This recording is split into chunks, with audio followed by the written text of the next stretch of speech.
Guide, we beseech thee, Almighty God, members of the Senate, that they may wisely deliberate for the good of thy holy name and for this country. Please join me in the Lord's Prayer. Our Father, who art in heaven, hallowed be thy name, thy kingdom come. Thy will be done on earth as it is in heaven. Give us this day our daily bread, and forgive us our trespasses, as we forgive those who trespass against us. And lead us not into temptation, but deliver us from all evil. For thine is the kingdom, the power, and the glory, forever and ever. Amen. Pray be seated.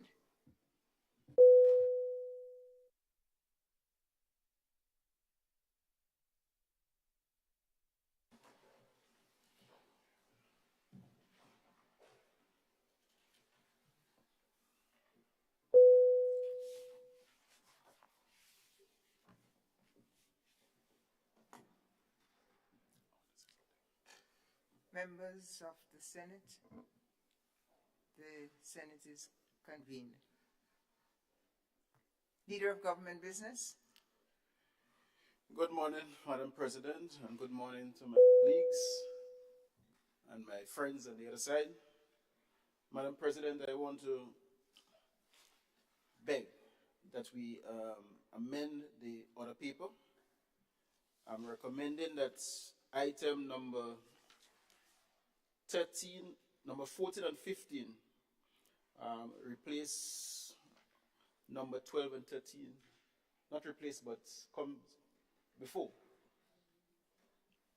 or become 12 and 13, and 12 and 13 becomes 14 and 15 respectively.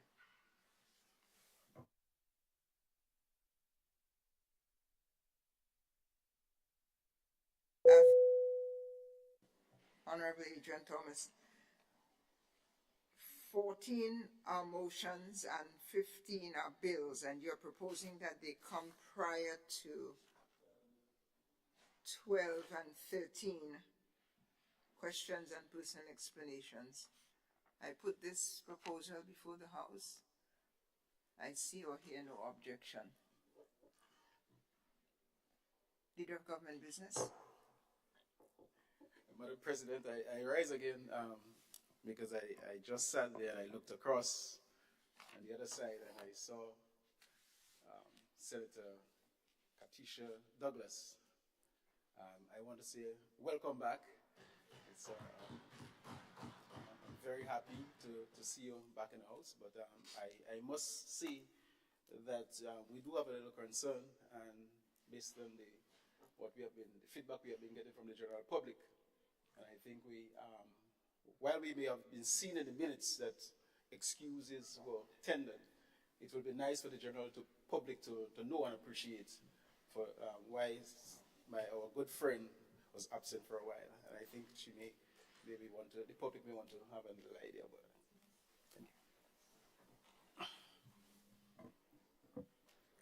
Thank Thank you. you, Senator Thomas. A big and grand welcome to you, Senator Douglas. Welcome back. Extending the population of Grenada. Important work. You have the floor, madam. Thank you, Madam President. Good morning. Good morning to all. Thank you so much. Yes, I've been absent for an extended period of time. I was pregnant. I have a beautiful baby boy, and as such, I was placed on bed rest by the doctor. That ran into my maternity leave. So here's the reason why I was absent for this extended time, and I would like the public to know, I'm back. I'm happy to be back and to serve as I was called to. Thank you.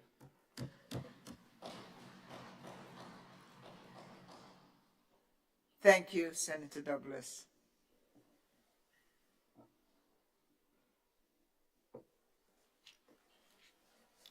Item 3, oath of allegiance or affirmation of a new senator. Item 4, confirmation of minutes. Senator Thomas. Madam President, I beg to move the motion that the minutes of the proceedings of the sitting of the Senate held at the Parliament Building, Mount Weldale, St. George, on Thursday, the 26th of October, 2023, be taken as read.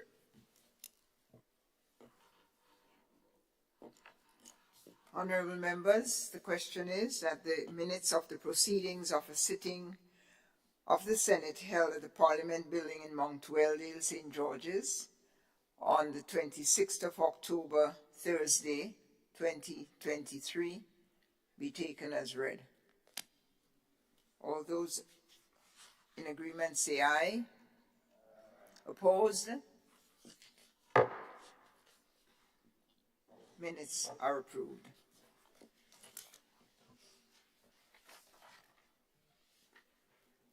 Senator Thomas.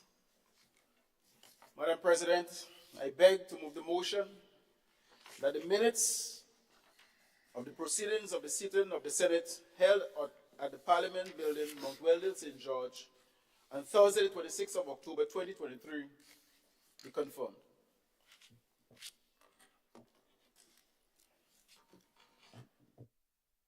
Thank you, Senator. Honorable members, the proposed motion is that the minutes of the proceeding of a sitting of the Senate held at the Parliament Building, Mount Weldale, St. George's, on 26th October, Thursday, 2023, be approved. All those in agreement say aye. Opposed say nay. The ayes have it. Ayes have it. Senator Thomas.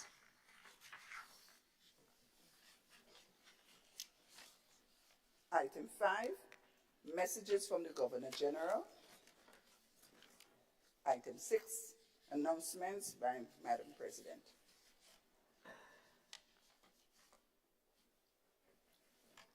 Thank you. My principal announcement, dear senators, is to welcome you back to our sitting and to wish us a productive meeting as we deliberate on the primary business of the nation, its annual estimates of revenue and expenditure for 2024. Welcome, and wish you the best in your deliberations, in our deliberations. I also want to just briefly note that the Grenada delegation has concluded its participation in the recently held Conference of the Parties on Climate Change, COP28, and we will get the results and outcomes tomorrow. But let me put in the record that it was a really hard-working delegation that has just about concluded its work a few hours ago, and the last members are making their way back to our great spicy nation. Thank you.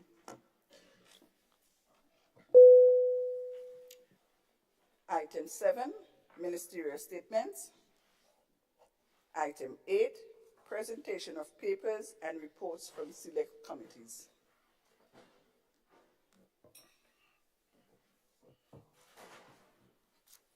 Honorable Senator Adrian Thomas. Thank you, Madam President. Madam President, I rise to present the following papers and reports from selected committees. Number 1, estimates on revenue and expenditure for the year 2024. Medium-term economic and fiscal strategy report 2024 to 2026. 2022 annual debt report. Number 4, Ombudsman budget and plan 2024. Number 5, Integrity Commission budget 2024. And number 6, medium-term debt management strategy report 2024 to 2026.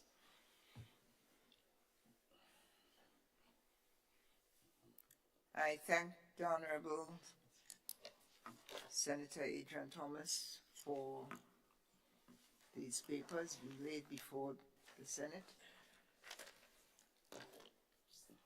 Are there any comments, discussions? Hearing none, honorable members, the following documents are laid before you for your approval. All those in favor say aye. Aye. All those opposed say nay. The ayes have it. Thank you.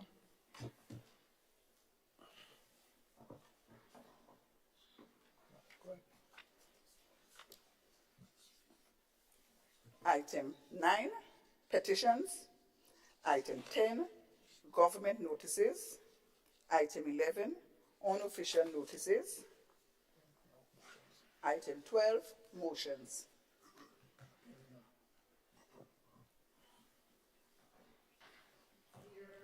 Here.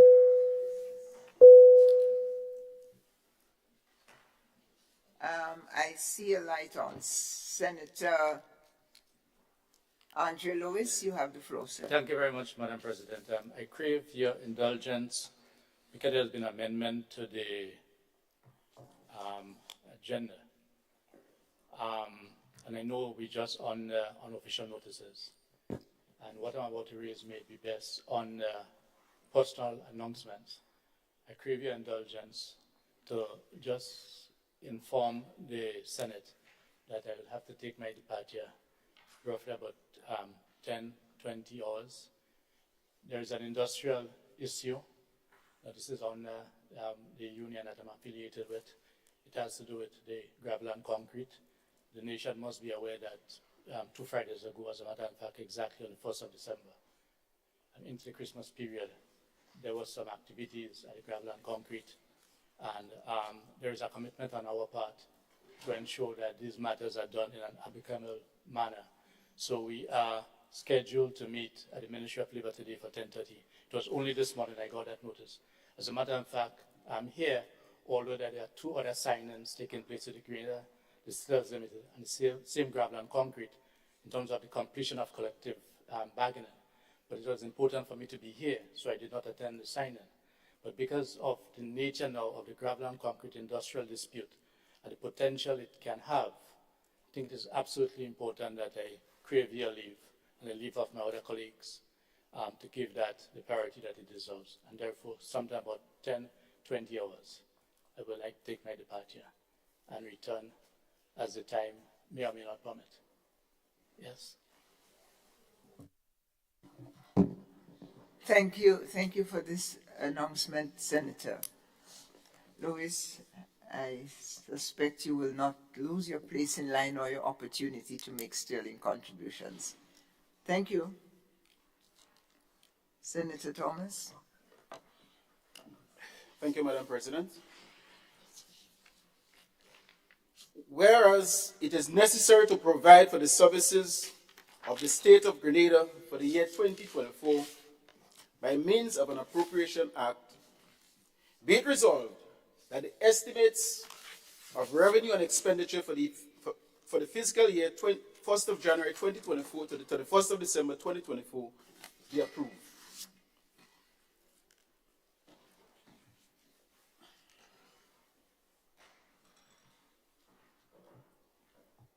Thank you. Honorable members, the question is that whereas it is necessary to provide for the services of the state of Grenada for the year 2024 by means of an appropriation act, be it resolved that the estimates of revenue and expenditure for the fiscal year 1st January 2024 to 31st December 2024 be approved.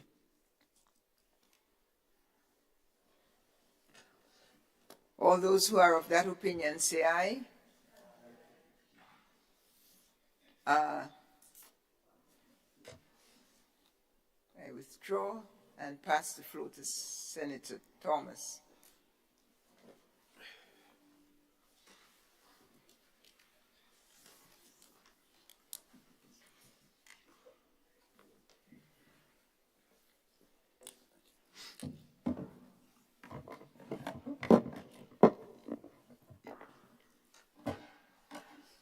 Thank you very much, Madam President.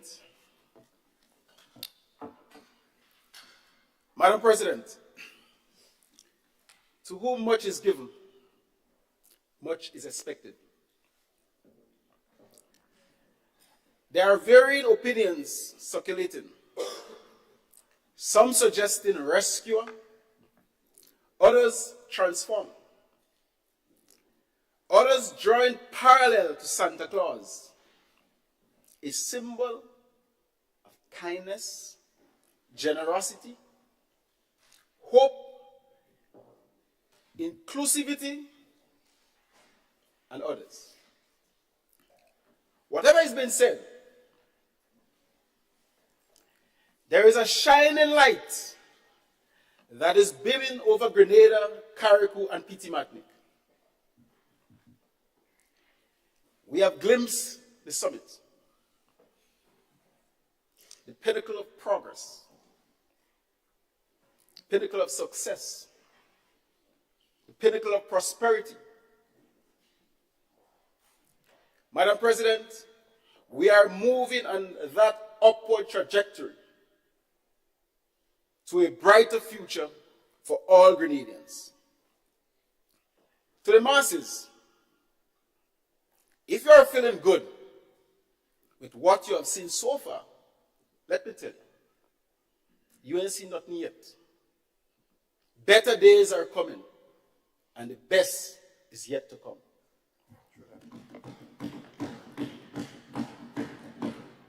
Madam President, no one can deny that this NDC-led government is being measured with a different tape line.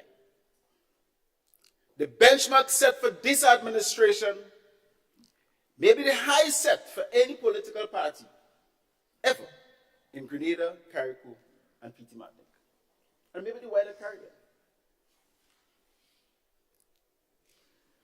The standard is extremely high. However, this administration, we are prepared and we are living up to expectations.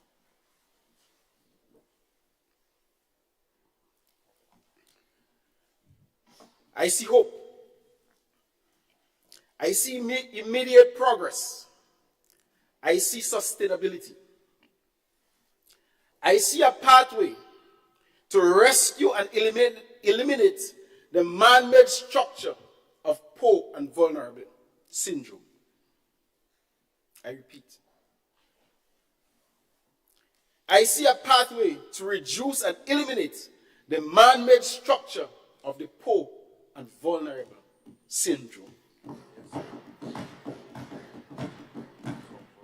A piece of architectural work designed to stifle the dreams and aspirations of a people who are desirous of a better life, of a better livelihood.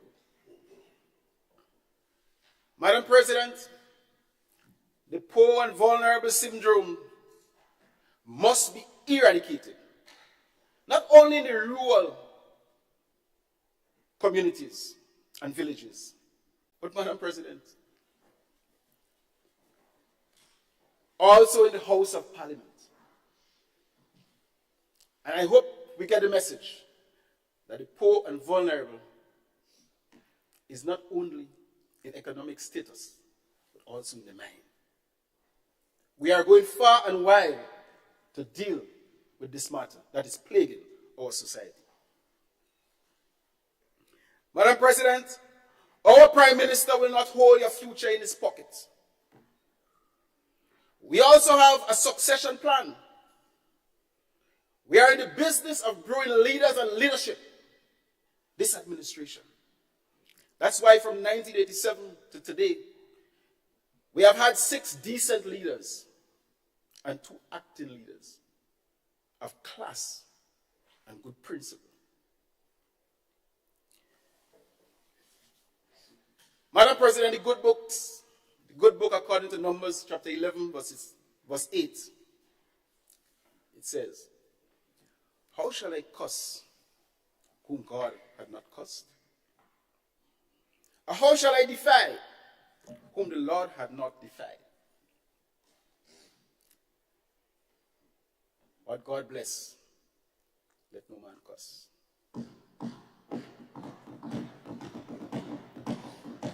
This administration is no doubt God-fearing, and we believe that we are governing a Christian society. And so I would like to look at Isaiah chapter 54, verse 17.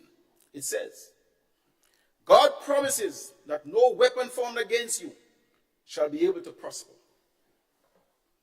We thank the Almighty God for his protection and his guidance. The mercy that he has shown to this government over the past 12 to 18 months continues to work in mysterious ways in the interest of the masses of Grenadians, home and abroad. Madam President, we believe that he will guide us again. He will show us the pathway to bring more benefits to all Grenadians and the people in the diaspora. The days when tremendous benefits were just for a few is over. The days of the Cabal crew is over. The days of one man and his dog is over. Madam President, the good Lord is very happy when he shared the pie equitably. Our objective is to bring justice and prosperity to all.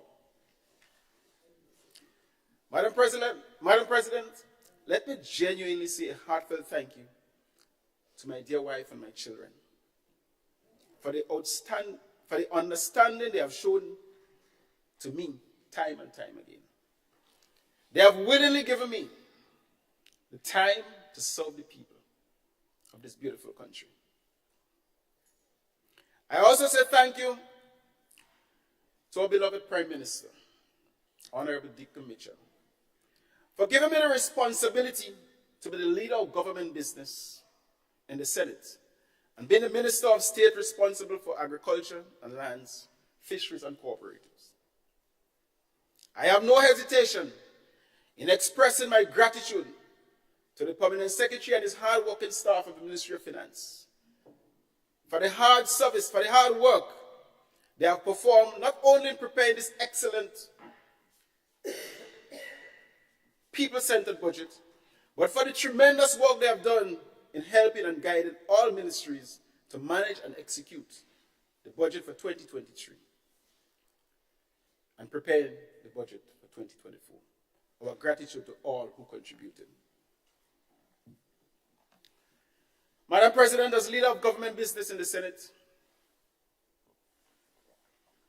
it is an honor and privilege to present the Senate, to present to this honorable House the estimates for revenue and expenditure for the year 2024. A budget by the people. A budget for the people. The theme chosen for this people-centered budget goes like this. Very significant for Grenadians. Grenada at 50. Empowering our people. Transforming our nation. Madam President, today I stand in this honorable house before you, my colleagues, my friends on the other side, and the people of Grenada, Carriacou, and Petit-Martinique, with a sense of purpose and responsibility as we gather to debate 2024 budget.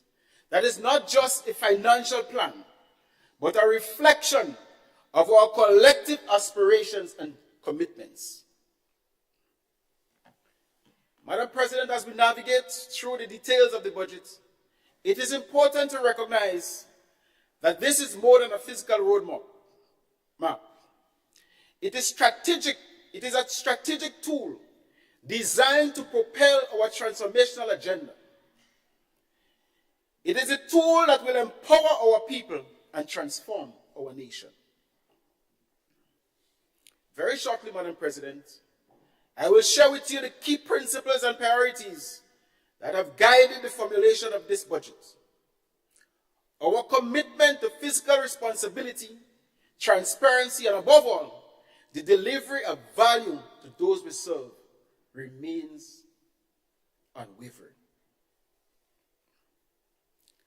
This budget, not only our financial prudence, but also our determination to invest wisely in the people and our resources that will drive innovation, foster growth, and ensure sustainability. Madam President, in the spirit of frank and open debates, I encourage this honorable House to set a standard that will be of value to our country, to be of value to our nation.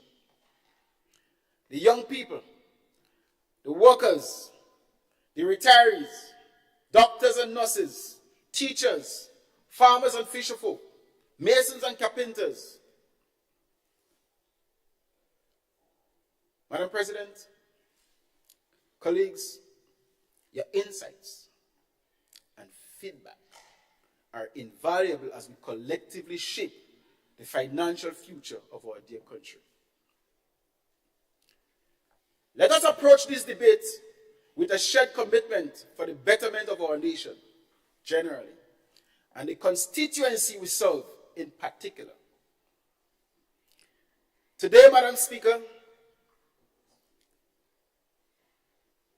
we can ensure that every dollar spent aligns with our mission and contributes to the success of our collective endeavors. Madam President, our nation is still not out of the woods. From the impact of the devastating Hurricane Ivan in 2004, the invading, destructive COVID-19, and the two economic stranglers, the wars in the Ukraine and Gaza. Madam President, but despite that, despite those trying times, our country continues to show resilience. Our desire to grow and develop is well recorded. Our policies and programs are well thought out. And as we presented here today in this budget, before this honorable House, we will surely bear fruits. Madam President, just over 18 months ago, Grenadians at home and abroad were devastated. They were uncertain about the future of our country. They were contemplating and leaving the country to seek their livelihoods elsewhere. The demands for remittances and barrels from relatives abroad was increasing drastically. Our friends in the Caribbean started to wonder what is becoming of Grenada, what is happening to our country. Madam President, today, things are beginning to turn in the opposite direction. There is a sense of hope running through the business community. The farmers and fisherfolk fraternity, the medical fraternity, the education and vocational environment, the working class and the pensioners. Yes, I say the pensioners. There is a sense of hope. Grenadians are moving with a sense of purpose. The confidence that is growing in this administration creates a frightening atmosphere for a few people who can only strive when the atmosphere is cynical and the environment in which we live carries a negative magnetic influx. Madam President, stability is what they don't want. Easiness is what they don't want. But we are blessed, Madam President, and the good Lord will prevail. He's looking down on us. Before I dive into this enormous budget, this excellent budget, Madam President, I call it the mother of all budgets. Let me highlight some of the areas we have used to build this budget. Our foundation is solid and sustainable.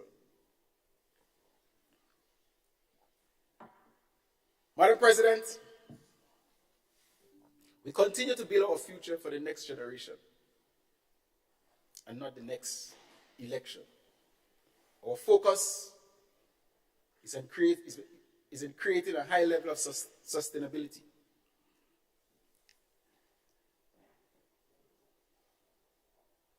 In 18 months, Madam President, we in this country have witnessed what this administration has done in this short period of time. We have challenged areas that other men were frightened to challenge. We have discussed issues that other people were frightened to discuss. We have made decisions that had people in awe. We have implemented, we have executed, and the people are reaping the benefits. Madam President, the issue of pension and gratuity for life has been dealt with, completed, and it's a gone issue. Our people are now planning the future. People who retired in poverty, people who did not have a future and was retiring at 60 and looking for a work, they can sit down home and relax. And every morning at 5:30, they can visit our beautiful beaches and relax themselves. The pension and gratuity issue has been dealt with. I will talk about that a little later on. Madam President,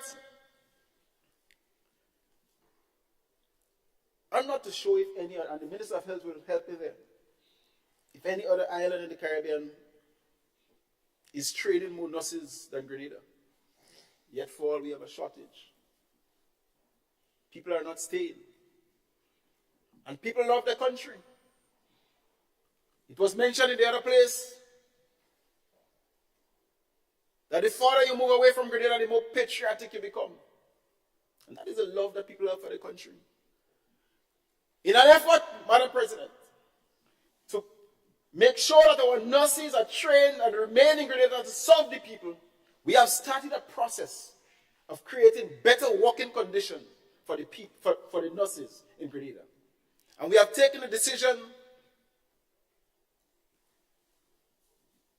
to give them a top-up of $500 a month and the salary for a temporary measure.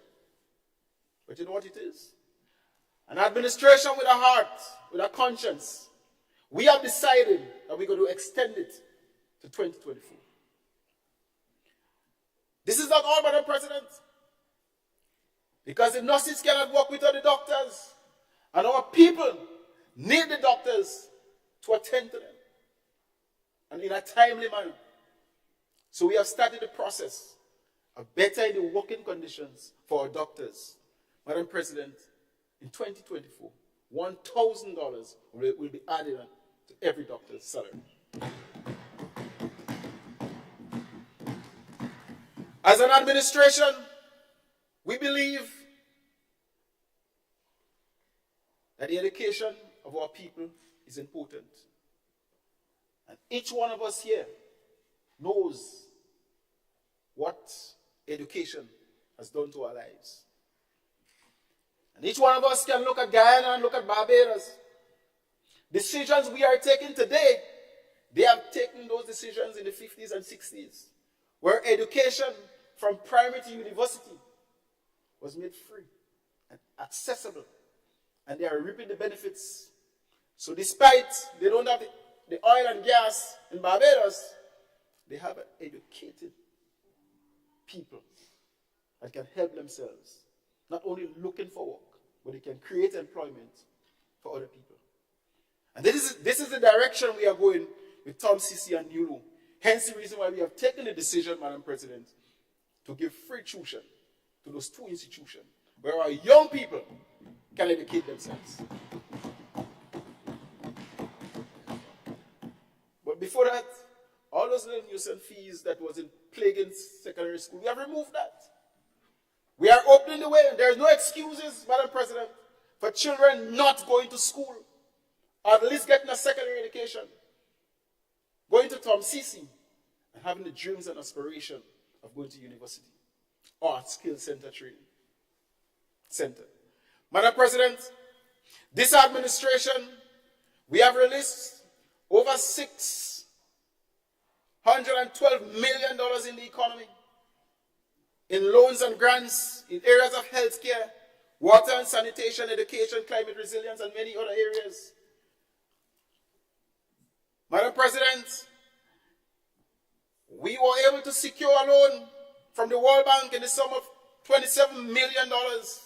And I will speak about that later on when I discuss the issue, discuss agriculture. And this is not all. Madam President, we have taken up the issue of putting more money in your pockets on a regular basis. As a matter of fact, Friday, public servants will be getting paid. And next Friday, they'll be getting paid again. Camby Brooks.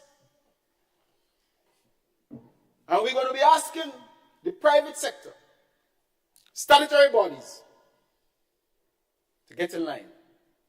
Because we have seen what that has been doing to the economy. It's rolling, Madam President. We have introduced bi-monthly payments, and it's working. We have started the process, Madam President, of regularization of public servants. And by the end of this month, 300 public servants will graduate into this mainstream system.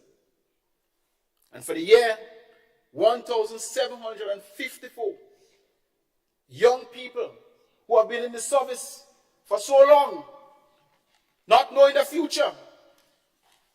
2024 will be a year when these people can have a secure job, have a secure future, plan a life, plan their lives. Madam President, many people, working men and women, frightened to make any commitment to their partners. Young man want to get married, doesn't have a secure job, can't go to the bank, can't go to the credit union. Madam President, this is the direction we are going. This is what we want to fix. Some level of assurances in our people. And therefore, the regularization process will continue. There are so many other benefits, Madam President, we have brought on to the Grenada people, and which I'm outlining them, because this budget that we are about to talk about in details, we are building on the foundation that was laid in 2023. And it's important to know what went on there. Madam President, every gallon of gas we purchase many months ago, government collected $5.50 per gallon. So you have a heavy vehicle that's drinking gas like crazy. And you take 12 gallons when you fill up. 12 by for ease of calculation, 12 by 5 is 60. Government takes $60. I do that twice a week. As a businessman, running around. A salesman running around the country 5 times per week. You know what that means to him? Eating away the profits. Madam President, we have reduced that to $3.50. And we're going to review it again. People must be eased up, Madam President. Water access sanitation for houses. We have come to the conclusion, not only United Nations could talk about that, we must talk about it here too. It's a shame. That's not something I can talk to my colleagues about when I travel, about their houses in Grenada with no access to water. I mean, I carried water in a bucket when I was younger. But each one of us want to move on. We have dreams and aspirations. And therefore, our approach, Madam President, in the next 5 years is to eliminate pit latrines in Grenada, Carriacou, and Petit Matin. And we're starting the process in Bela St. David. And we're going to continue, going to hear more about it. And may I hasten to say, this is not for yellow and green people who you like and who you don't like. No one, Madam President, nobody will escape the opportunity for having water to the house. And if anyone wants to deny their own selves, we will take the necessary action. Because when they get sick, Madam President, it becomes a state problem. That is the direction we want to go. So once we create a healthy population, we show that we can cut the Minister of Health budget by 5%, because we are doing the right thing, rather than billing it year after year. That is a kind of responsibility that we have as an administration. Madam President, you feel happy about those things. I know Grenadians are feeling happy. But I say to them, better days are coming, and the best is yet to come. Madam President, for the fiscal year 2024, we have a lot to do and accomplish. As a government, we are very obligated to ensuring the following projects are taken up and properly executed. And I must say a little about the 50th Jubilee Independence celebration. This celebration will be grand. This celebration is not only about eating oil and eating and drinking rum. This celebration is serious business. It's a time when we must reflect where we came from, where we are at 50, and where we intend to go for the next 50 years. We see this as a very important milestone in our lives. It's a time when we have to turn around our country. It's a time when we have to transform our lives and our people. Grenadians are very excited about this celebration, Madam President. And despite what others may say, we are willing to celebrate it in no piecemeal manner. The celebration must create impact. It must create memory in our people. The messages we deliver must resonate with the people and guide the people as we plan for the next 50 years. Madam President, we will continue for 2024 to explore our natural resources, because we believe if we exploit our natural resources, we stand a very good chance of creating a level of prosperity in a quicker time. We believe Grenada is a very rich country. Rich enough to take care of its people. The level of poverty we have in Grenada does not match well with the level of richness we have in this beautiful country. So, Madam President, we have already put a working group in place to deal with the oil and gas issue. And my good friend, Comrade Nazim Buck, is the one heading this.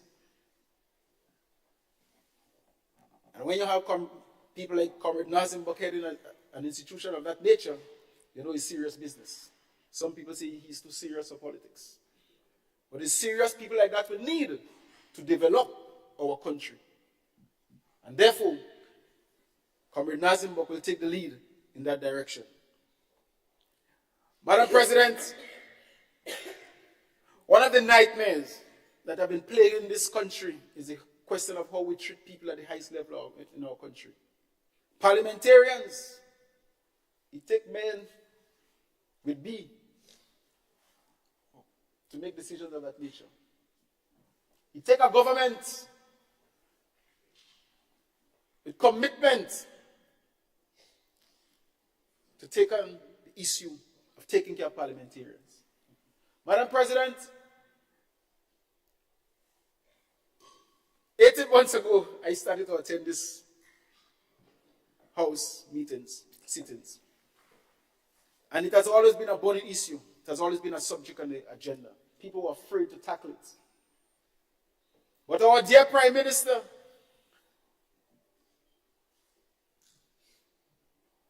have the guts to even mention it to others.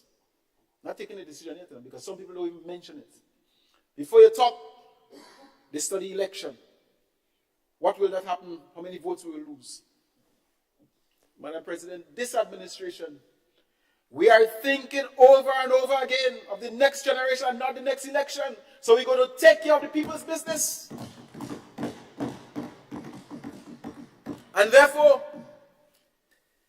in 2024, for the very first time, ministers, people with ministerial portfolios, will be paid as a parliamentarian. And that's not all. The real issue is that the people who are not in a ministerial position and attend to the people's business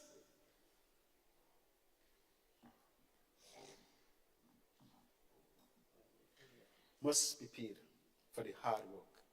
And I see my good friend, Senator Franklin, is smiling.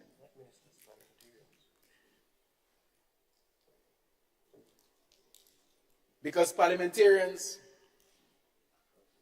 finally, is given the respect that they deserve. And the senators who do not hold ministerial portfolio and were paid $852 a month,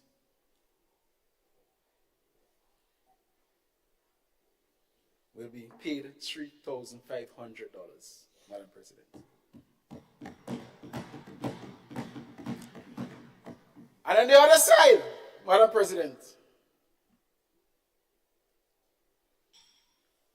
MPs, when the people elect you, and you have people's business to take care of, and you want to give it your best shot, in the other house, Madam President, MPs will be paid $5,000 a month. And I expected to get a table knock on the other side. Yes. Knock it hard. Madam President, if you like what's going on, I can say to you, you ain't seen nothing yet. Better days are coming. The best is yet to come. And that's not all, Madam President. As a parliamentarian, whether you're in government or out of government, whether you're a backseater, you have a responsibility to take care of the constituency that elected you for this house. And because of that, this administration has seen fit to make $120,000 available to every MP in Grenada, Carriacou, and Petite Martinique, whether you're in government or on the other side. And some people, Madam President, some people are wondering where the dollars and cents coming from. I want to deal with that in a while. But the estimates of revenue and expenditure for 2024, Madam President, as outlined in this budget, comes from the heart and soul of the people. They participated in numerous consultations, and wherever we went, we were well embraced, Madam President. We were welcome, both at home and in the diaspora, because consultation was not only taking place in Grenada, it was taking place in the diaspora, so they had their input in this budget presentation. And therefore, when we speak here, we speak on behalf of the people. And when the criticism comes, we will be taking it on behalf of the people. And if need be, and we have to go back to the people, we're not afraid to do that. Madam President, the overall budget for 2024, $1,656,356,499 EC dollars. Madam President, I call this the mother of all budgets. We will be using the resources of this country for the sustainable development of the people. No stashing away of finances, Madam President, preparing for any election. Some of the things that we have been doing in 2023 and those we propose in 2024 the question has been asked time and time again, election calling tomorrow? No election is not calling tomorrow. What we are doing is for today and tomorrow. We are building a country that has been battered and bruised for so long. Madam President, our resources will not be used for managing the lives and livelihoods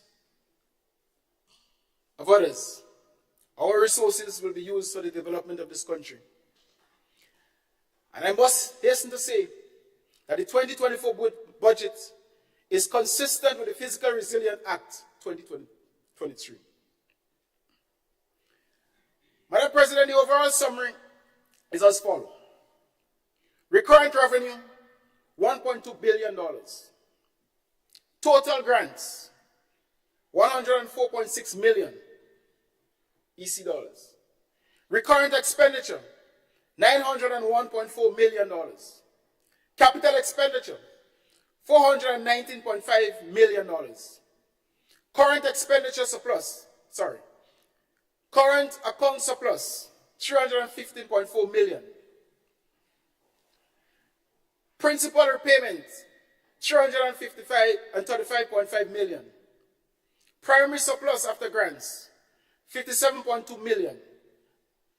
And overall surplus after grants, $0.6 million. Madam President, that is a summary in terms of where we're going.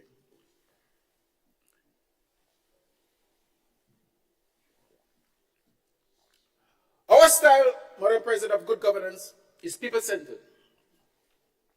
And so far, the fiscal year 2024, our budget will focus on our people, empowering our people and moving Grenada forward. Therefore, like 2023, the focus will be 1, health and wellness. And I spoke about the importance of how we view nurses and doctors. I want to announce, Madam President, that we have allocated a sum of $117.9 million, 3.7 more than 2023, a new record in Grenada, Carriacou, and Petite Martinique. That is the seriousness of health. That is how we treat with our people. Not every time you get a headache, you look for a ticket and you have some road show to raise some funds. We're going to change that. And I don't want to hear the response that you say you're going to change it last year and you ain't changed yet. Life is much more than that. We're not thinking on that line. We're thinking much bigger than that, out of the box. Madam President, in education, another important sector for the development of people, $240.5 million have been allocated to education, youth, sports, and culture, compared to $193.9 million, a massive increase of 46.6%.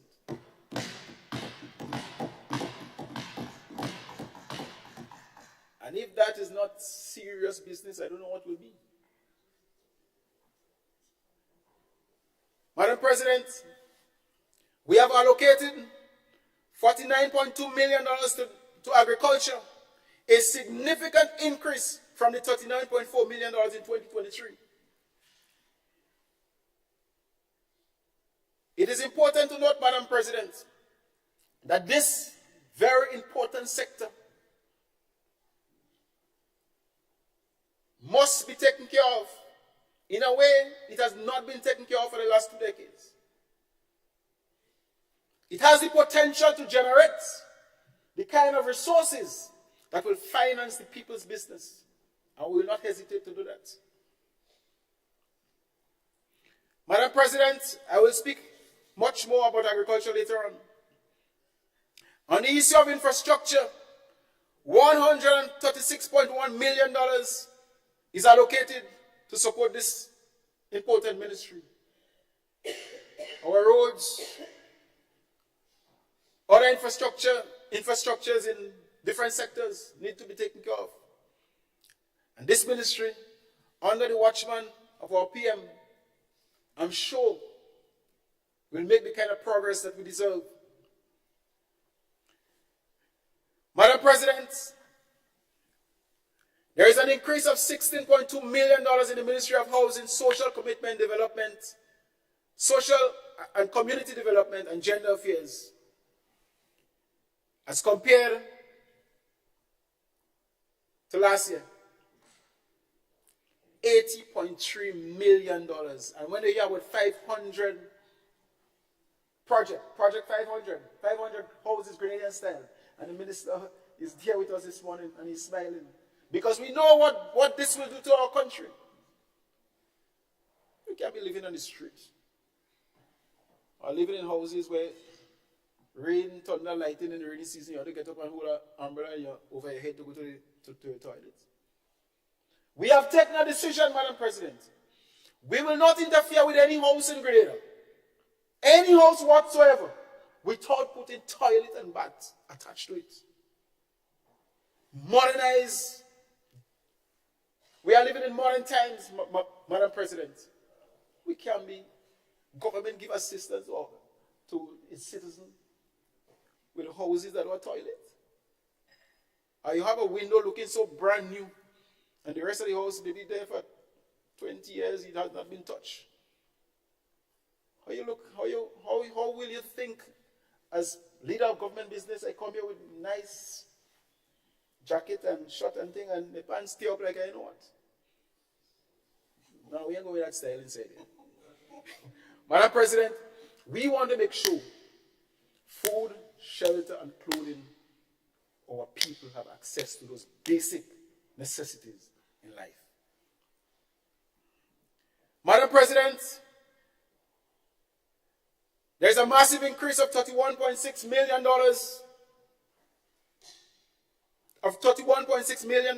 for the Ministry of National Security, the prisons, and the police service. And we want to pay attention to that, Madam President. But having outlined all these figures, Madam President, how do we intend to finance this budget? Well, I want to tell you, and because some people are worried where this young man finding all these monies. Let me make it clear. You remember when some people said that to pay the pension going to cost about $1 billion? Do you remember when they say it's going to cost about $432 million? And then they came and they say, well, it might cost $200 million. So, Madam President, if it would have cost $1 billion, and this administration was able to pay $75 million in pension and gratuity, then we have big savings to brag about. Big savings. But that's not all, Madam President. The culture of kickbacks and corruption is out the door. We're saving there too. Madam President, we are getting more value for our money today. Better management.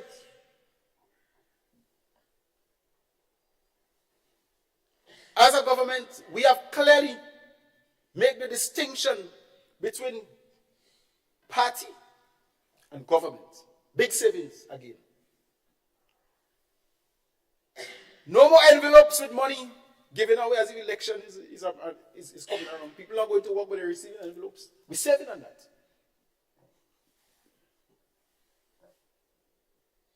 Madam President, those are some of the areas. And we also have our friendly neighbors, our friendly people in the global village. They are coming to our aid more than before. I want to say it here, I asked the Prime Minister one time, I said, PM,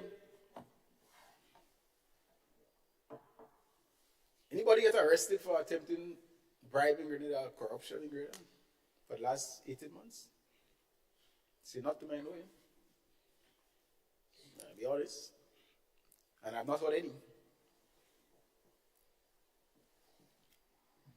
Madam President, these are good signs. The people who are coming to our aid and to assist us, they are genuine. When we do our DD, Madam President, it reflects good. In advancing, yes, I have to. In advancing the 2024 budget for our transformative agenda, we have 4 thematic areas we'll be focusing on. 1, human development. 2, promoting a robust economic growth and job creation. Number 3, promoting good governance. And number 4, enhancing climate resilience, environmental sustainability, and renewable energy. Madam President, on the issue of human development, Area 1, we'll be looking at health and wellness, education and skill development, youth empowerment, sports and culture, gender equality, housing, social and community empowerment, and social protection and safety nets. Each one of them, Madam President, is very important. And so, I will outline briefly what we mean when we say human development. Our society cannot move forward with a nation and a population that is illiterate. And when I say illiterate, it goes beyond learning to read and write. The time has come when people have to equip themselves to survive in this world. In this world of technology, Madam President, we understand that as we make the progress, Madam President, we cannot afford to see so many drunkards on our streets and drugsmen on our streets. We want to see skilled people, people with talent, that every hour of work that they put in is a contribution to the well-being of our society. And we're going to invest heavily in that, Madam President. You will be hearing more about the Education and Skills Development Center in 2024. We're going to put them through our Grenada and make it easily accessible for our people. If you didn't do well academically in secondary school, there is an avenue for you. Our youth deserve the best opportunities. Madam President, the young people in this country must not be mama guy and fooled. When we say we're helping you, because tomorrow, we want to make sure that you are a good husband, a good family man, a Christian, a guy who can contribute towards our society, and not a guy who we have to tax the people to take care of them in prison or in some hospital or in a pink house. Instead of you giving to your country, instead of your country giving to you, you must give to your country.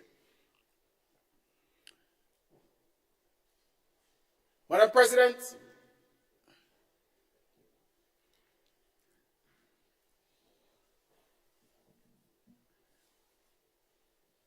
I will not go into detail in regards to each and every area that I've measured here, because each senator has his hour to elaborate. And I know that the Minister for Education will elaborate extensively in terms of what we are doing in education. But Madam President, on the issue of housing and social development, Project 500, Grenadian style, where you could have a little backyard and a little front yard, and you could run around. Not a house where you have about 200 people staying in. There's no front yard, there's no backyard, there's no veranda. You just enter your room and you're out. What we want to do, Madam President, is to continue the culture, our culture, where you feel comfortable. You could get up in the morning and your children run around in the yard and you go in the backyard and you plant something. And therefore, we have allocated $9 million. $9 million, Madam President, to this project. And it will come true. No doubt about that. Madam President, we have retrofitted 647 at a cost of $3.2 million to the houses that the Republic of China donated to Grenada. We came to the conclusion that we cannot send people to live in those houses just like that without any counters, without any partitions. We have retrofitted those places and people can go in there and live comfortable. That is the kind of progress, Madam President, we want to do. Madam President, I move quickly to agriculture. Area number 2. Thematic area number 2. Madam President, under this section, we have agriculture, food and nutrition security, tourism and hospitality, the creative economy, digital transformation, private sector development, and the blue economy. Those areas are some of the areas we're going to focus on. Madam President, on the issue of agriculture,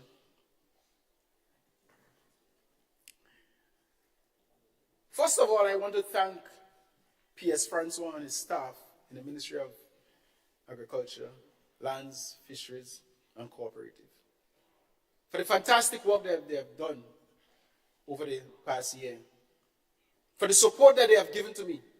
And there are quite a few of them here this morning, Madam President. And I also want to say thanks to my technical experts, the people we have brought into the ministry, who are not necessarily public servants, but they have skills and talent that is needed in Grenada and that is needed in the agricultural sector to move the sector forward. I want to say a heartfelt thank you to them. Madam President,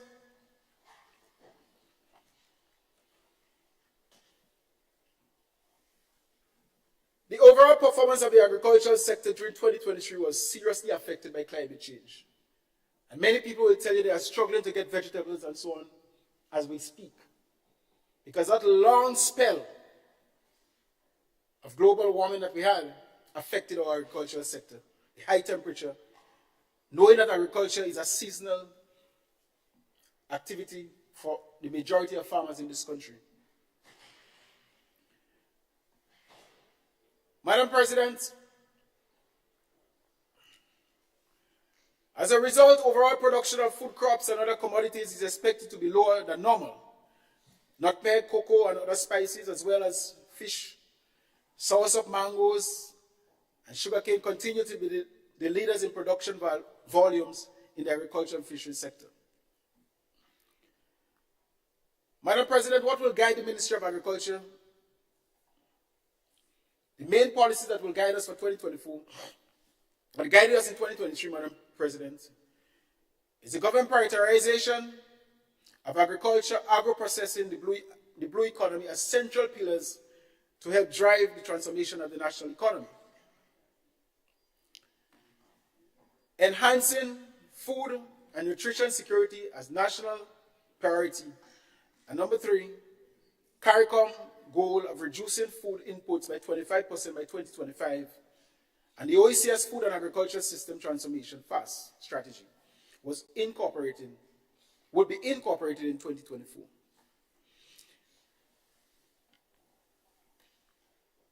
Madam President, recognizing that the government is a continuum, a number of projects was inherited from the previous administration. However, most of these projects faced many implementation challenges, which we had to unblock. Notwithstanding, we are pleased to report the following achievements. Number 1, a new program we have introduced called ADAPT. Madam President, this program replaces what was called Farm Labor Program. Because we believe the Farm Labor Program was another debushing program from the main road to the farm. We believe agriculture is much more than that. Some people still want to make us believe that agriculture is cutting bush under the cocoa. And cutlass and forking. Madam President, agriculture has moved by leaps and bounds. So the young farmer who is only producing honey, he has no bush to cutlass. So what that means, we're going to have a program for every farmer in Grenada, and for most farmers in Grenada, and he cannot get assistance. Madam President, the young man who decides to cultivate sea moss, he has no bush to cut in the sea. But he must get the necessary assistance that the state is providing. And therefore we have changed that program. And we call it the Agricultural Development Assistance Program, where farmers can be taken care of. And that program, Madam President, has been successful. As a matter of fact, Madam President, 642 farmers benefited from this program. An estimated 425 acres of farmland have been cleared. 34 acres, Madam President, of banana and plantains. Bananas and plantains, Madam President. Those farmers have gotten assistance. 73 acres of nutmeg and cocoa were rehabilitated. A lot of them were under bush and they could not have been harvested. Madam President, the livestock farmers, and the man that raised pigs and rabbits, he had a bush to cut. But he needs assistance.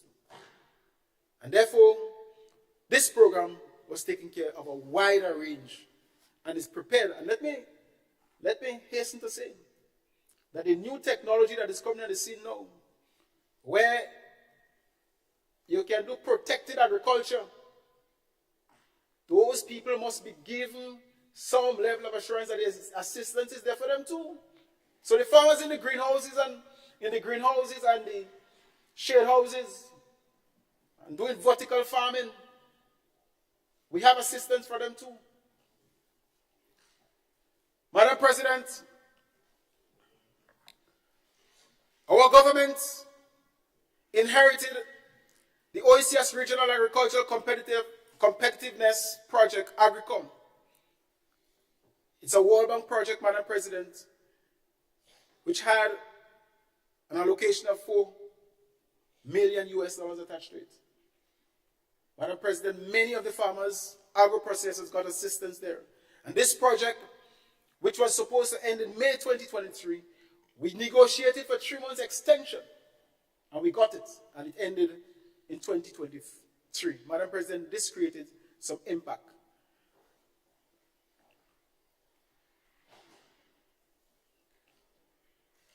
Food security project. And I will spend some time there, Madam President. Food security enhancement project. I had the privilege, Madam President, of listening to some comments in other places. And it was said that agriculture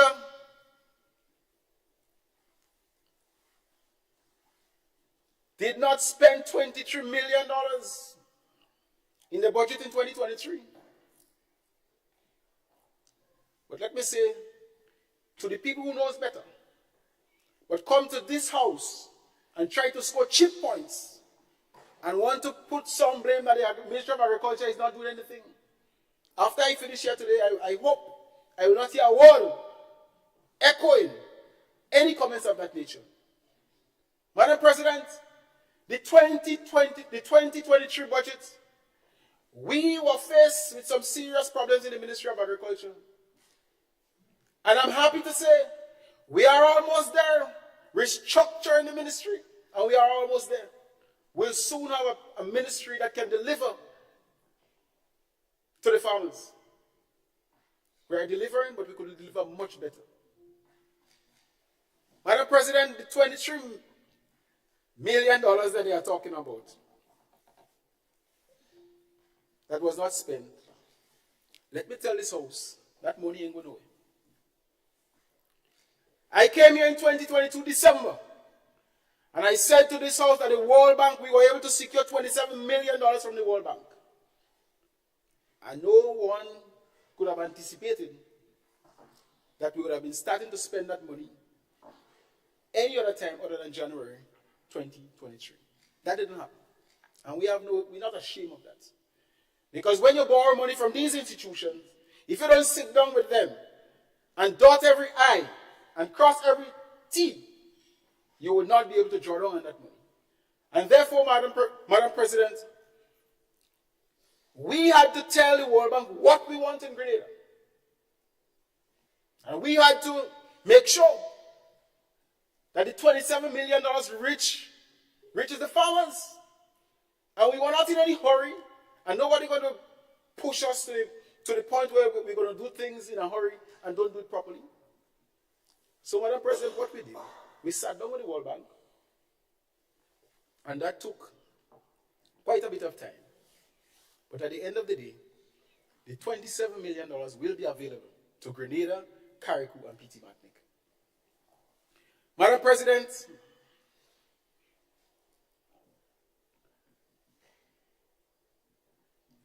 in 2024, the majority of this $27 million will be spent. As a matter of fact, in October, a couple of months ago, we started to draw down from the World Bank. We have already have in our hands assurances of $10 million. $10 million that could be spent before the end of December. The World Bank has given us the green light on that. And we'll be extending that project to May. And let me tell you something, the World Bank is no beast. They came to our aid. So there is no headache in going to the World Bank, and we have justifications that can say to the World Bank, listen guys, the 12 months they gave us to spend our money is not sufficient. We want an extension. There is no reason why. As a matter of fact, the technical experts in the ministry, our consultants have indicated there should not be a problem. So I want to assure the Grenadian people that the money that they are claiming that was not spent is there and will be spent in Grenada, Carriacou, and PT Martinique. Madam President,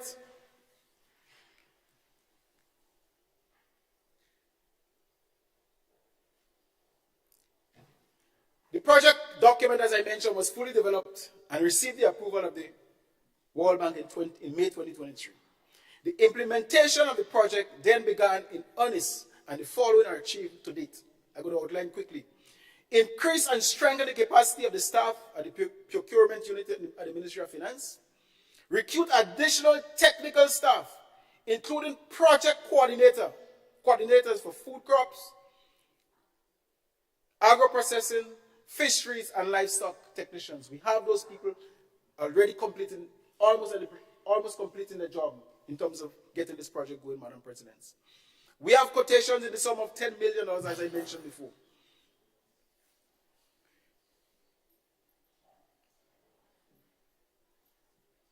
Madam President, within that project, we'll be dealing with and assisting the farmers in the area of agro-processing. It's something we don't have in Grenada. It's something we face challenges with, especially when farmers have in excess that they can sell per day, or they produce excess and they cannot find storage facilities.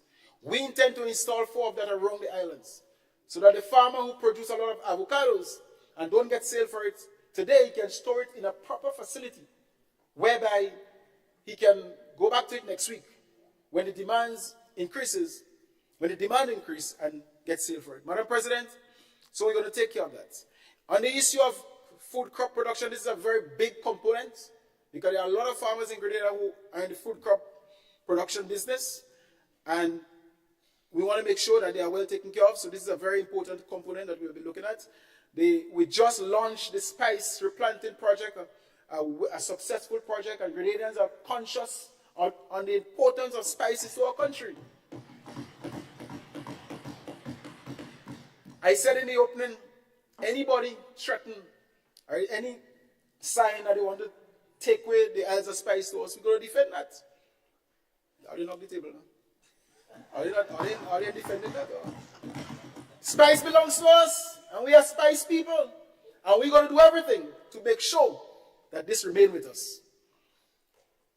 Madam President, livestock and poultry, apart from the World Bank assisting us in the livestock and poultry, the ministry has already begun the issue of AI, artificial insemination, where better breeds of animals will be coming to our shows. We have made a special allocation for the poultry industry. An allocation of $2 million will be pumped into the poultry industry to make sure that we get the poultry farmers up and running again. Grenadians like chicken. And we can't stand here and pretend they don't like it and they're going to buy something else. That's what they're eating. So if we can produce that, Madam President, we're going to save a lot of foreign exchange. And therefore, we're going to invest heavily in doing so. The Fisheries Department, Madam President, it's an industry that is bringing in a lot of foreign exchange to Grenada. This administration will have no hesitation in assisting the farmers, as much that they have been assisted already. And there are other rooms and areas, because we want young people to come into the industry.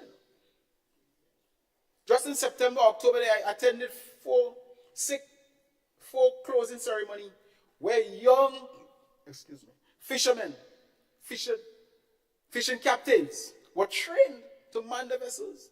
And I had the privilege of handing out a certificate to a young man who was just 17 years as a captain. Madam President, out of the 100 people, there are about 6 or 7 people over 40 years. This is a good sign for the industry. And our government will definitely spend some money there. Agro-processing. Madam President, a lot of our agro-processors need assistance. They are not making the lips and bongs that they should be making. They are in the business a very long time. But Madam President, if they don't get the assistance from programs like what the World Bank is offering and what the ministry is offering, they will not move from under the houses or in the kitchens. Madam President, we have hired a technical expert to assist us in those areas. And I can tell you, things are looking good for the agro-processors in Grenada, Carriacou, and Petite Martinique.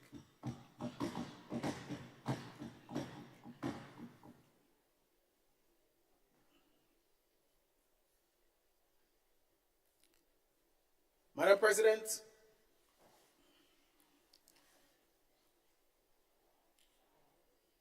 I have a lot more to say on agriculture, but I will definitely go to some other areas. On the issue of tourism,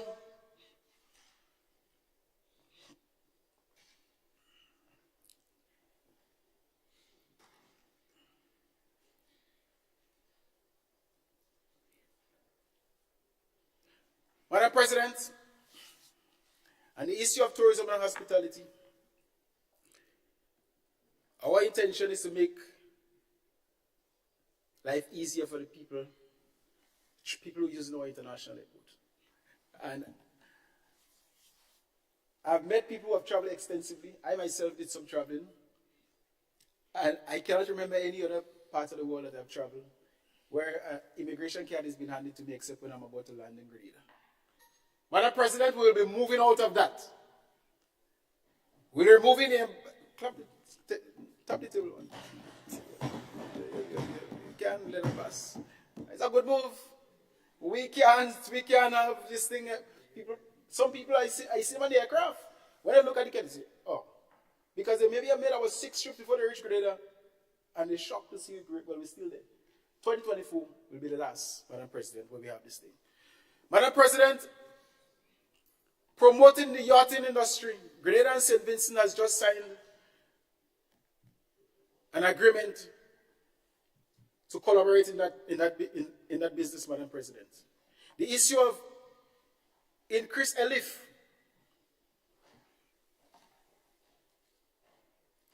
This government knows the importance of agro-processing, of tourism.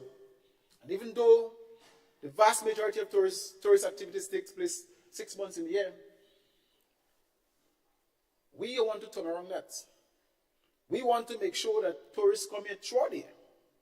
And therefore, we have allocated $5 million as a subvention to the Grenada Tourism Authority. And we are hoping, Madam President, that it will promote Grenada as a destination where tourists can come. Madam President, we are delighted. We are delighted to have a direct flight from Boston now. I spoke to a young lady yesterday, and she had to go on the airport for 1 o'clock for a flight coming from New York. Apparently, there's a new flight. Live in New York, 8 o'clock, and reach in Grenada about 4 hours thereafter and say, wow, things happening. There will be more to come. There isn't a dull moment in Grenada, Madam President, since for the last 18 months. Things are happening. As a matter of fact, we can't keep up with the promotion. Because when something happens, by the time we're going to talk about it, there's another thing happening again. Good thing. Good things. As a matter of fact, we should be talking about pension still. But we can't talk about that. Again, 500. Project 500 is right on stream. 647 houses will be given out soon, starting from this month. And don't talk about the minimum wage. Madam President, things are happening in Grenada. We have just signed some agreements with Qatar, the UAE, Saudi Arabia. We are building relationships, Madam President, and we're heading for Africa. We have just passed legislation in the upper house, Madam President, whereby we'll be dealing with the Afreximbank from Africa. We are expanding. Nobody can say that they don't know about Grenada again. The world is focusing on this beautiful country of Grenada. Madam President, the creative economy. We are treading into new lands. $2 million is allocated to building this economy. We have already established a secretariat. The office is open, Madam President. And we are willing to create economic growth, create jobs for our people in the creative sector. I went to the Polish show on Sunday, and my wife whispered to me, Grenada full of talent. When I see young people coming in and sing, I thought I was in Voice. I was wondering what was going on. We have to tap that, Madam President.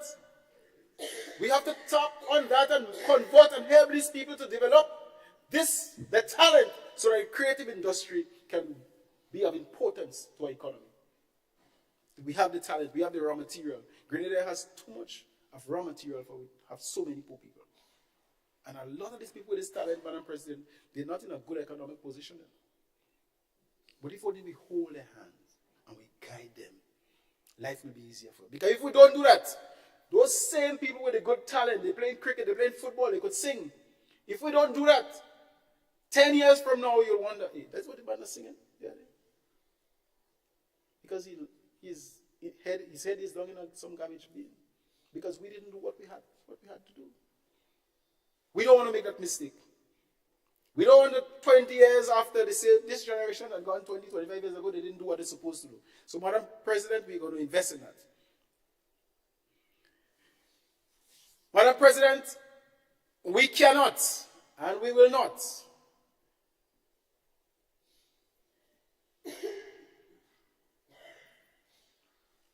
be successful without the private sector. We believe that the private sector has a very important role to play. Our language on this side, Madam President, is public-private partnership. As a matter of fact, as I speak, I've asked the PS in the Ministry of Agriculture that the guys who are interested in developing that shrimp farm in Paradise, we must hasten it. We must give them the necessary instruments so that they can start working on it as quickly as possible. People are holding talks with us. They want to come and invest.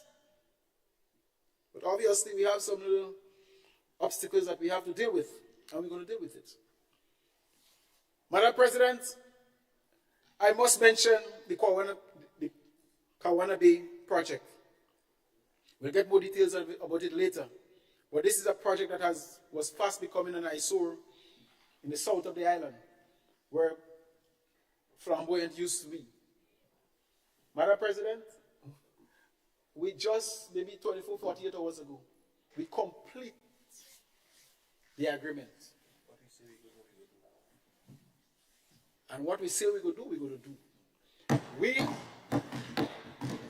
We are avoiding, we run away from another court matter. A project that had the potential to take us in the international court and ask us to pay another $100 million that we pay, like what we had to dish out to sort out Great Lake.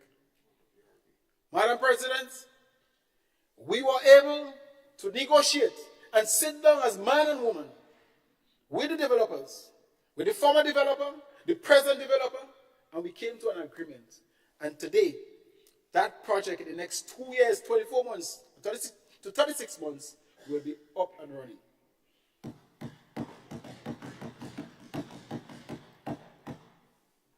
And let me say also that we have some more issues that is attached to that Kawana Bay. Because the new developer, you know what he has done? He said, all right, I am happy to hand Grenadians, give them back the river site in close to Common. So Grenadians can now have that site. And you know we have plans for it? The plans we have for that site, Madam President, is to develop it into something where Grenadians can go and enjoy. We're going to expand the Common Park and make it a place that Grenadians can leave their home on a Sunday evening and go and relax. Madam President, the old SGU building in the south of the island, we got all assurances that this will be developed also. And we are holding talks with other developers. Madam President, the CBI program, such a successful program, being run under strict leadership, strict management. Madam President, we are with 5 or 6 international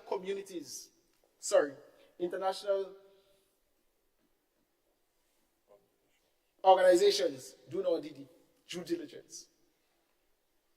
Madam President, so when we approve any CBI project or any CBI developer, and anybody want to be part of the CBI program, rest assured, Grenadians, that we are doing due diligence.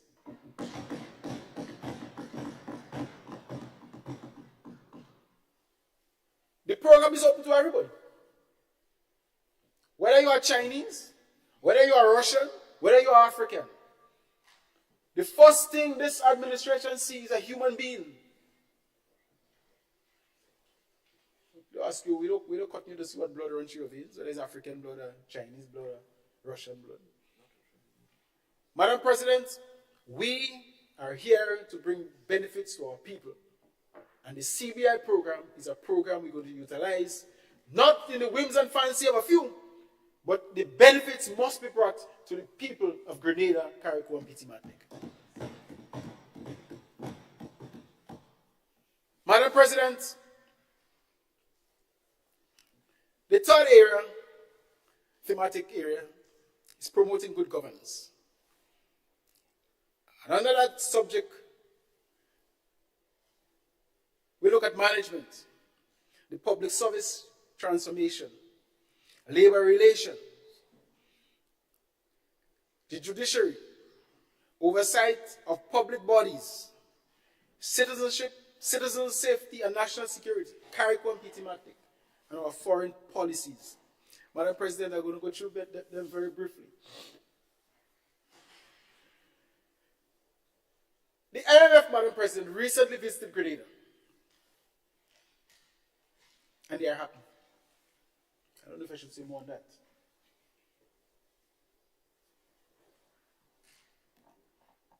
The question I will ask,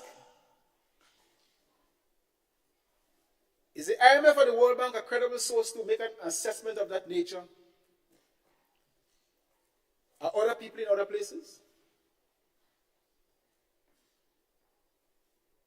When we hire a consultant, when we hire an expert, when we reference documents, we want current and we want authoritative sources. And we believe when the IMF made the assessment in Grenada, we believe that they make a genuine assessment. As a matter of fact, in the structural adjustment program, if the IMF was not there to supervise and make rules and regulations, we were not getting any structural adjustment program. So while the IMF were credible then, today it's not credible. But that's okay. They give us a pass and we're taking it.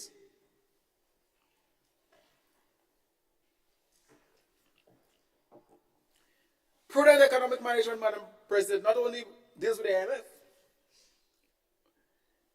but we were able, money that Grenada lost in terms of poor implementation rate.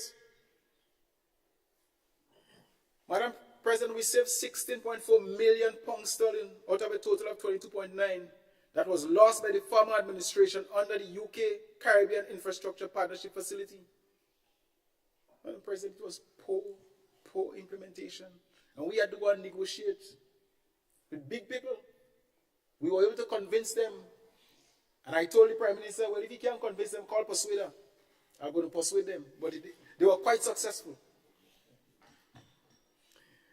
Madam President, we successfully negotiated $100 million from the Saudi Development Fund for the Climate Smart Infrastructure. That's not all. This administration successfully negotiated $30 million in budgetary support from the World Bank. That's not all. In our management. You know what we have done? For all these years, we had the National Transformation Fund. We have been collecting money and spending it haywire. But you know, over the years, Madam President, we have not saved a little for the rainy days, when things get bad. When you have economic disasters, when you have wars in the world that hampers trade, when you have things like COVID, when you have things like Hurricane Ivan, we as a responsible organization, Madam President, we have decided to take 10% of the National Transformation Fund and place it in the ECCB for rainy days. Responsible, prudent management, Madam President. Madam President, in the area of labor, the minimum wage is coming. And a lot of people are looking forward to it. The age will expand on it. But I must say, Madam President, the employers are happy with it. The employees' representatives, they are happy with it. The government has endorsed it. And the people of Grenada will be seeing a new minimum wage that was supposed to be, since 2008, it was 2010. It was last passed. So for 10 years, Grenadian salary didn't move up. 2024 will be the year.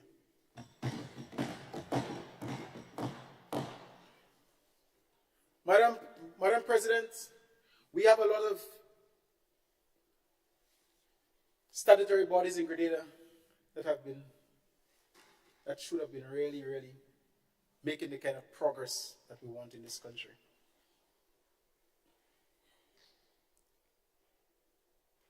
Madam President, they have not been able to function because of political interferences. We believe in independence. When we say we're giving parliamentarians the money and paying them a salary, we want them to be independent thinkers.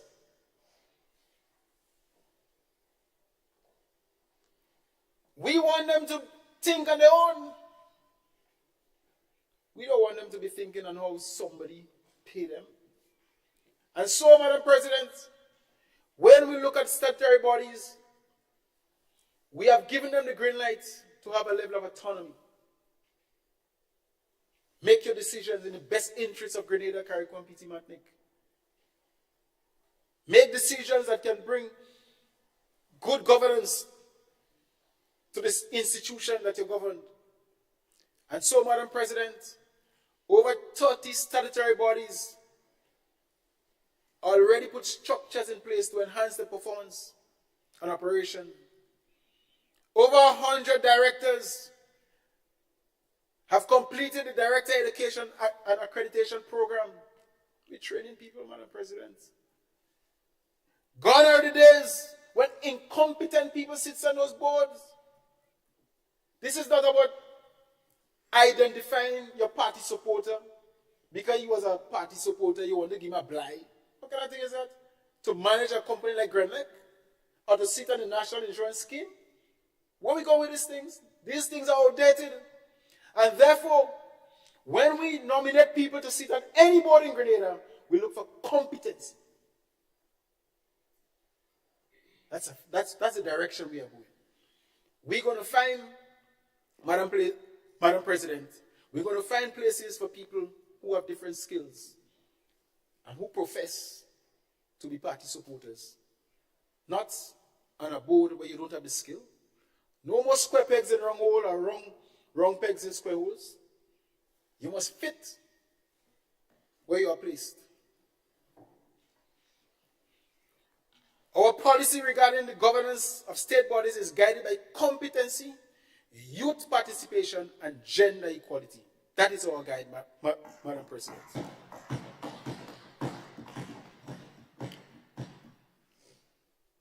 The judiciary, we allocated $2 million to advance the issue of the Hall of Justice. And I want to say one little thing about that. We need a Hall of Justice. We have been crying. I don't go to court that often, but when I do go, I can see how difficult it is for people to operate. Madam President, we're taking it further, We're going to Carriacou. Carriacou getting the Hall of Justice too.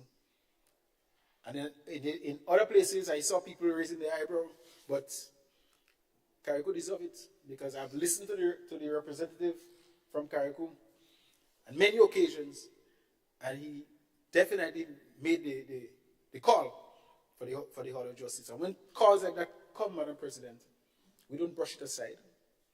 Carriacou and PT Mahatic has a very, very important role to play in the economic development of our country. And therefore, all that can be given to Carriacou will be given to Carriacou.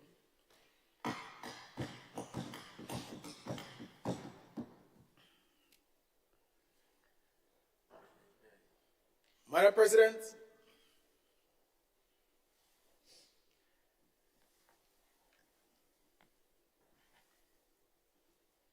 I want to say a little more on Carriacou.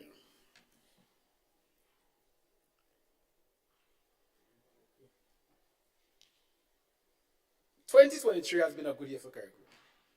Senator Nolan? I agree? All right. He has endorsed. So I'll proceed. Several major projects, Madam President, has already been completed. And we intend to complete some more. One such significant development is the 800 kilowatts solar PV project. For years, it was there idle. It was not moving. Has been completed. Madam President, what that means? It will displace 60% of the diesel of diesel, Madam President, generating serious employment opportunities on the Sister Isles. We must thank the government of United Arab Emirates for this gracious donation. Madam President,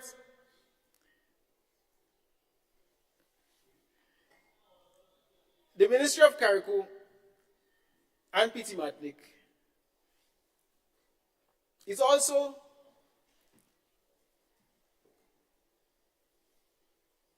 has also been given a budget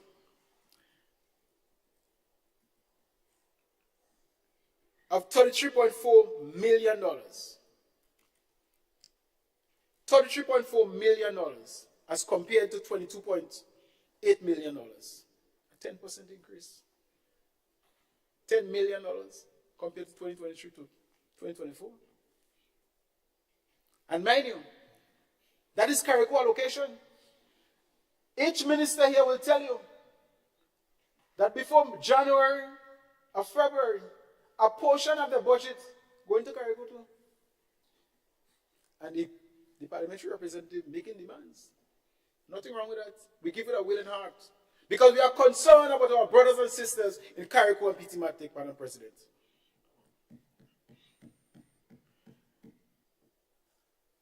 last but not least, Carriacou getting their own undersea museum and sculpture park, like what we have in Molyneux. And when we say we're going to do something, we're going to do it. So in 2024, tourists will be leaving Grenada, leaving the cruise ships, going up to Carriacou and doing some diving and creating some level of economic power out there. Madam President, on the issue of our foreign policy, well, there were in 2022, when I came to this house, there was always a call for our embassies and consulates all over the world to be filled. Today, we are doing that nicely. 10 more minutes? Well, Madam President, I beg for an extra 15 minutes.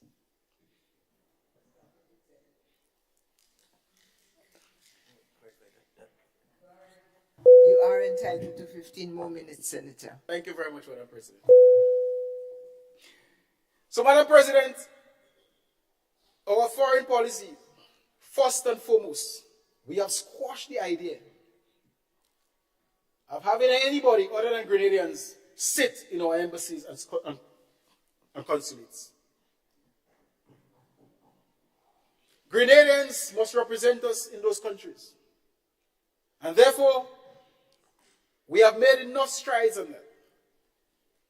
We have established a consulate in Dubai.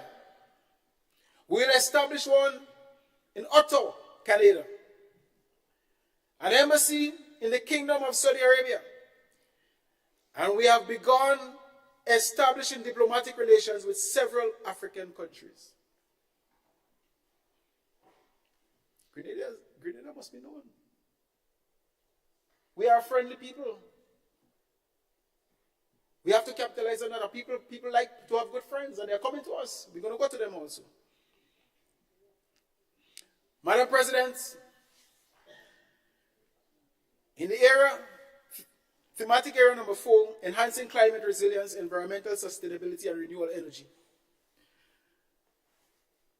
Madam President, climate change is here.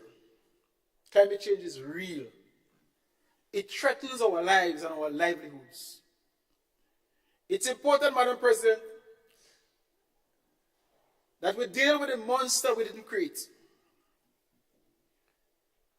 or made, or is responsible for. This administration, Madam President, is prepared to join with the world to mitigate the issue to some key areas. Supporting electricity transition, greening the transport sector, geothermal development project, and the transformative physical infrastructure. Madam President, in the area of supporting electricity transitioning,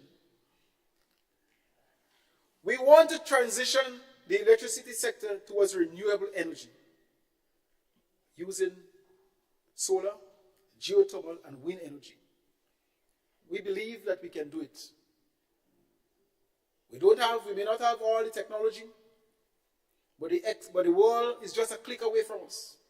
We're going to sort them out and we're going to head in that direction, Madam President. We have already identified areas close to the Maurice Bishop Airport and the Paul's Strip in St. Andrew as areas that we can install panels and develop some form of renewable energy. Madam President, greening the transport sector. We have decided as an administration to remove all duties, taxes, and fees on the importation of electric vehicles as well as charging stations as an incentive, Madam President. Furthermore, we will only charge 25% duties and taxes and fees on hybrid vehicles, more incentives for greening the transport sector.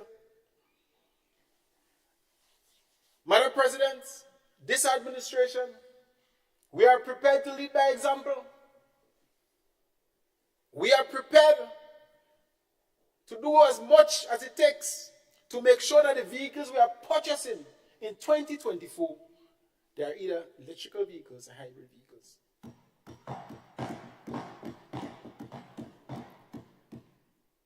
And the economists will tell you, in the long run, it may cost the country less.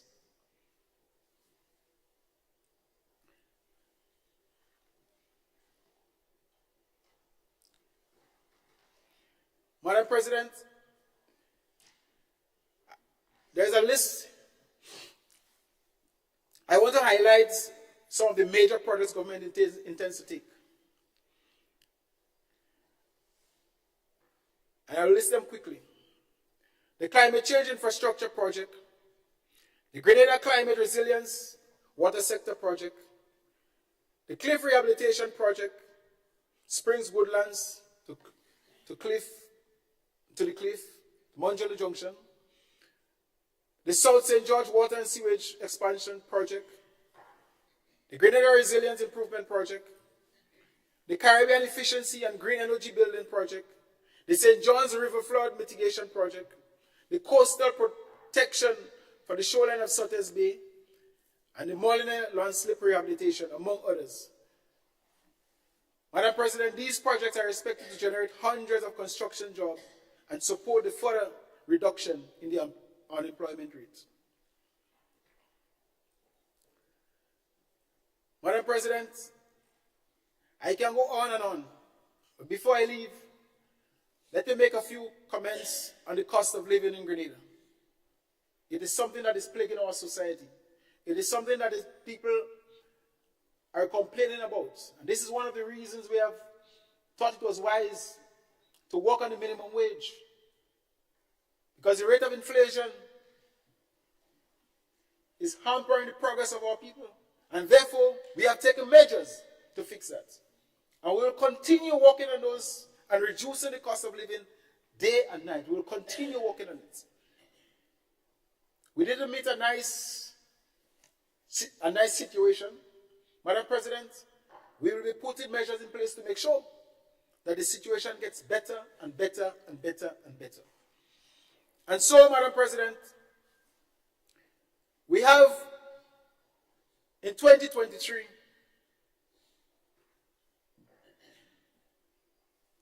VAT exempted items. We gave a list of 20 and we said it was temporary. We're going to maintain it for 2024. I would not outline the entire list, but Madam President, when we calculate the revenue that the state is giving up, it's $5.5 million. We will maintain the reduced rate of petrol tax at $3.50 per gallon instead of $5.50 per gallon. On duties, Madam President, we are giving up $8.8 million in this activity. $18.8 million. Madam President, our government will maintain the electricity subsidy of $10 per month for all residential consumers consuming up to 99 kilowatts per month at an estimated cost of $2.4 million. Madam President, this total package of targeted and impactful relief measures will cost more than $26.7 million. That's our contribution to see how we could cushion the economic impact. In conclusion, Madam President, this is not an election budget, but a budget by the people, for the people. We will make every year better until we get the best. For the year 2024,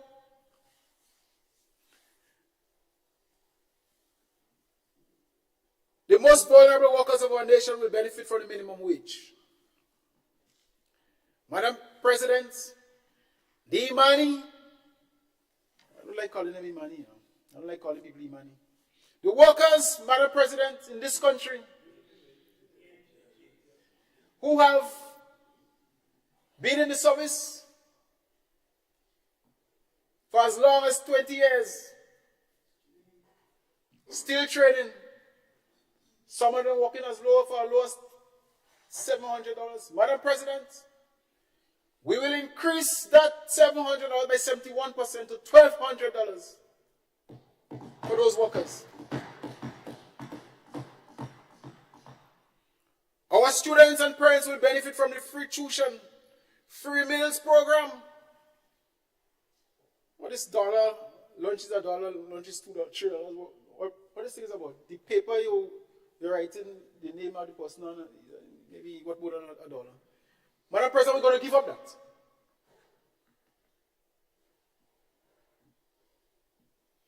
And when you look at the free tuition and free meals, government is close to $6 million. It's going to cost the government. But this is for the people's development. Eating is important. And let me tell you something, Madam President. An average of two children going to school, in a secondary school, is $6 per day, $30 per week, $120 a month. It means parents can do something else with that.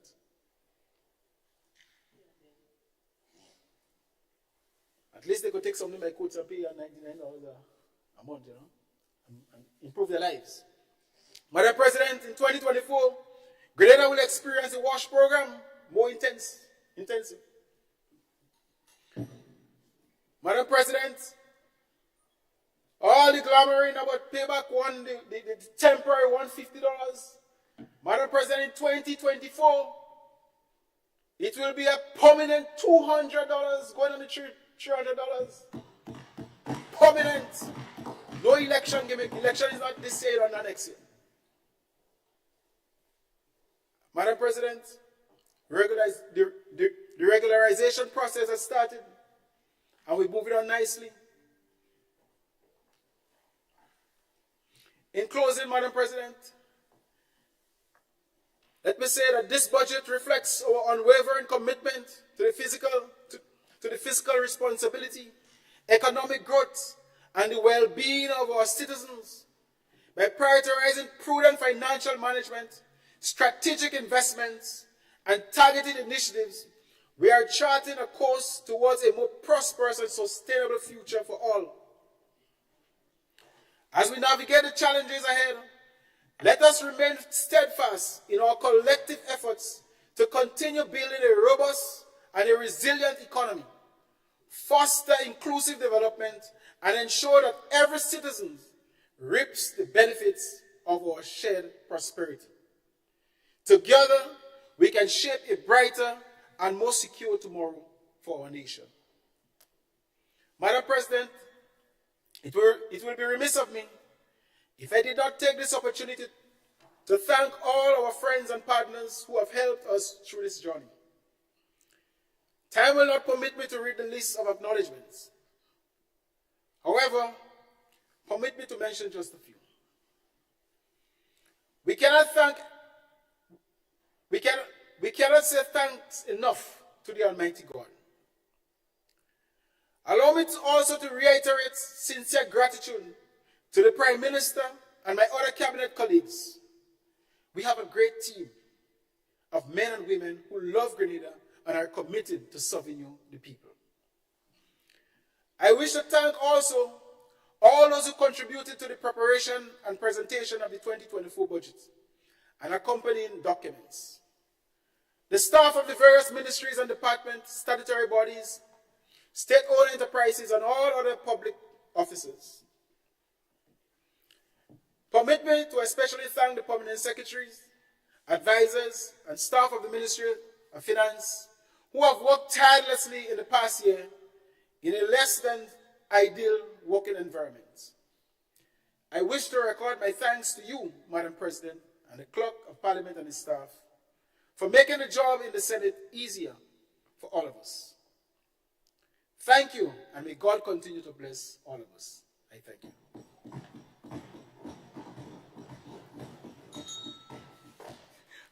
close at 9 o'clock. I thank you, Leader of Government Business. Yes, you have spoken by the clock. We turn now to offer the floor to the Leader of Government Business in the Senate, Senator Nolan Cox. And welcome back, sir.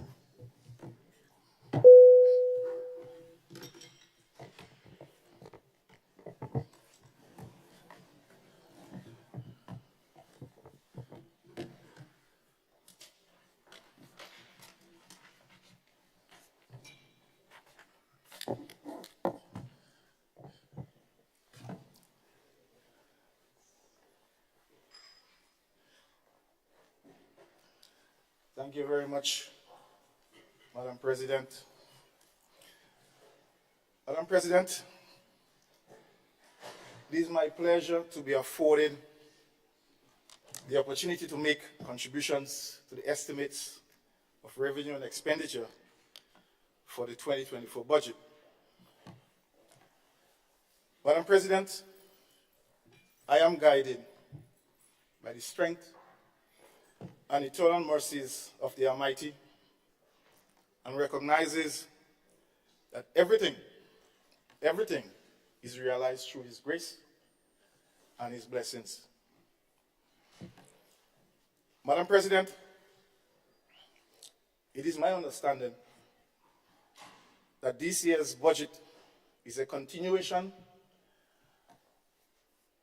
of an attempt by the government to achieve its transformational agenda that has been elusive thus far.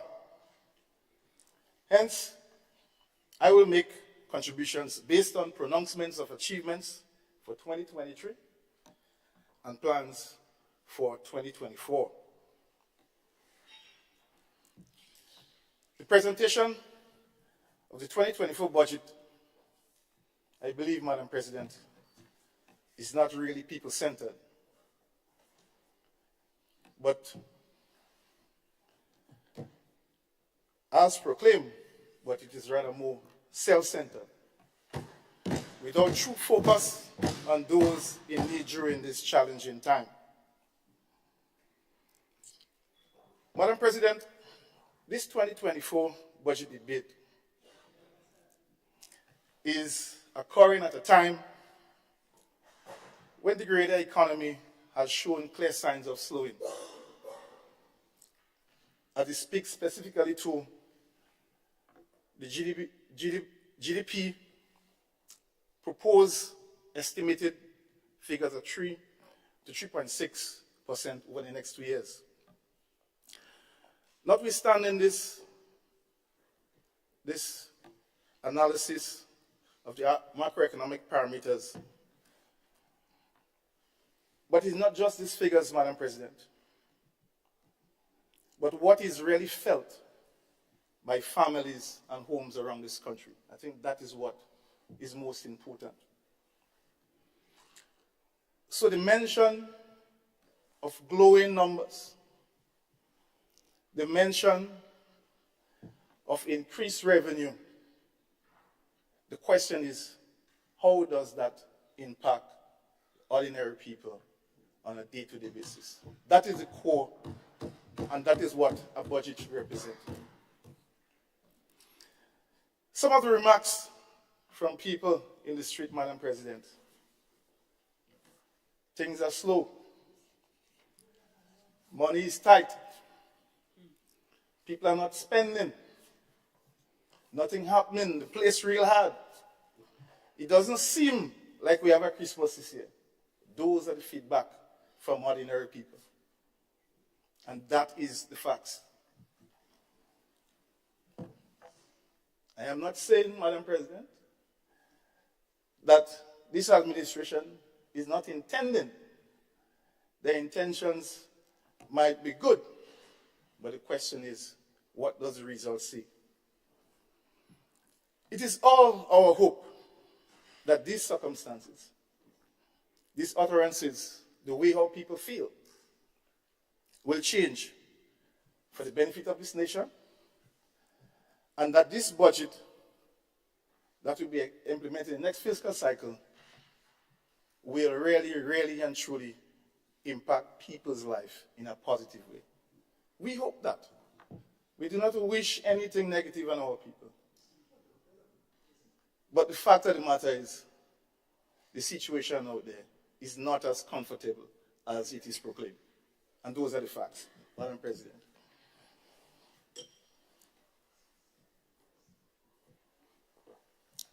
Madam President, I want to focus on the main economic pillar that has been touted since the last budget presentation, and including this one, which is healthcare. This government has informed this nation that the most critical aspect of the transformational agenda is addressing healthcare. This government further went on to say in its 2023 budget statement, far too long, Grenadians have made do with an inept system that has undervalued its healthcare professionals, underfunded critical health services to the detriment of many. Madam President, the government further went on to say, access to quality and affordable health care is a basic right that this administration intends to deliver to the people of Greater Carriacou and Petit-Martinique. That statement can be found on page 8 of the 2023 budget statement. Madam President, this government went on to further accuse the former New National Party administration of having absolutely no plan to develop the health sector. Madam President, this statement is incorrect. I am not aware if the Minister for Health is familiar with the strategic plan for the Ministry of Health, Strategic Plan 2016 to 2025. I encourage him, if he has not seen it, to make himself acquainted with such a document, as it is still relevant today, based on the strategic plans that are contained therein. So we had a plan, and we'll hear more some of the results of that plan, Madam President, as we move forward. Madam President, they said that facilities were ignored and our healthcare professionals were treated with disregard. And we hear today that nurses were fleeing in droves, and they did admit that some of them are still living. Critical services were not provided. Our citizens are still literally afraid to be committed to our hospital for care.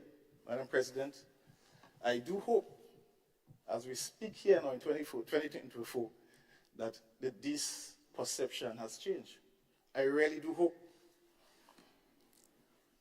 Madam President, today the calls are loud and clear that the nation is clearly not satisfied with the current services of our healthcare system, with specific focus on hospital and primary care services. If I might add, Madam President, it has been a dismal performance by this administration thus far, and this is very concerning to every Grenadian, including the opposition. Madam President, the reports, the stories are frightening and worrying. Reports of little or no basic and critical medications, including antibiotics, are not readily available for patients at our health centers and hospitals. Madam President, I take no pleasure in speaking about this. As a Grenadian, this is not something that you want to ponder, but it is important that we raise it. We cannot in any way not speak of this, Madam President. It really pains me to talk about this current situation in our healthcare system. We are fully aware of the challenges. Some of it is chronic. And many efforts by our healthcare professionals every day to perform their duties within some complex situations but they are making complex situations.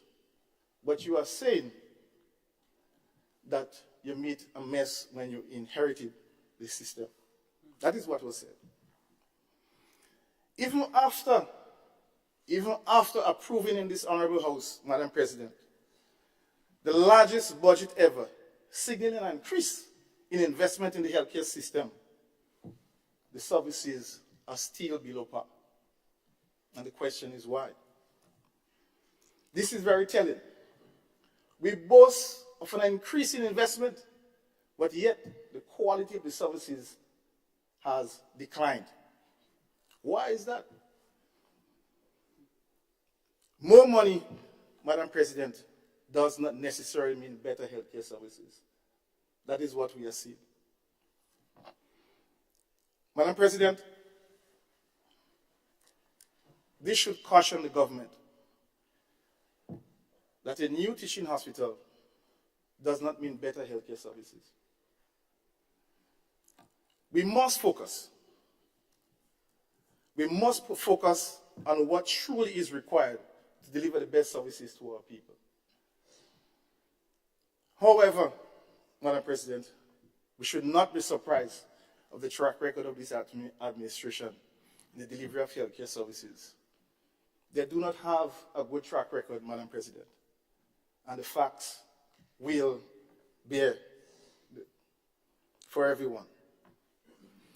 Madam President, none of us wants to access a healthcare system for care only to be met with disappointment or, a worst case, the loss of a loved one. It is a sector that truly transcends politics, because we all will get sick at some point in time in our lives, and we won't know the extent or where and when it will happen. Hence, our plea, my plea to this administration is to address these concerns now and address it immediately. Madam President, with the highest allocation in the history of the ministry, it is quite baffling that estimates reflect an unspent amount of $27 million, while we lack basic medication in our health facilities.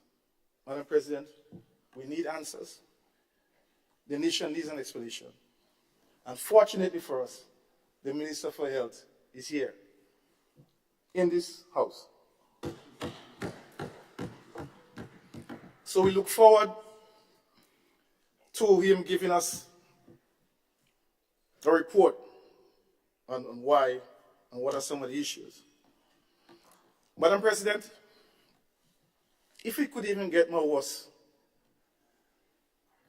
we have reports of health supplies being removed from various health centers and sent to the general hospital because of shortages. That is even further creating a problem for the primary health care service. This is a very serious issue. And I speak not because of just where I stand.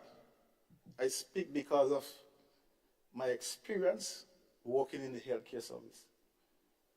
Madam President, I had an opportunity to manage the Princess Royal Hospital for a number of years. So when I speak, I am not speaking by guess, Madam President.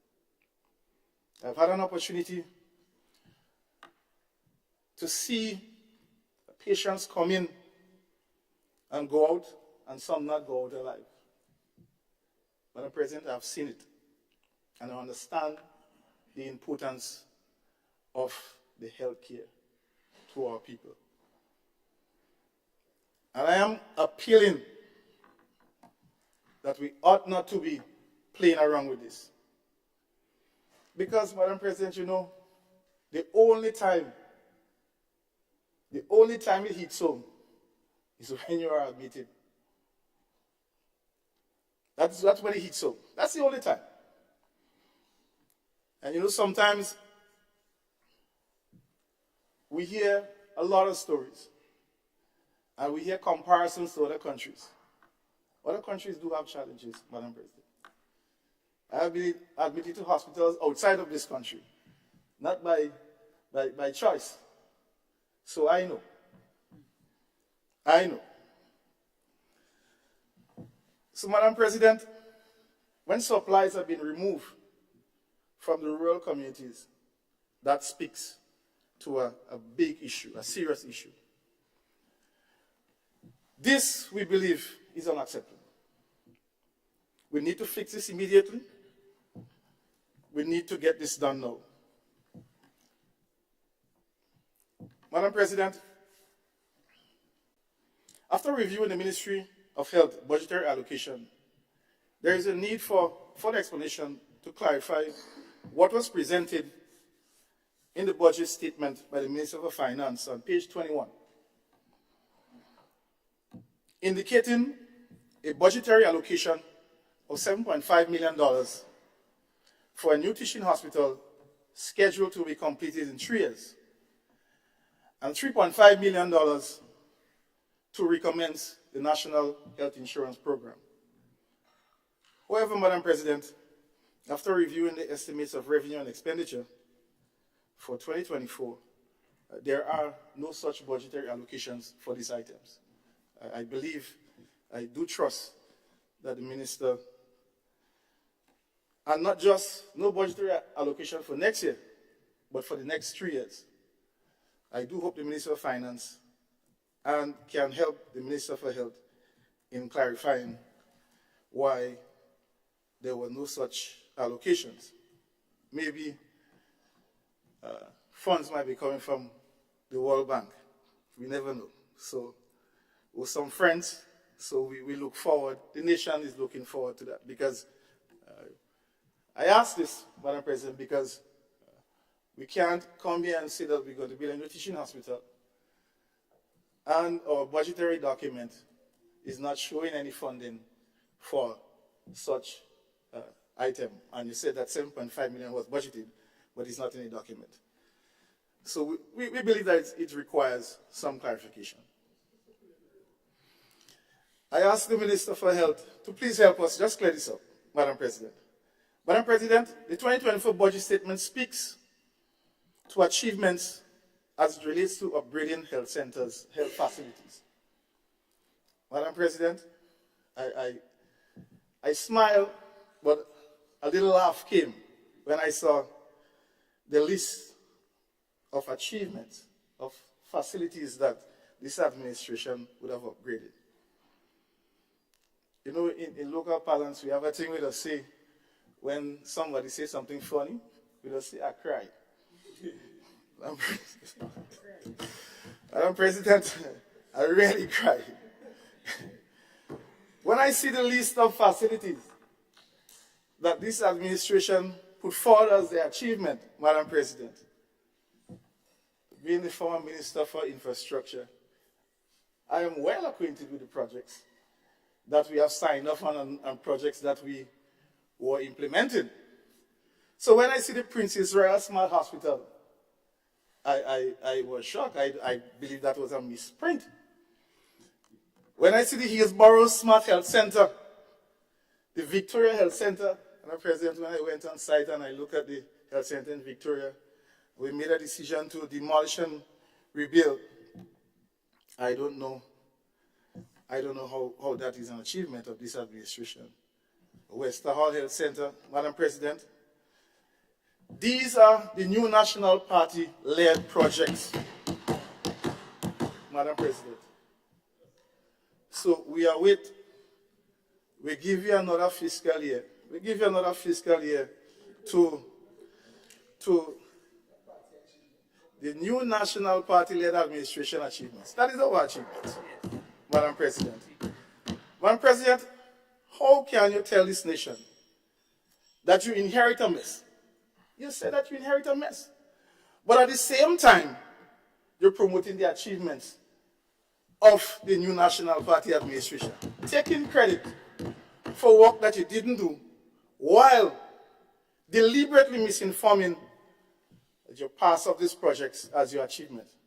Madam President, I don't know. There must be a word for such a behavior, but I don't know it. I really don't know it. I'll have to find out after this session, Madam President. There must be a word for such a behavior.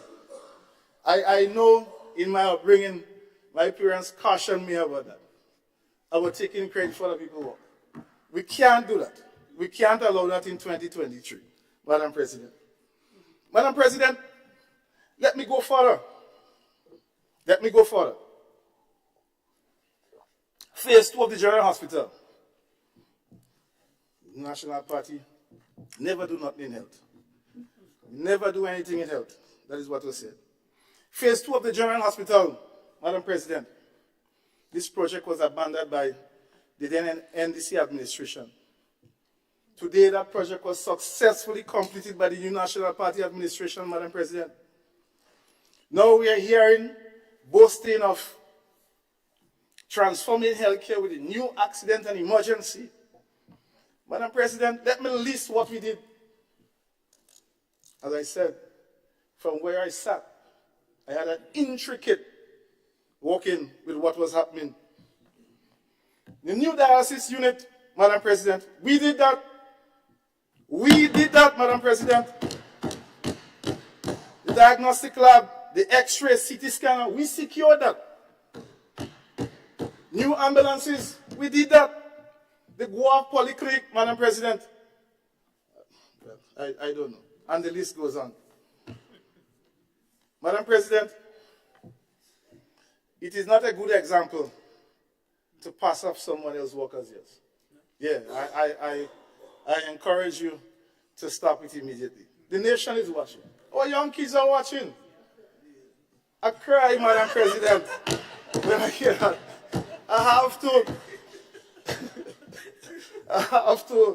I couldn't even laugh. Madam President, we see the trend. We see the trend. You are 18 months.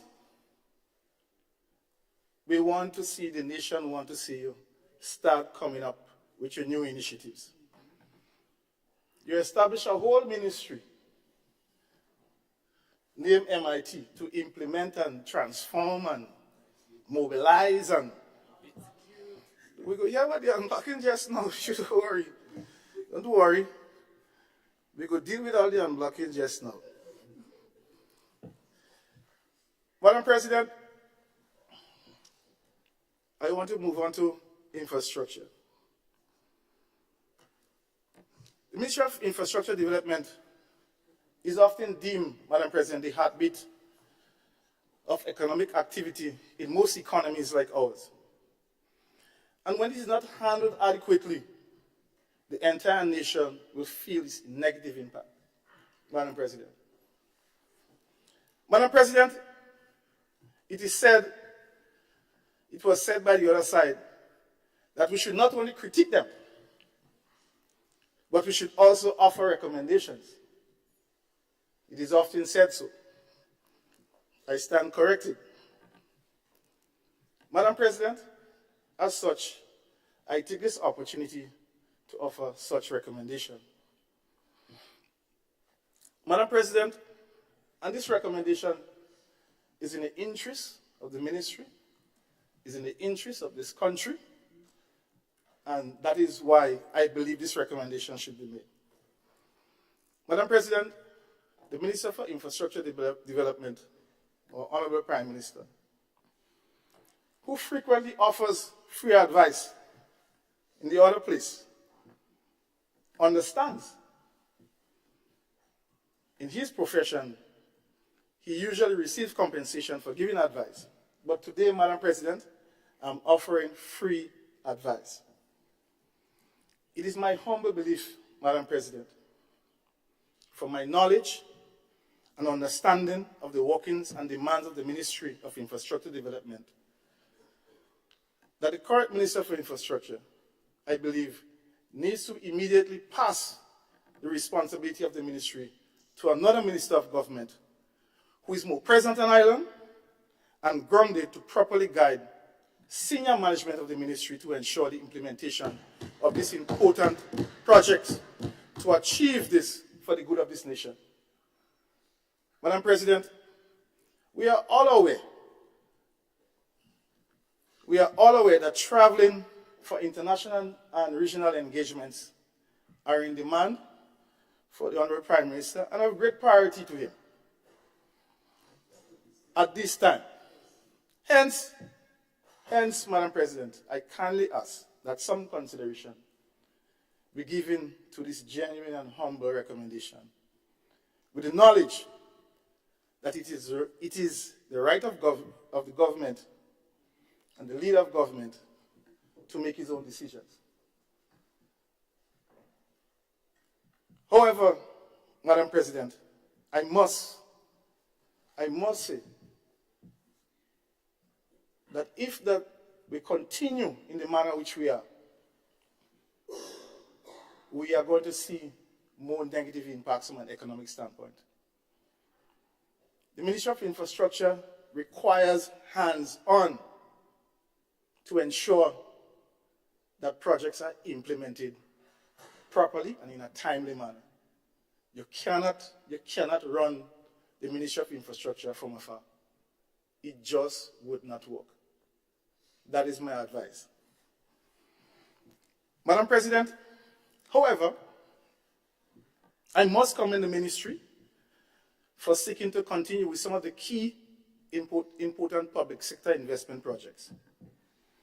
These projects play a critical role, whether it's increasing climate resilience footprint or increasing access to critical services or creating significant economic opportunities. These projects do have an important stake in this country's growth and development landscape. However, the continued implementation of these projects have been far below par, and in some cases, non-existent, like the Ministry of MIT. Madam President, most notably, and I hear the utterances that we lose funding for the Western Corridor. Madam President, we had an opportunity to dialogue with the UKCIF officials, CDB officials. We had set a time frame. We had set an implementation schedule. Everything was moving, and we were having weekly meetings. That is my last recollection and understanding what transpired before the general elections. So I don't know, I don't understand how all of a sudden you lose something which you left in good order. I can say more. I can say more, Madam President. But if the current administration had operated with some level of due diligence and principle in terms of handover, they would not have lost the funding. And I'll give you an example, Madam President, as we go on. And you will hear many more. So when they came in, is clean house, whoosh, wash. Everybody is politically aligned. Firing this, firing that. Don't touch anything. That is how you lost the funding. That is how you lost the funding. You put everything on pause for more than 6 months. That is what you did. So by the time you get your people in place, by the time you go to start to negotiate with CDB, it was too late. And it presents an excellent opportunity for the UKCIF to withdraw the funds, because they too were challenged, because they had a policy mandate by the new government at that time to withdraw, pull back all funding wherever they were giving support throughout the world, because the UK government were having also challenges at home. But by not taking action, you open the window for them to withdraw the funds. Fortunately, I think they understand the importance of the water component of the project. And it was also looking bad on their part by not giving some commitment, by withdrawing all. And hence the reason why the water component was saved, Madam President. And those are the facts. Those are the facts. We didn't lose anything. You lost it. You lost it. And we will hear more. Madam President, the Molinier landslip, the famous Molinier landslip. And it's the same thing again. Madam President, you had an engineering firm equipped with some of the top engineers throughout the region and the world working on the Molinier landslip, come up with an adequate design. We had several consultations with the public, with persons in the Molinier area. They had an opportunity to speak directly to the engineers, to ask questions, to raise concerns. Madam President, one of the first actions, they fired the engineering firm. You fired the engineer from the person who designed the roadmap for the implementation of the project. You fired them. And you want it to be implemented successfully? This is craziness, Madam President. That is what happened. That is why we are in this mess. With the firing of the engineering firm, they brought in some other engineers and they decide to come up with their own ideas. And they start to excavate into the embankment, not understanding. We had one of the top geologists working for weeks and months to come up with this design. Understanding, they did all the drilling, all the pores, and know that the slope was unstable. Hence the reason why the slope was not excavated. Somebody came up with a brilliant idea to bench the slope. And I don't know. God forbid, I'm telling you, that area is very unstable as we speak. The persons up on the Montgomery side, we are just very hopeful that nothing serious happens. We are very, very hopeful that the project can be implemented because the people of Molinier requires that roadway to be reinstalled. So don't come on national TV and say, you have a better design now. You made a mess of it. You made a mess of it. Piles were driven and have to be abandoned. So, I am very hopeful that we could get that project sorted out. I'm very hopeful, Madam President. Madam President, Monkuma Road, how beautiful. That is how things must be implemented. That is how projects are implemented.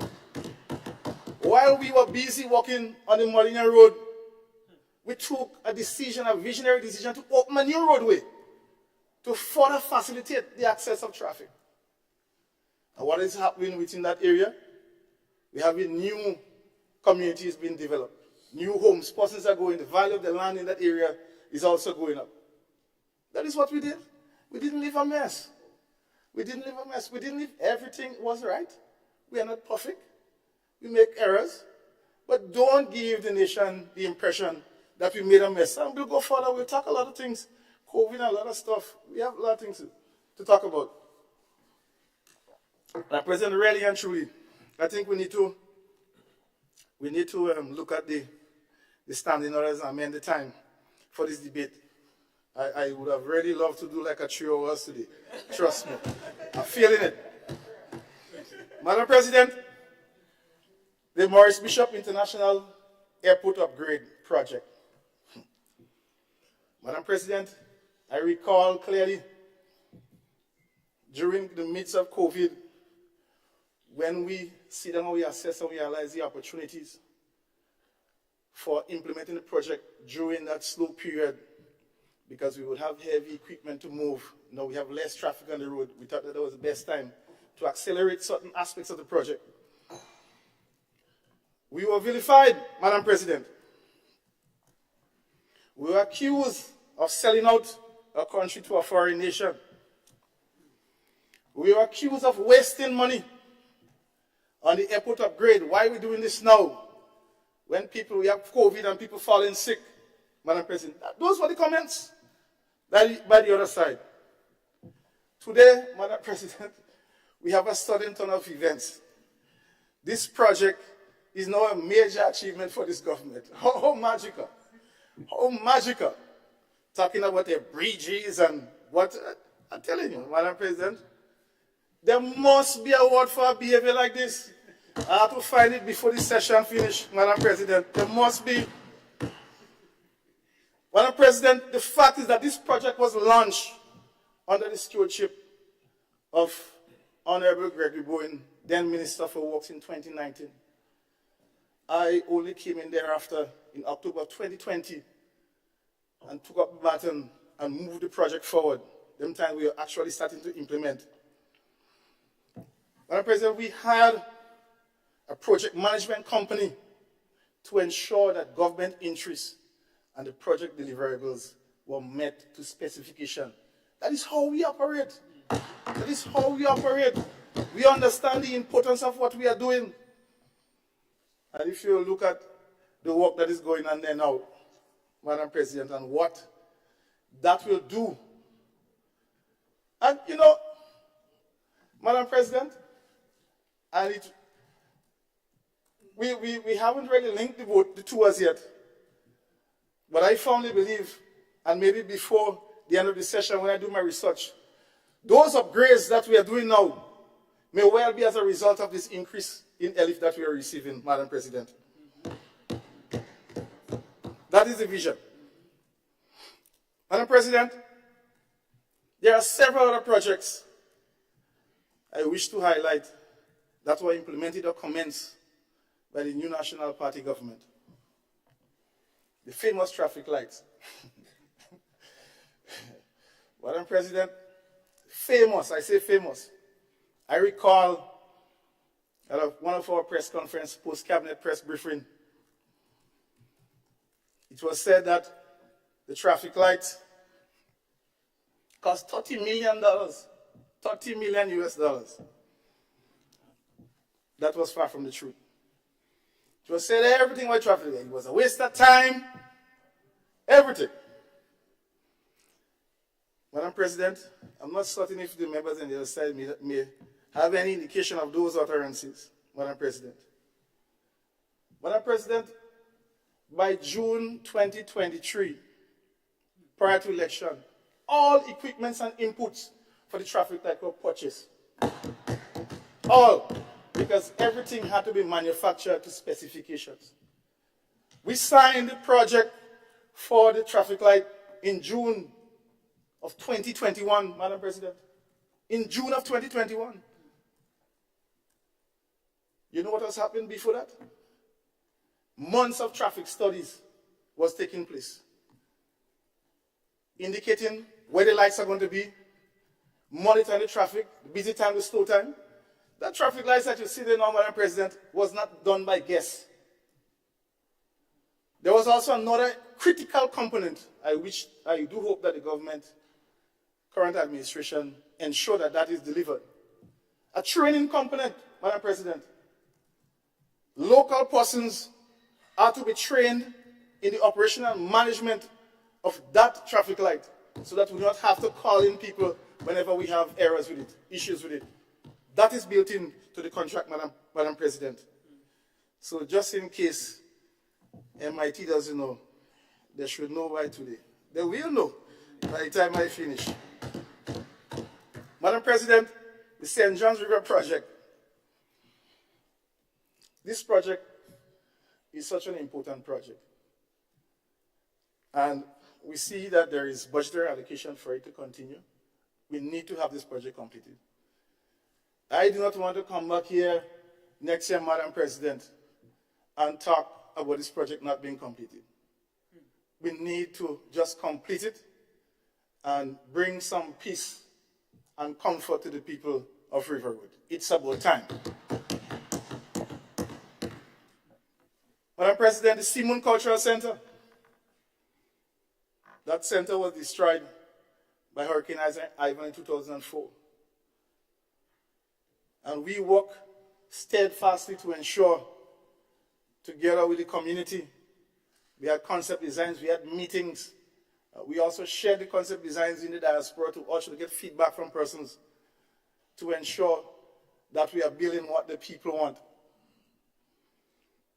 Madam President, this project is also struggling in terms of implementation. I understand why. I understand why. I understand why, because you have a whole ministry to implement, running all over the place while, not doing nothing, Madam President. That's why nothing, absolutely nothing. We go get to the nothing just now. Madam President, the Grenville Commercial Complex. That was a very important initiative for the town of Grenville. I haven't seen it. I haven't seen it in this budget allocation. And we urge going forward that this project be put back on board, put back on the list of projects to be done. It will be a critical project for the town of Grenville, Madam President. Madam President, I sat here this morning and I listened to the government, leader of government, minister on the other side. Spoke not so highly of the Chinese low-income housing. When speaking about government plans for Project 500, he said that we don't want no house without no backyard, no front yard. If you lie, the hand said, kill bear. You don't want no apartment where you just go in and you just be inside. Madam President, I'm confused. I'm very confused. And taken aback with his comment. When his government, the NDC government, has never provided houses for the people of this country. Madam President, we are very grateful to the People's Republic of China for their generous support and donation. Madam President, what is most concerning in this 2024 budget is the capital expenditure. That capital expenditure has only increased by 7%, a mere 7%. And that is concerning. That is very concerning. And if you recall, when I started speaking on infrastructure, I reiterated the importance of investing in the sector. Because when you invest in the sector, it creates economic activity. So if it's only 7%, the bulk of the increases is on the recurrent side. It means that will be a non-performing budget, Madam President.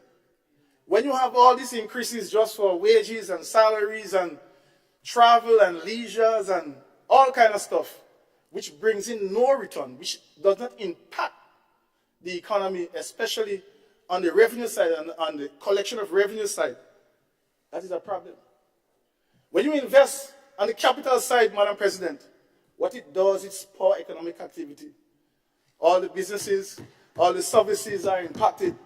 And so you collect revenue through that because it's a consumption tax, Madam President. But the capital side of the budget is where the economic activities originate. And because of this very little increase in investment on the capital side, there is a clear indication that the sector will only result in slower growth and less economic activity for 2024, sadly, Madam President.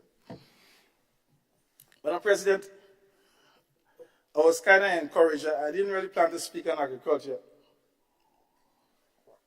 But seeing that my good friend and minister with responsibility for agriculture is in the house, I think it's fitting that I speak on it. And it's also fitting because you know that is an area of competencies for me as well. We worked with the Ministry of Agriculture sometime in the past. So we do have some history. Madam President, agriculture is touted as one of the critical pillars for the government transformational agenda. But I must register my support for the agriculture census and the Youth in Agriculture project.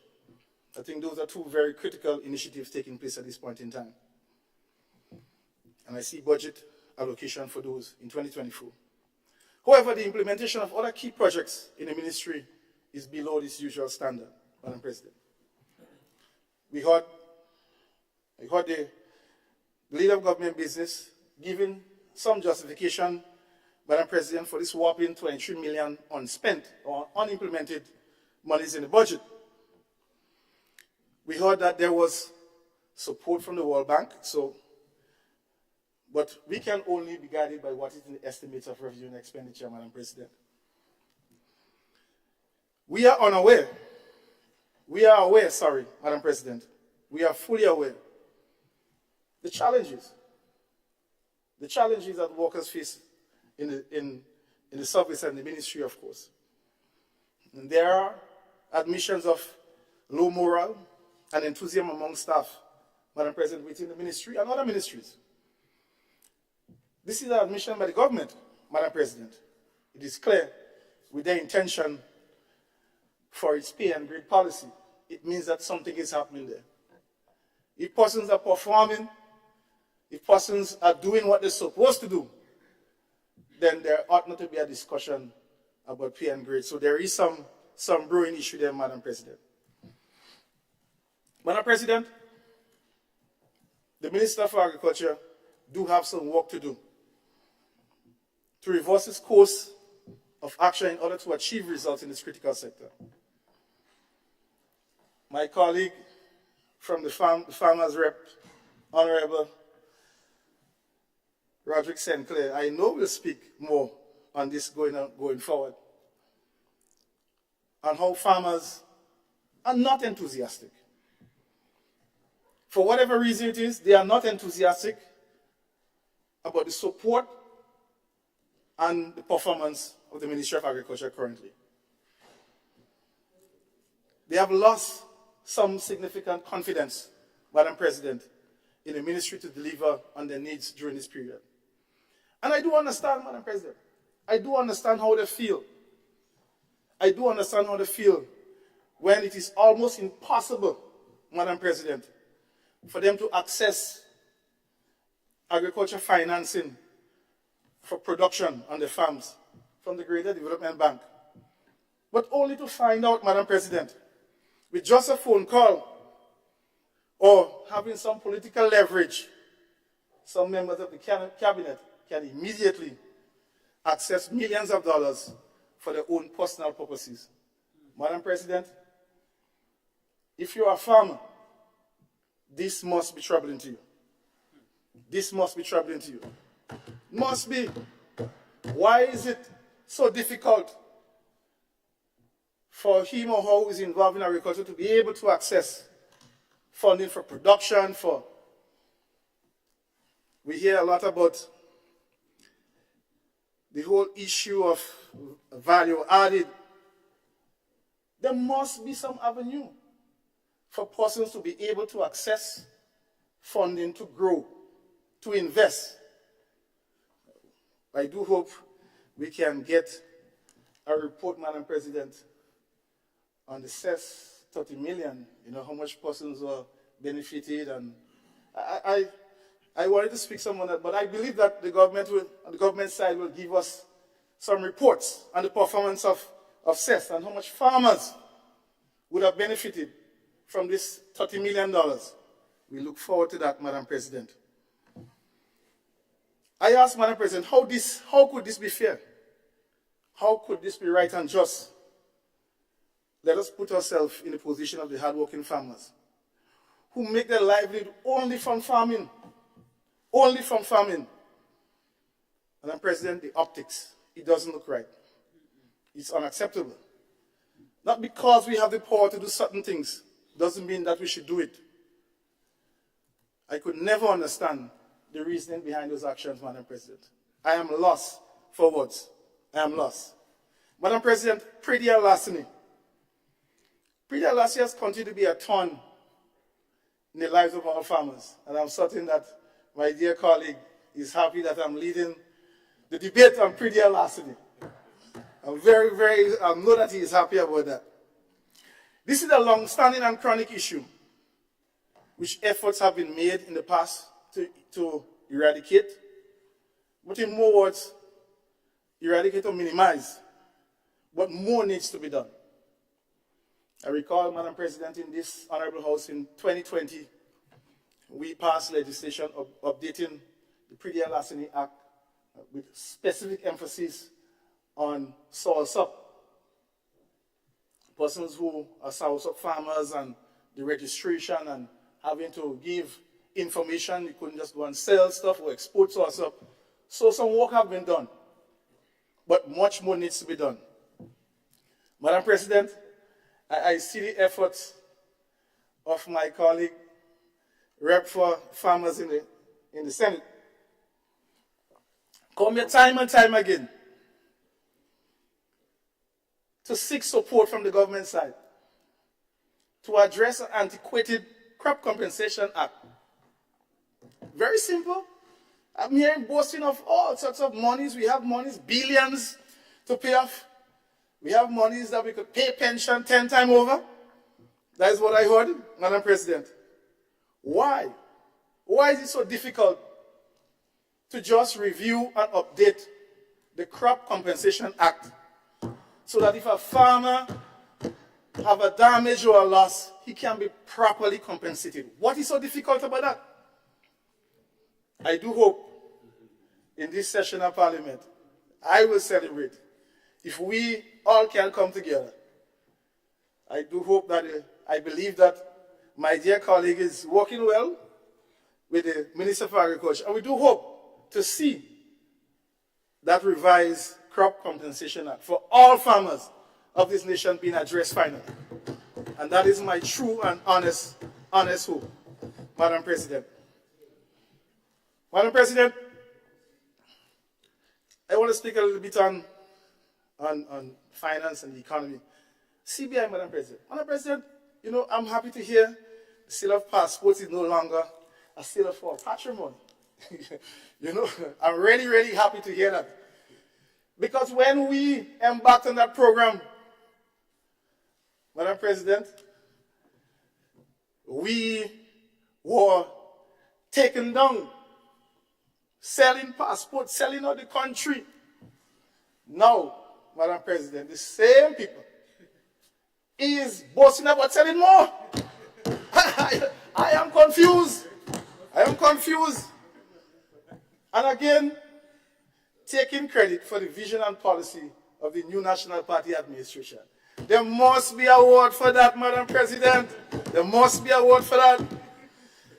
Madam President, when I hear my colleagues saying that we didn't save money for rainy days, I couldn't believe.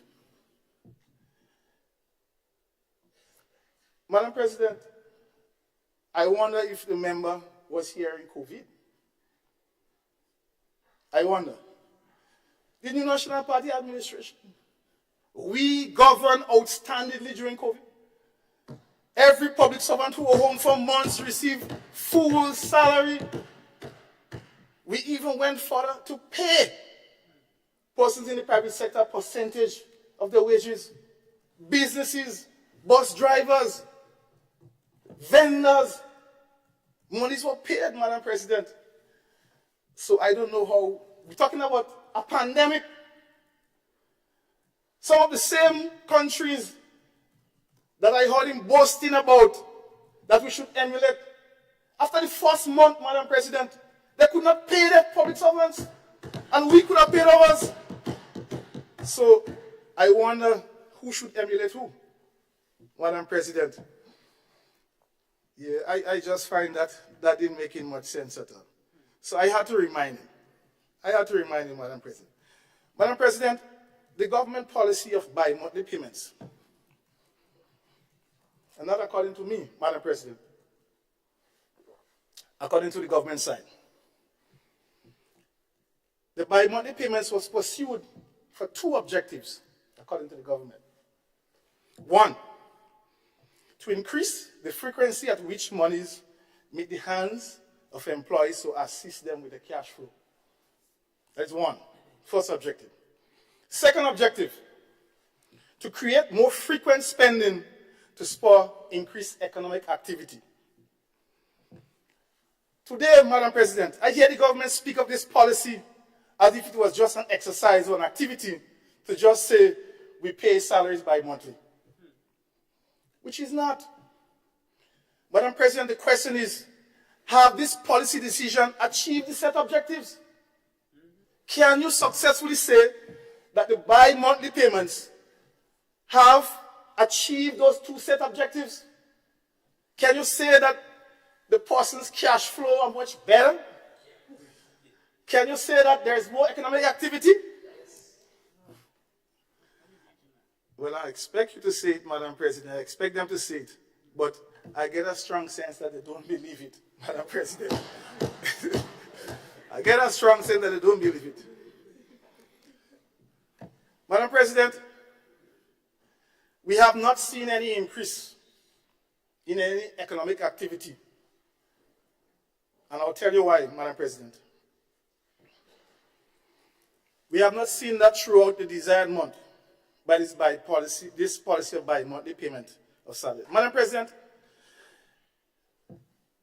what I want to hear, just don't do us what you did. Just don't say that you just did it, Madam President. The question is it working? I don't think it is working, Madam President. While I understand the objective of this policy, which may have worked in some countries, I must admit the rollout do have some serious nagging issues, which is seen as a nightmare for most workers' finances, Madam President. The following must be addressed immediately to improve this current policy decision. One, the frequent late payment to many employees is creating a budgeting and spending nightmare for people. And that is a fact, which may have been brought on by the government policy to change the time in which salaries are applied on a monthly basis from the 20-something of the month to the 30th of the month. And I'll further explain, Madam President. When you send the monies to the bank on the 30th, remember, and the credit unions, remember they have internal processes. Those monies are not going to be arriving on the employee's account until days after, Madam President. Days after. Remember, it's thousands of workers. And every 15 days, the issue of having to prepare all those vouchers for payments, especially persons who are submitting invoices for payments. The persons who are working, preparing those invoices, as soon as the week done, they have to get ready to start preparing for the next fortnight. It's a never-ending process. It's creating an administrative nightmare for a number of departments and even some of the financial institutions. Madam President, need to look into this to ensure that when people work, they should not be making 3 and 4 trips to the credit union, the bank asking, the money come? The money come? The workers are tired. In the bank are tired. People calling and asking if the money come. They are tired. We have to fix this. If you want this policy to be successful, you have to fix this. Second, Madam President, second issue with this policy. This policy is well established. It is a well-established understanding, Madam President, before this policy was implemented, that every business person look forward to a month-end sales bump. Every person know, every small shop know month-end, and fellas come in and clear up the body this month-end, and stocking up month-end. Madam President, that gone. Twice he had no month-end bump, Madam President. That gone. That gone. You're telling me? I will know it. I will know it, I'm telling you. He ain't had a month-end bump. Remember, it's not no full bump, it's a half bump here. half Bombay and a half Bombay. How it could be the same? It can never be the same. It's just common sense. If I receive my full salary at the end of the month and I only get in half when month end come, how would I have the same financial impact? It's just common sense. That has gone. Don't ask me, go ask the business people. Go ask them if they see the sales and month end. Go and ask them if they see the same sales. The numbers are there, the financials are there. There's business people here. They could just check their records to see from the time they have payrolls, see if your sales have gone up at the end of the month or it has decreased. I rest my case on this. You're making sense. You wouldn't make sense because you don't have a business. You're making sense. The rep for the business committee, if I know him very well, he will speak the truth. He will speak the truth. As much as he might be a supporter of this government and a supporter of Grenada, I have known him for one who will speak the truth. And if I make a mistake, I stand by my error. Madam President, the infamous seed. You know, Madam President, I don't want to speak too much on this, but I have to say a few things. I look at the time, I have half an hour more, but we'll see how we squeeze it in. Madam President, if you take something from me, Madam President, if you take $1 from me, yeah? And then you're realizing that you have done me injustice and you give back $150. Could that be seen as you give me $150 when you took the dollar from me that you're not supposed to take? Oh, that could be right. Madam President, it is just a cover-up. It's just a cover-up. What the government needs to do, Madam President, is to admit you made an error. You made an error. You should not have stopped the payment. You should not have stopped it because it affected ordinary people, needy people significantly. And that is the point we are saying. That is the point we are making. And the reason why the payment is reinstalled, why is it reinstalled? Why it was reinstalled? I'll leave that to here, why it was reinstalled. I ain't going to say. Why it was reinstalled permanently? Because, Madam President, we,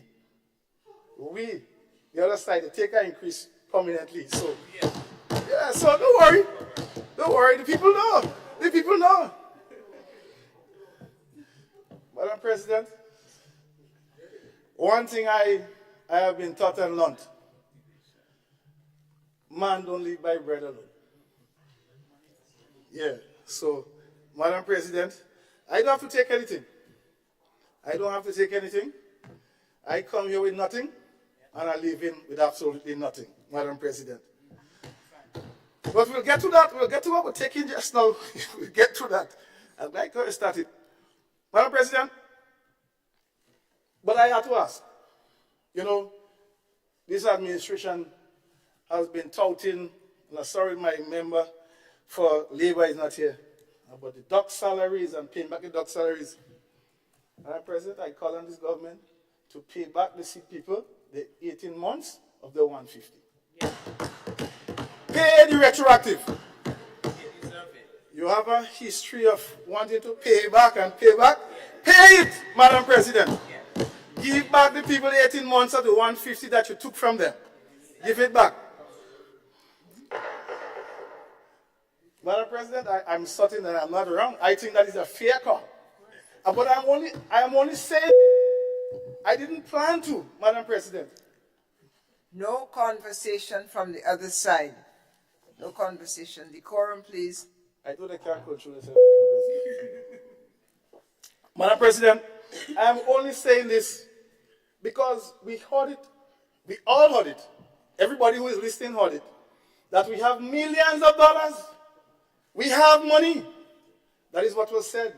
10 times over to pay pension. That was said this morning. Madam President. Madam President, you know what is even most troubling? What is even most troubling? At the same time those deductions were made, an allowance was given. Non-tax allowance was given to ministers. $2,000. I don't have no issue with that. I don't have no issue. The point I'm making is that, why? Why you take them for people to change? Why? Don't do that. So, I believe that we are in agreement that you say that you know your prime minister and he has a good heart. I believe that he will do the right thing and pay the retroactive. Madam President, it appears the big pronouncement for this 2024 budget from the government is the increase in income for parliamentarians. Madam President, I have an issue with this proposed policy decision. And I will make the position clear on it. First thing, Madam President, it appears that the process at which we arrive at these increases, the government arrives at these increases, I believe that it could have been done better. I heard the member on the other side say, we are people-centered, we like to consult with people. But I'm sorry, you never consult them what you increase. You never consult them what you increase. Did you tell them what you were giving yourself before you came here, Madam President?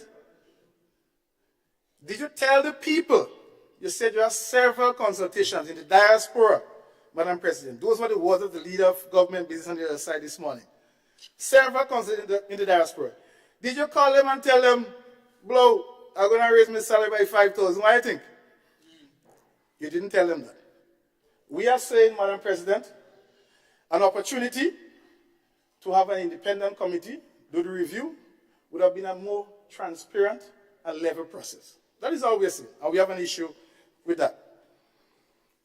While we support the increase for members of parliament who are not ministers of government, Madam President, we do not support any such increases for members of parliament who are ministers of government and who are already receiving a minister's salary. That is the issue of 83,000 plus annually, Madam President. While the talk of people-centered, Madam President, this is a self-centered policy, Madam President, being proposed. No, little or no relief taxes to the general nation, Madam President. And we see increased taxes on vehicle registration fees going up, Madam President, while we touting a big 100 and plus increase for parliamentarians. When pegged against the incentive package for the category of workers, who stands out? What stands out, Madam President, is the issue of what is taxable. Madam President, what baffles me is that if you are giving someone an honorarium, I know in the past we would have given honorarium and we would have taxed it. But we have a unique situation, Madam President, where we are giving an honorarium of $500, one-off, at the same time as parliamentarians, and more so for the government side, you have an increase in your income of over 100%. That is not being taxed, and which is permanent. Madam President, I believe that if you're giving the nurses $500, you give them $500. Yeah. I think there is an opportunity to not tax the $500 or not tax the $1,000, Madam President. Only 25% after thought for the public workers. I am saying that why tax those and ensure that what you're receiving is not taxed? If we tax it low, we tax everything. If we ain't taxing low, we don't tax. Isn't that fair? Isn't that fair? Madam President, you know, when I heard of this increase, I recall, I saw Facebook post live for a particular member of government on Facebook, seemingly warding off constituents by stating that sometimes you only have $2 at the bank account. Madam President, after this increase, I don't think I will see such a post. I don't think that person can come out and say they only have $2 in their account. If anything, they should be telling constituents come, because there is also a proposed $10,000 a month. $10,000 a month. I will speak about that, Madam President. This is of grave concern. And I'll offer some suggestions, Madam President. There are a number of government programs that provide support for constituents every month. Why is it necessary to add another layer?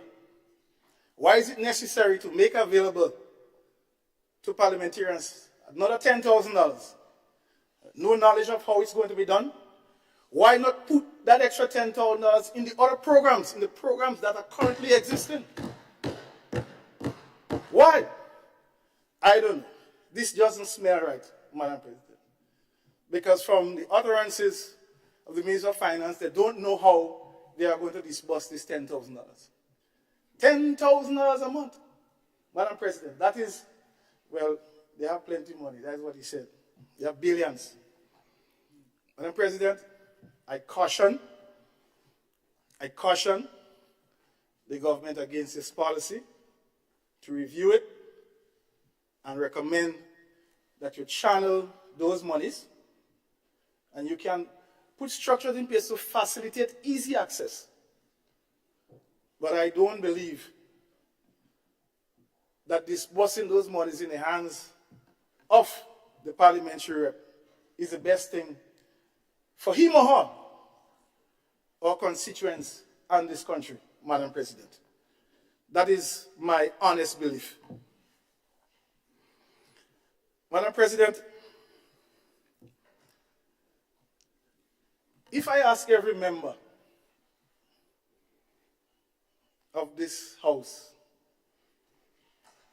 either on this side or the other side,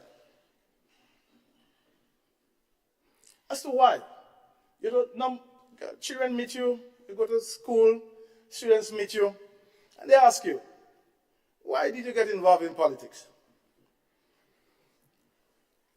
Why did you become a parliamentarian? Why did you enter the parliament? I'm certain, Madam President, most of the responses will immediately say, that's an opportunity to serve the people who we love deeply and to make a contribution to the development of this country. I think that is a standard answer that we're going to get, and we have heard it here several times before the people. If such is the case, Madam President, why is the justification for the increase income for parliamentarians, and notably so the ministers of government, be leveled for the fear of corruption? Why, Madam President? Why is that the most suitable justification for offering an increase? Madam President, I mean, when I heard this, I was very disturbed. Madam President, I would not want to be in any way categorized as wanting an increase because of fear that I may do something sinister or corrupt. I do not want it if that is the case. Madam President, I was raised better than that. Madam President, I felt very embarrassed. I felt very embarrassed for parliamentarians to be labeled like that. And this has nothing to do with this side and the other side. This is, I believe, it wasn't intended to probably come out the way that it came out. But I know each and every one of us here do have some level of commitment towards serving this nation and for the justification for an increase in income to be put forward because of vulnerability to corruption, I believe this, Madam President, is not right. Those remarks are misplaced, and I believe an apology should be rendered. That is my personal opinion, Madam President.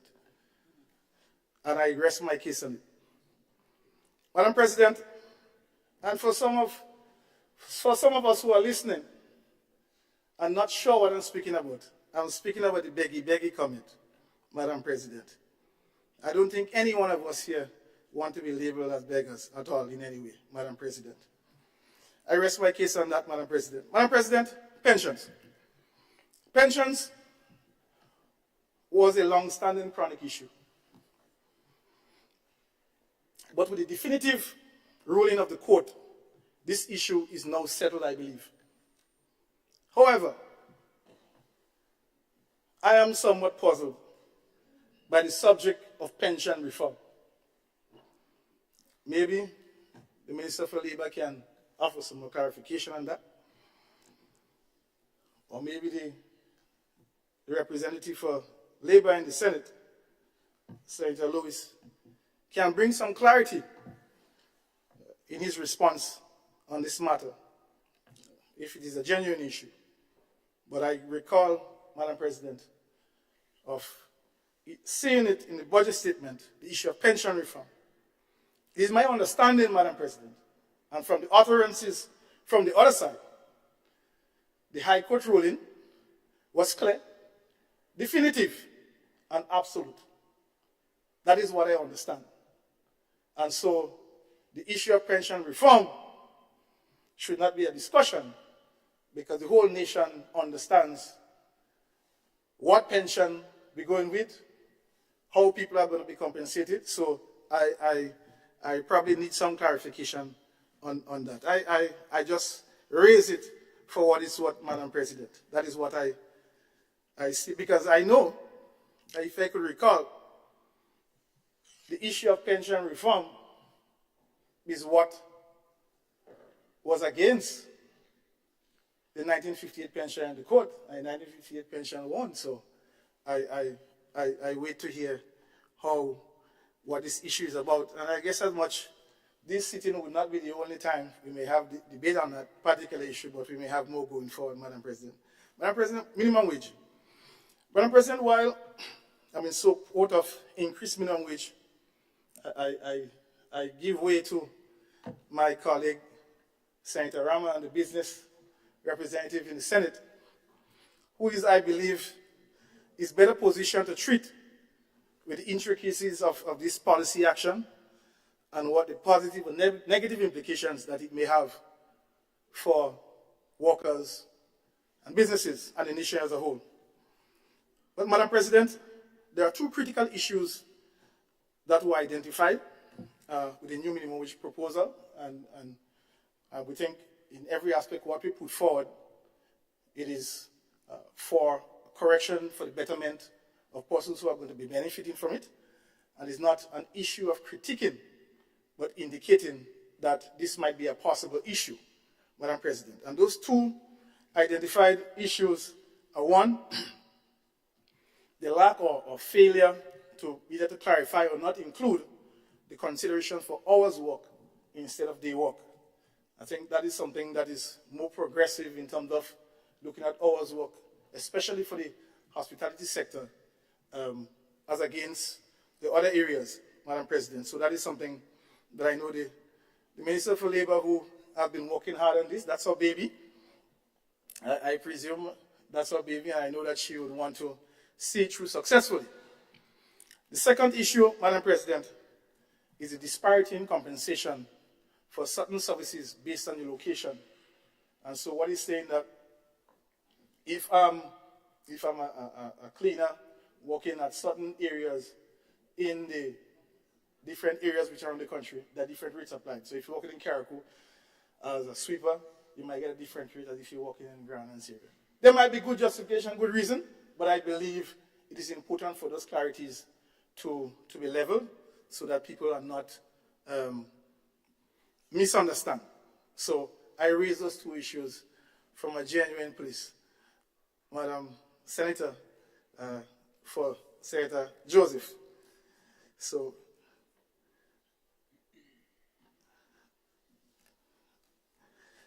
Madam President, the famous MIT, Madam President,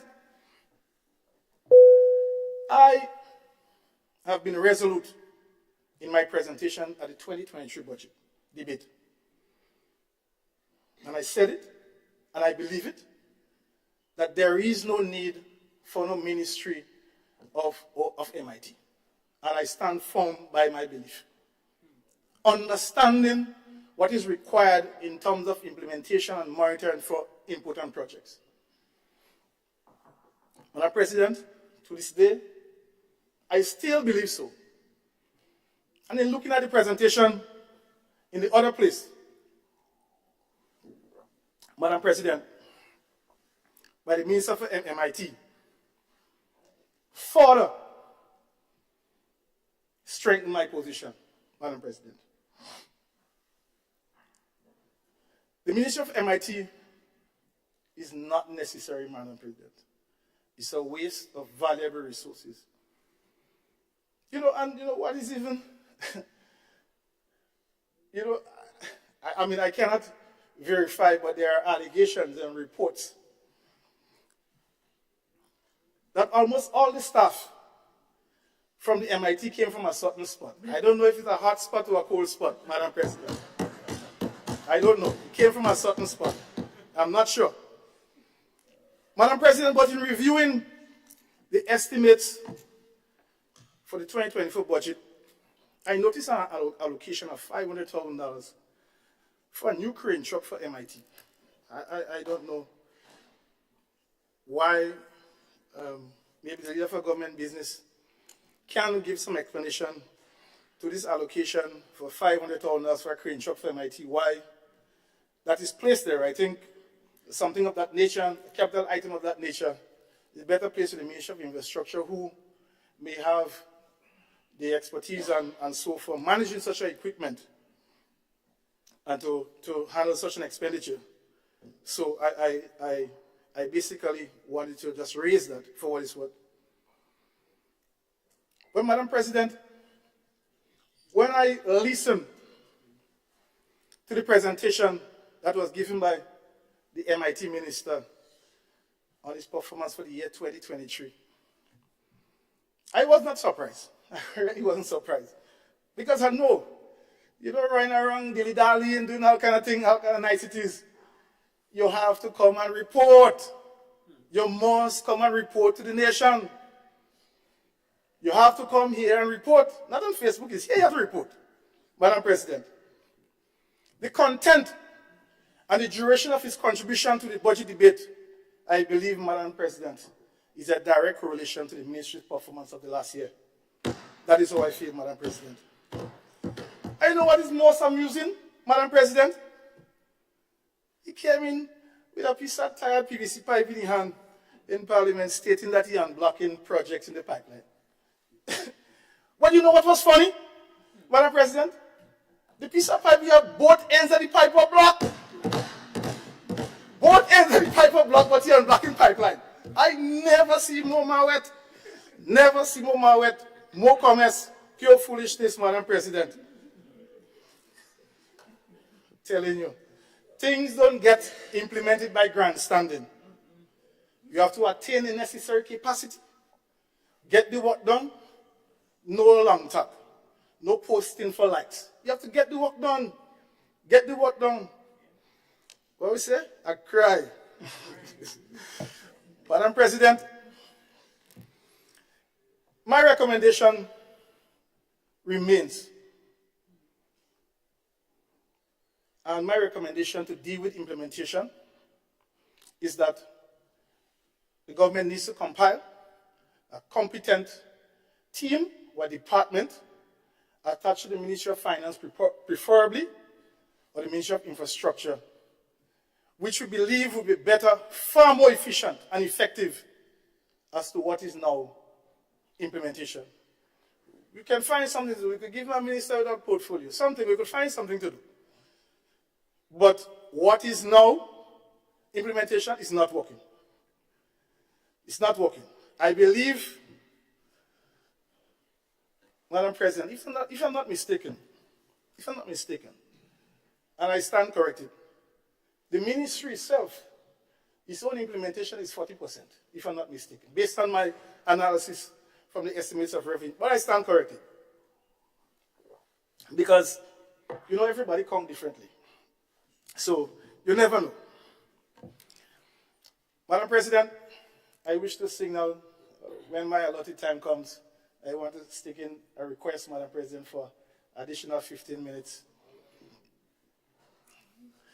I may not need the whole 15, but I think to avoid having to disturb the Honorable Chair, I think it would be more suitable so that I can just ask for the minutes so that we can have a smooth flow as we go to Carriacou and Petit Martinique. Madam President. Thank you for your early warning. It's 1:25. You have by standard till 1:30, and then we can add 15 minutes additional to that by your request, and therefore proceed with that understanding. Thank you. Much appreciated, Madam President. And no need to rush back to Carriacou from the Senate. This is your other home. Madam President, that is something that we'll debate about. Madam President, the people of Carriacou and Petit Martinique will be always dear to me. I have a long-standing and a proud history of serving them, and in turn, benefiting from the support and guidance over the years. Madam President, you could say the people of Carriacou and Petit Martinique have raised me. Madam President, the longest time I've spent outside of Carriacou on a consistent basis is between the period 2018 to 2023, when I moved with my family to accept responsibility to start off as the Minister for Youth, Sports and Culture, and then move to the Ministry of Infrastructure, Madam President. But before that, all my entire life I've been in Carriacou, Madam President. Madam President, this relationship is deeply rooted. It is not based on any political position, but it is based on a genuine passion, love, and commitment that I have for an outstanding and unique people in every aspect, Madam President. Madam President, I must commend the government and the Ministry of Carriacou and Petit Martinique on the building of the new free center in Windward, as the old one was deemed unrepairable and unsafe. And of course, that is a very good project, Madam President. I commend them for that. I also commend the budgetary allocation for supporting both building, but I question the methodology, as it requires a surgical process to achieve such a realistic success in dealing with sustaining such a critical heritage, Madam President. We are also happy to see that the government's continued development works on the botanical gardens. Madam President, I was very skeptical as so much negative was said about the plan to improve the botanical gardens by the former Minister for Carriacou and Petit Martinique Affairs, the Honorable Kinja Mathurin Stewart. I didn't think she had not a rest a day about the botanical gardens. But today, we see that that is a premier venue for all things government, Madam President. But we are happy. We are happy that they now see the vision and value in what we were seeking to achieve, Madam President. So we're happy about that. As we have seen time and time and again, just pumping money into festivals and initiatives without any strategic plan of action results in failure. While I support, Madam President, the increase for subventions for festivals in Carriacou, there is an issue in terms of the quality of the festivals and whether or not just pumping money can sustain them.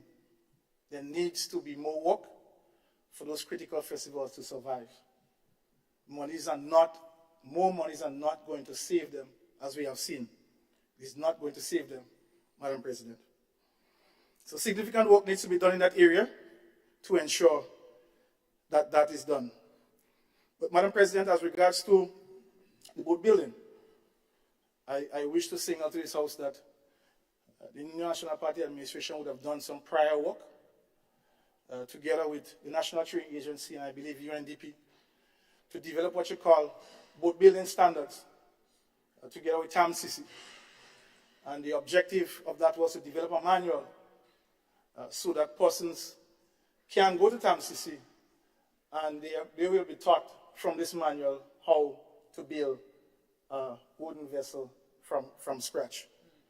Madam President, I was part of that process, and we had inputs from all the top shipwrights and seamen from Carriacou and Petit Martinique who contributed to the development of the document. And you know what was very telling, Madam President, is that the person who came to prepare the manual and know a squat about boat building.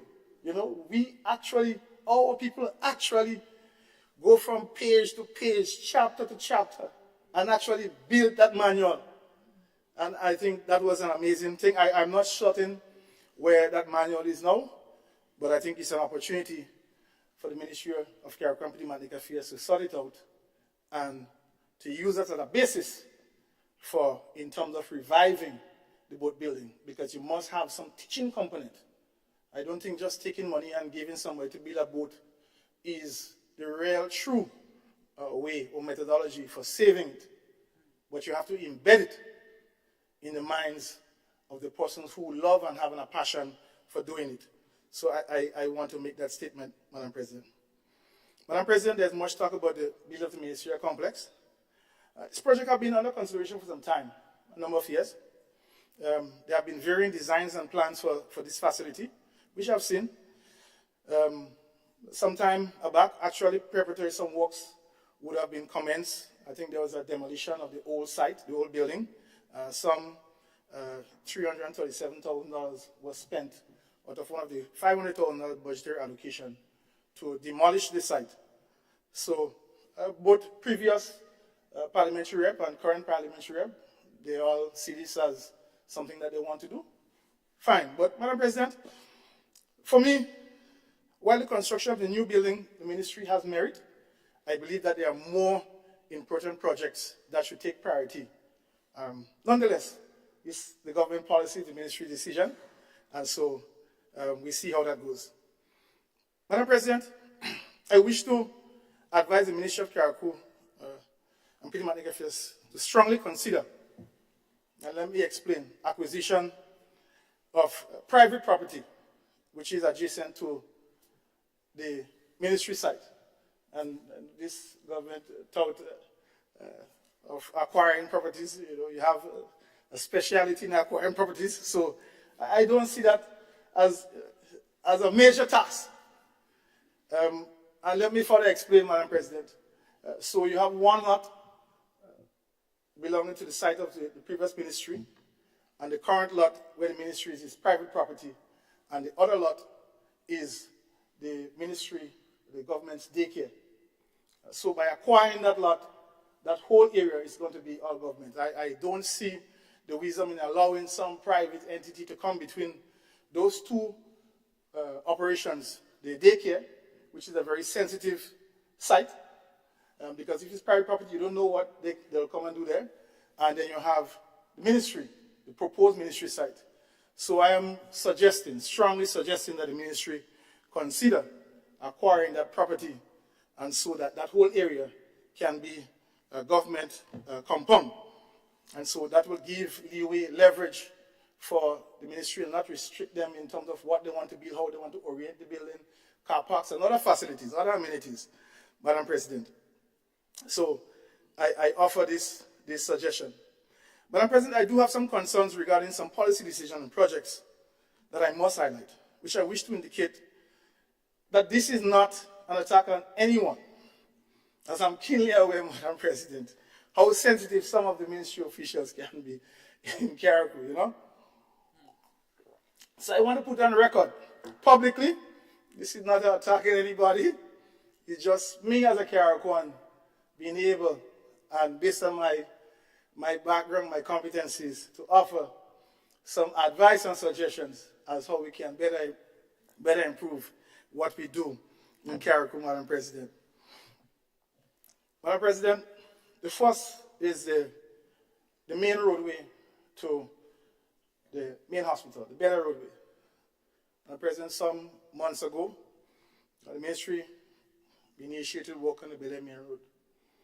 The challenge that I have with this project, Madam President, is that this is a multi-million-dollar project and it is being done via day work.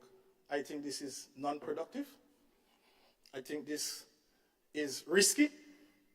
And what it does, it also adds a longer duration for implementation, knowing that that is the main roadway to the Princess Royal Hospital.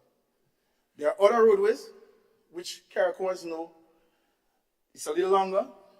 It is not entirely as safer. We have had several accidents on that roadway, the 16 Corner Road. And the other area we can go to Bel Air is also a little bit longer. So while we do have alternative access, I believe for those reasons, in terms of implementing the project efficiently, cost-wise, I think I didn't see any line item for the Bel Air project in the estimates. So I presume that the same policy of day work may continue. So I raise this out of concern, Madam President. Madam President, I know this is something that, just to clear up, there was a pronouncement, some 2,000 feet of road was done in Petit Matlick. From the estimates, what was spent on roads in Petit Matlick was just a little over $200,000. Madam President, from my knowledge in terms of construction and estimates, $200,000 cannot build 2,000 feet of road. So I believe some clarification will come as regards to that. That might just be an error. So I just raise it just for clarity. Madam President, we have the Carriacou Farmers Association. I know that a lot of effort have gone into providing support for the festivals, but we have the Carriacou Farmers Association who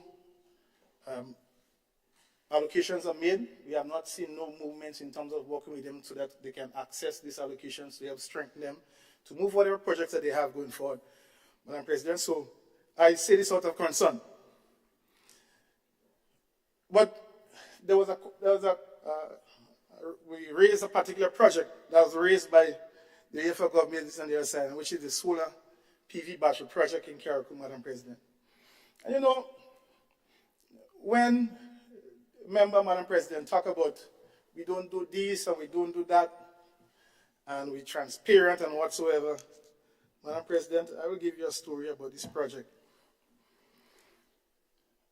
Madam President, this is a very important project. I think all stakeholders know that.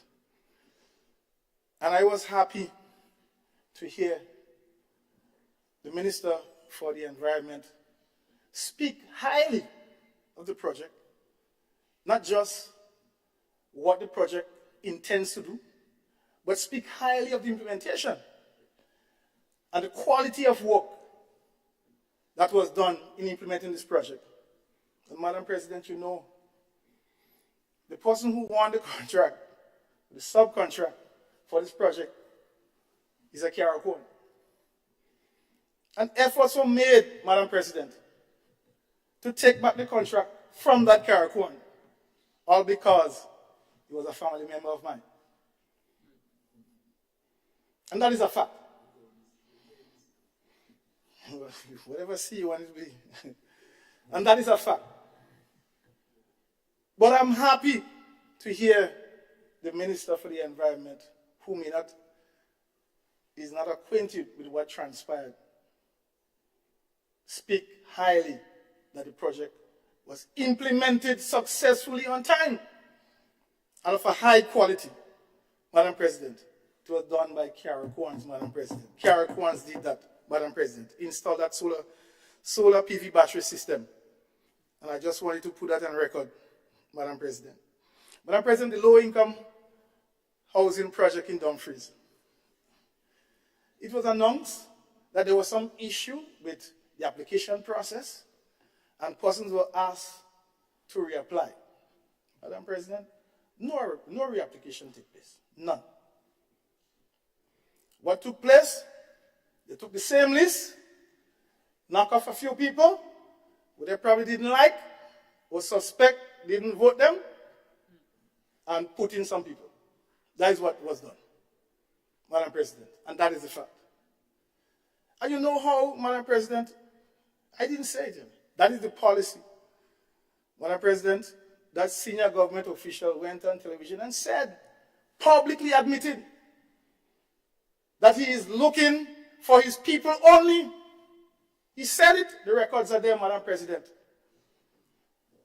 And I hear that there is a lot of first time, this first time, Madam President, in the history of all parliamentarians, I ever hear anybody go and say that you're representing all the people. First time I hear you go, somebody say that they're only representing who vote for them. I never hear that yet. There's a first time for everything, Madam President. Madam President, termination of a number of persons. We understand that is the policy of the government. But we are not happy with it. Yeah, we are not happy with it. And I'll give you one example, Madam President. The only certified boxing coach in the state of Grenada, 3-star coach, was sent home. Was sent home. Represented Grenada nationally boxing. I mean, how embarrassing that could be. Are we talking about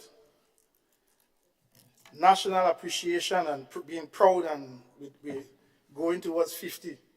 Madam President, that is not right. Madam President, I just wanted to touch on one little thing before I close. There's something else which I want to have a little fun with, Madam President. You know that there is a sign in Petit Matnik, Mark, I love Petit Matnik. Madam President, what? When this sign was installed, it's like it was a national emergency. Stories, news, this, that, sign, too much money. Madam President, the GTA now have a sign. Same type of sign, GTA have a sign. I don't know how much GTA pay for it.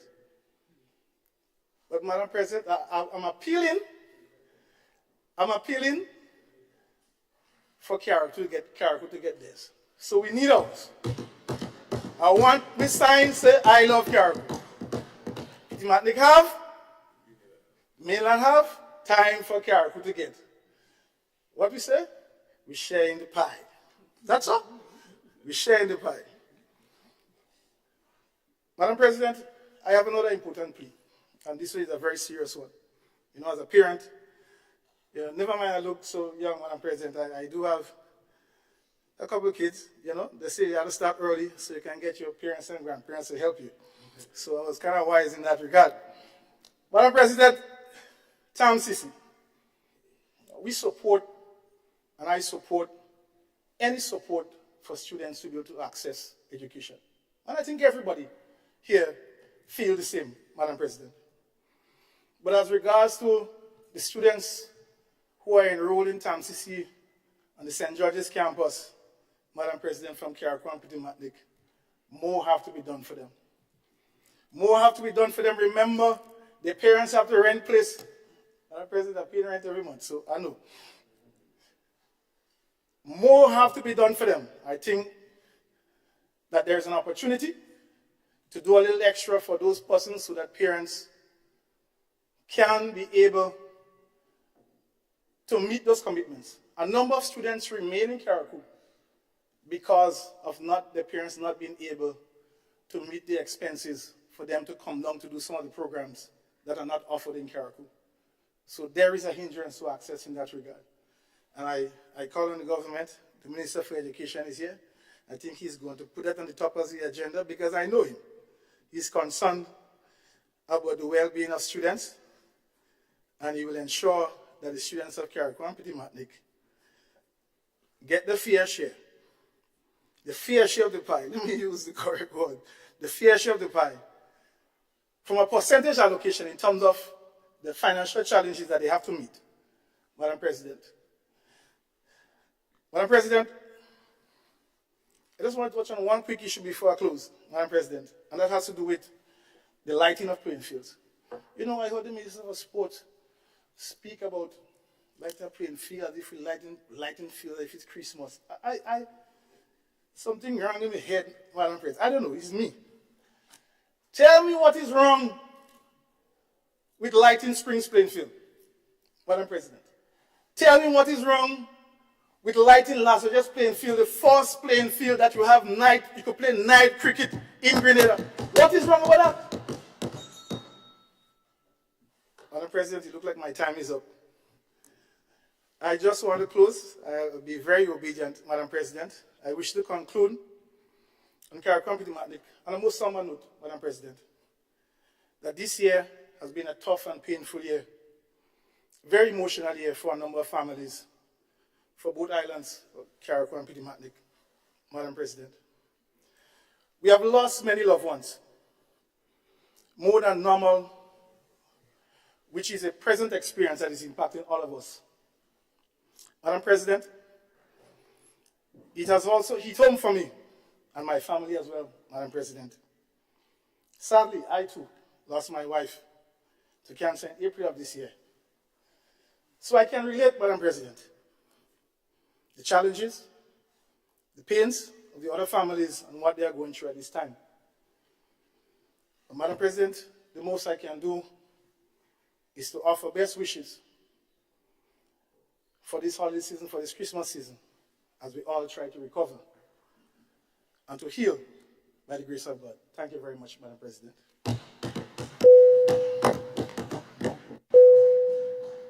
I thank the Minister, I thank the Senator from Carriacou and Petit Martinique, and I just wanted to consult with you before we proceed. I think Senator David Andrew, you're getting ready to speak next, and you have 90 minutes maximum, hopefully not that much, because you're not a principal speaker, but you're an excellent speaker, so let's see what you do. You're standing between us and lunch, so bring your hands for a great presentation. Floor is yours. Thank you, Madam President. Madam President, esteemed colleagues of this Honorable House, citizens of Grenada, Carriacou and Petit Martinique, both at home and in the diaspora, I stand before you today not as a boastful figure, but in humble reflection on the strides we have made as a government, and in particular as a ministry and the other sectors throughout 2023. I give my full support and endorsement to the estimates of revenue and expenditure as presented by the leader of government business today, under the theme, Grenada at 50, empowering our people, transforming our nation. This budget, Madam President, is set after sterling reviews about the economic performance of the economy and the government within the last year. The Labor Force Survey results as of June 2023 indicates that the unemployment rate was 12%, which represents a decline from the 16.6% in the previous year, and the 28.4% in 2021.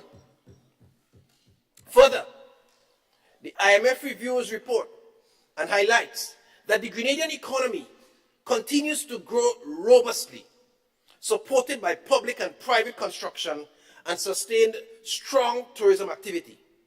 Strong revenue performance has improved the near-term fiscal outlook and creates fiscal space for higher public investment. The new Fiscal Resilience Act includes important measures to simplify the existing rule-based framework and strengthens longer-term fiscal discipline. I'm quoting from the IMF report. At the end of the mission made by the IMF, the leader of the team, Mr. Hooker, he issued the following statement, and I will quote: "The Grenadian economy continues to grow robustly, expected to surpass its previous pre-pandemic levels in 2023. Growth has been driven by continued strength in construction and sustained increase in tourist arrivals, in part due to successful efforts to improve airlift. Record revenues from the Citizens by Investment program have supported both public and private investment. At the same time, headline inflation remains low, 2.3% in September, and still elevated food prices, or food price inflation 6.8%, is gradually easing." Now, I didn't make those up. This is the context, the backdrop to this 2023-24 budget that's being presented, that was presented to you by credible sources. And if you don't believe the IMF report, Madam President, and you don't believe the World Bank review or the midterm economic review, then ask the former Minister of Finance, who served on the other side, in the other place, as a Minister of Finance, and in whose class I sat as a student of economics for some time. Ask him why he gave an 8 out of 10 ranking to this budget and to this government for its economic performance. Madam President, much of the jabber I keep hearing from some of the voices on the other side, saying things hard, no money, reminds me of a period in Bible history when a people and a nation, Israel, were in bondage for almost 400 years at the hands of Egypt. And when they were delivered by the people, when they were delivered by Moses, when that people were delivered by Moses, and they were being brought out of slavery, you know what? They complained. Well, we used to get carrots. We used to get cucumbers. We used to get 150. They complained and jabbered. And they missed the opportunity to focus that they were heading to a land of promise, a land of betterment, a land of better opportunity. And somehow I hear much of that tonality coming out of the jabber, slavery and bondage in Egypt. But the people have voted against that. The people have said no. And the people will continue to work with us to see us move into a better land with milk and money. Before I go much further, Madam President, allow me to share on some of the developments related to the constituency of St. Andrews Southeast, which I'll try to do briefly. And I want to first start by expressing sincerest thanks to my family, my wife, and 3 wonderful children who have supported me sacrificially in this process. They listen to people, talk to their father, sometimes in all kinds of manners, make demands, ask, beg, call it what you want, curse if they don't get on an occasion. They listen to all of these things. Sometimes my nights I come home late, sometimes I have to be in documents, and they sacrificially support me in all of that. So I want to register my profound thanks to my wife and children. And they're up there today, some of them. Today my daughter has a birthday, one of them, and I can't even spend the kind of time I would like to spend with her. But that's the kind of sacrifice they have and the kind of support I've received from them. Madam President, I offer profound thanks to all of the constituents of St. Andrews Southeast, whose love, support, and wisdom, whose love, support, and wisdom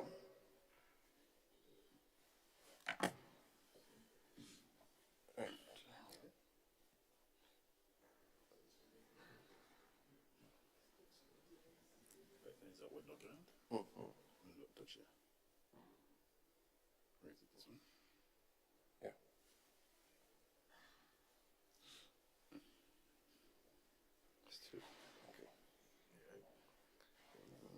Right.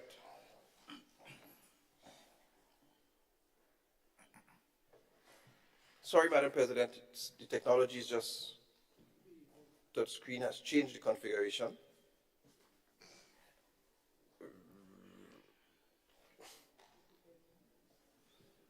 And I'm sure one of my officers will be saying, you should have, you should have done one of the copies, but we're heading paperless. Yes. Right. So I was saying, I offer thanks to all of the constituents of St. Andrews Southeast, whose love, support, and wisdom, critique, and prayer have helped me grow along this journey of people representation. Thanks to the team of volunteers and workers around me, whose work helped to ensure that government's policies translate into actual benefits for people, the people of the constituency of St. Andrews Southeast, and on the island on a whole. And speaking of the constituency, Madam President, I want to report that as it relates to community development projects, I can report that over 1,505 feet of concrete pavements, creating access, improved access to homes, were constructed. Over 404 feet of slipper drains and curbs also. This served over 40 families, Madam President, benefited from this improved access in the constituency of St. Andrews Southeast. These community development projects benefited residents from Felix Park and Modest Hill in Crowshoe, Post Royal, Marquis, La Portrie, and Telescope, just to name some. In terms of some of the major infrastructural projects, we have over 500 feet of pavement with accompanying drains and box drains and curbs in the Grand Bacolet area, the Mandarin Road, and over another 650 feet with box drains and curbs in the Dam Road in Grand Bacolet. And let me put on record that these projects were already on stream by the former administration. And I have no bones about saying that.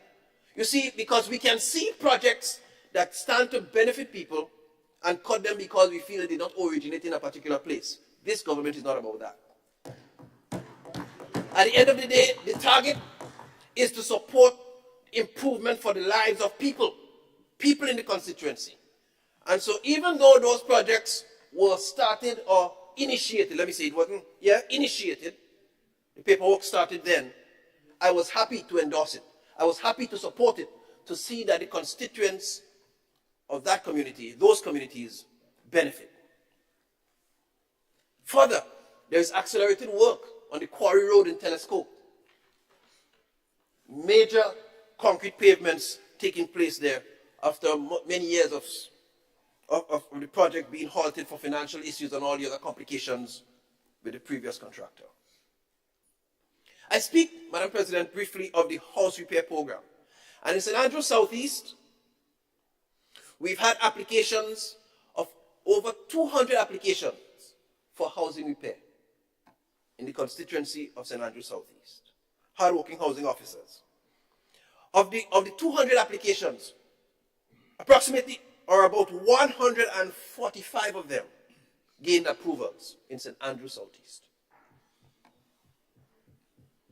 With the number of houses being repaired to date being 72. 72 families in the 1 year space received support and completed their housing repair under this program.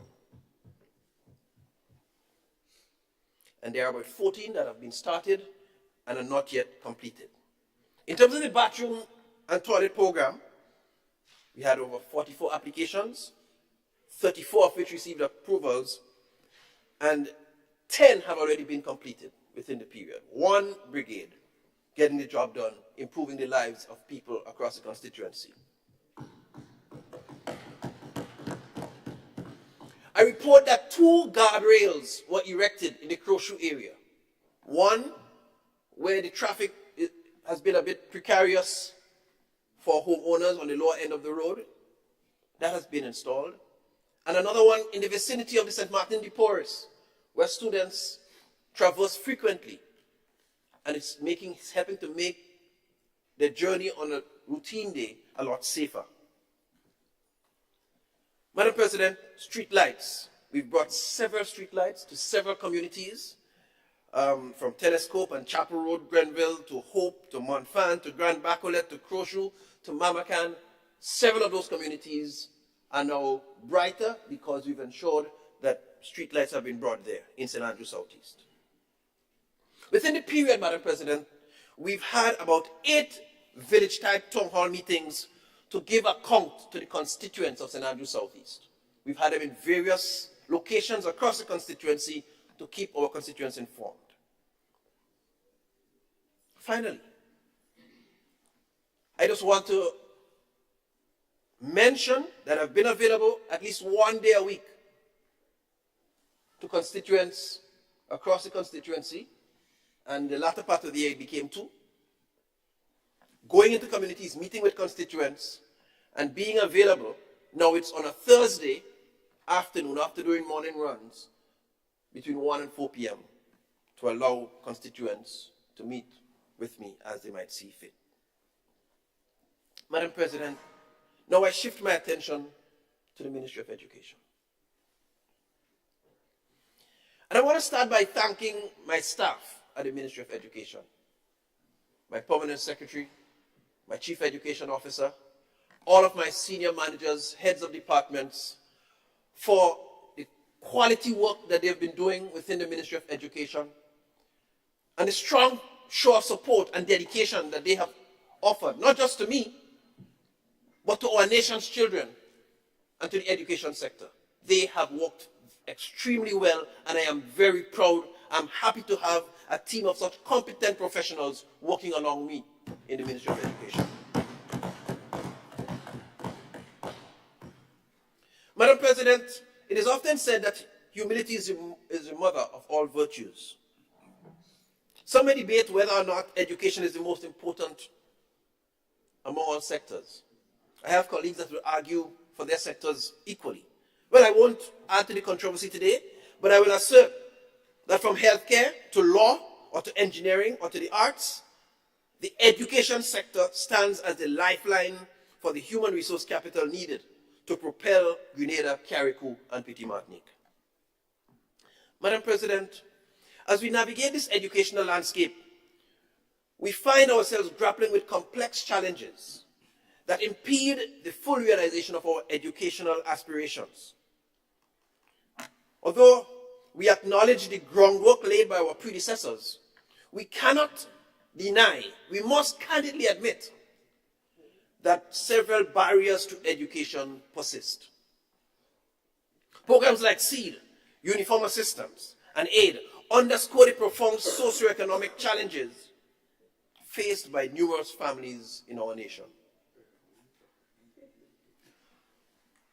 What would be the good of interventions if the single mother cannot afford the fees?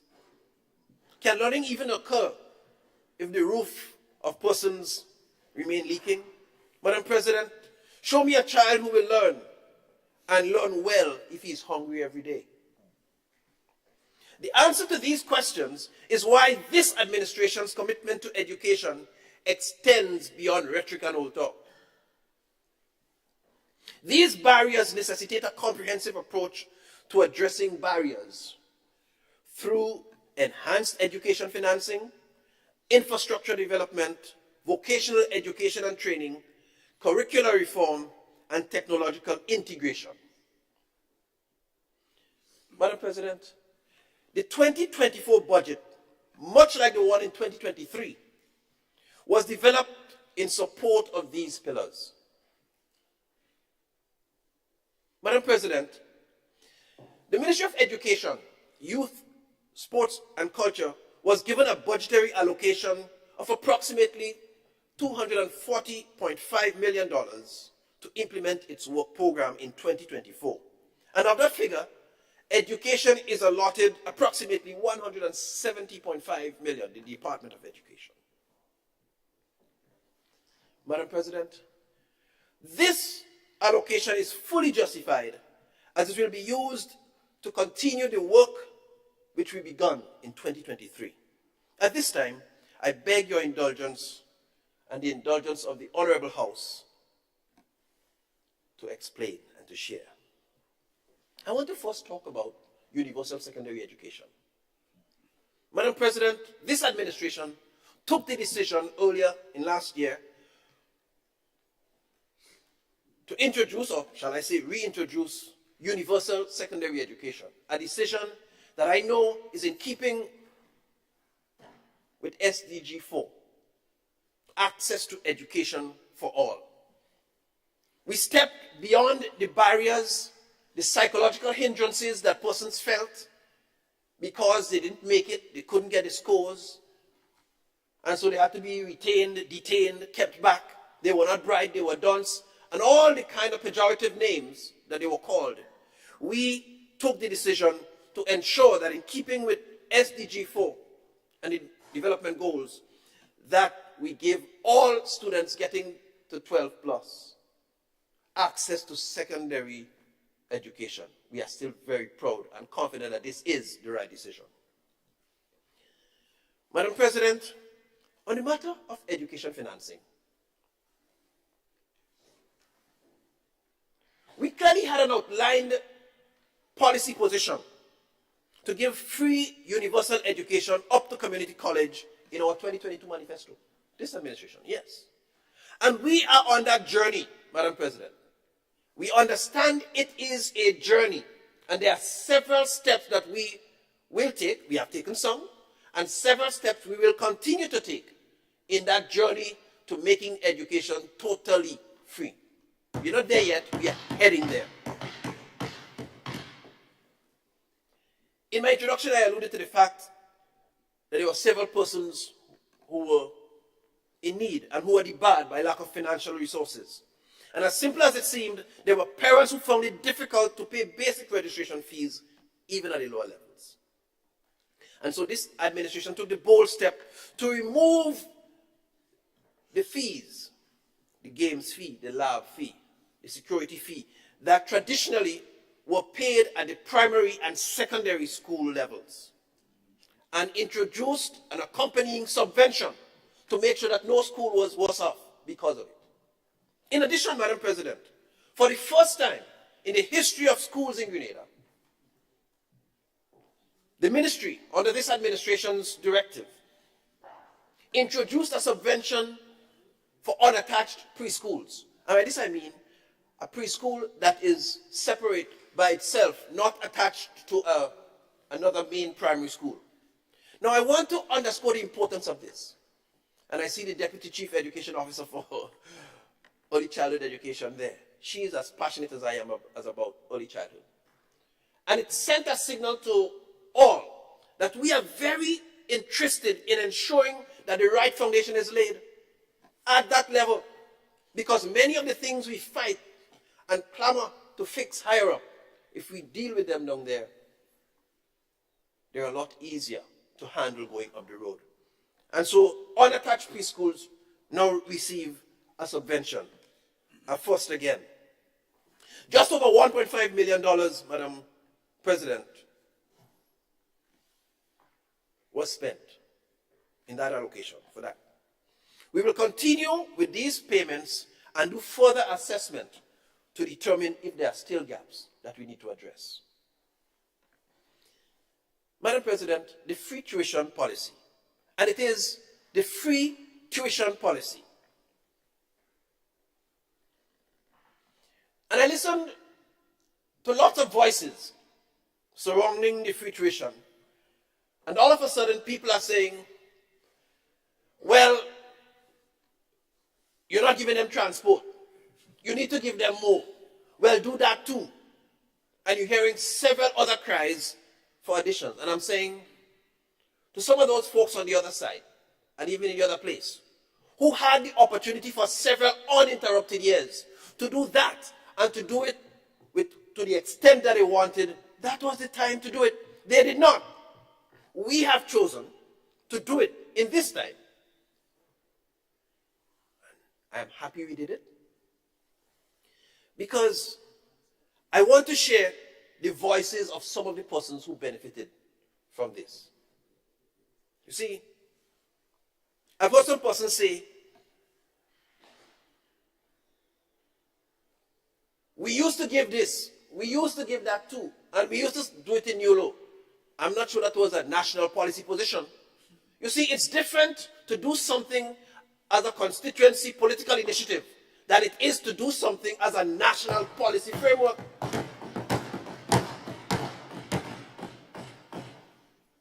You see, here's a voice. Here's a student from St. Andrew, a first-year student at TAMCC. I wouldn't say the major, but I quote, "The government did a good job with the free tuition program.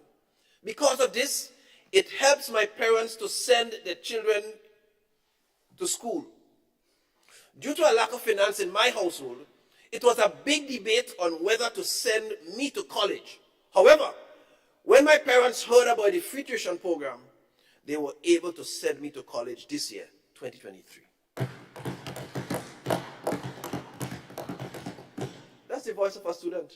I didn't make this up. That's a quote. You see, this brings transformation. This brings transforming opportunities for this family. You know, the opportunity that this young person has, that she may not have had,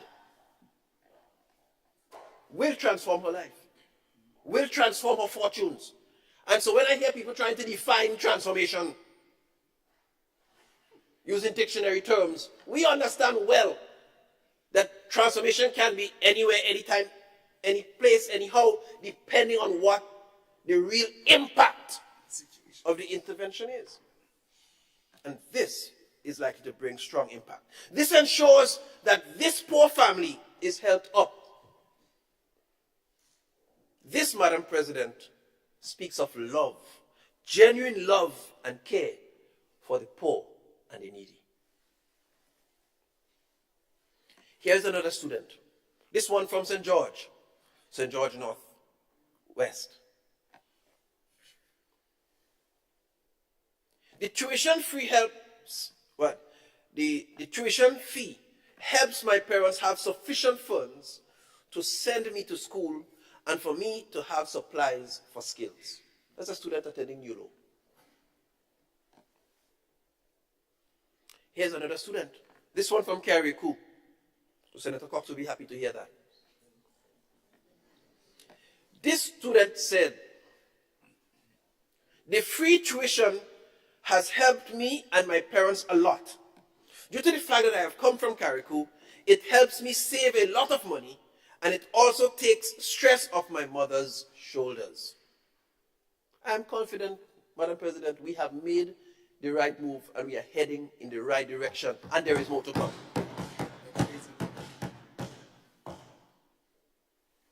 So, Madam President, allow me to report a bit on the data coming out of NULO and TAMCC and YOLO for the first term since the introduction of the free tuition policy. TAMCC reports 1,850 students benefiting from this new initiative at a cost of $1.5 million, or just over $1.5 million to the government of Grenada. 1,858 students approximately. Yeah, that's worthy of a table now. These people didn't have to struggled to find to go there. NULO, Madam President, records 419 students benefiting at a cost of $0.2 million, just above that. Collectively, we are talking about, since the introduction of that in September of 2023, collectively a total of 2,277 students at a cost to the government of $1.7 million, or just above that. Madam President, interestingly, I've heard persons talk about liking numbers in another place. And so, I like numbers too. NULO has an enrollment, they have 2 enrollment periods per year. Yeah, they have they have 2 enrollment periods. One in September and one in October, somewhere around there, and one in January, February. So, for the period, the NULO's enrollment for the entire year of 2022 and 2023 was 304. 304 students totally from the 2 intakes. Madam President, for the 2023 period just referenced, and we go into another period, already the number enrolled at NULO is 303, one shy of the total for the whole of the year. And this does not include the intake that they will have in February 2024 lifespan. This is why the allocation of $3 million for the implementation of those programs in 2024 is justified. You see, I listened carefully to a leader on the other side, in the other place. And he talked about things being correlated. And absolutely yes. So you see, when you have increased numbers of persons, young people, going into skill centers and going into training institutions as facilitated by the government policy direction to make tuition free so that they have easier access, when you have increased numbers going there, then it stands to reason that some of the allocations will be redirected there. So you might see less in some places. And it stands to reason that there'll be less persons going in some other programs, so you might see reductions in some places. Yes, it's correlated. That explains some of it. Madam President, I move to the CSEC reimbursement program. Madam President, each year we have about 1,600 students graduating from our public secondary schools. And we are attempting to help make it easier for parents. We know the sacrifices that parents make to pay for CSEC exams. The ministry is embarking on a phased approach to make the intervention as part of its universal secondary education and free education policy to reimburse students who complete some sections, particular combinations of subjects.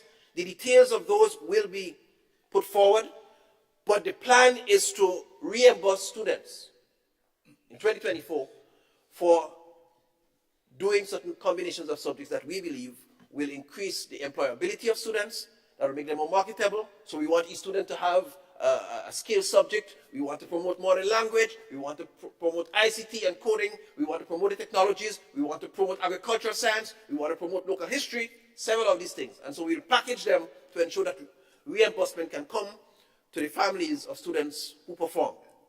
This we hope will encourage students to perform much better and to work intrinsically to achieve their goals. A total of $1.2 million has been allocated for this program rollout in 2024.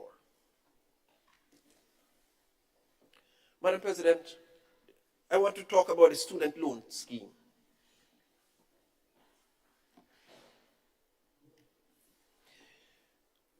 We are aware that at this point in our journey, we probably don't have the means just yet to give all free access to university education. While we keep promoting it, while we keep talking a lot about it, while we keep working hard at it, we are aware, though, that we have to reduce the degree, how onerous it is for students to access loans who might want to study. And so our ministry has already engaged many of the financial institutions, Madam President, to discuss the requirements for accessing student loans. Further, a cabinet subcommittee has been appointed to look into how we go about engaging and coming up with a policy for the student loans, accessing easier student loans. This framework will be developed for implementation in 2024.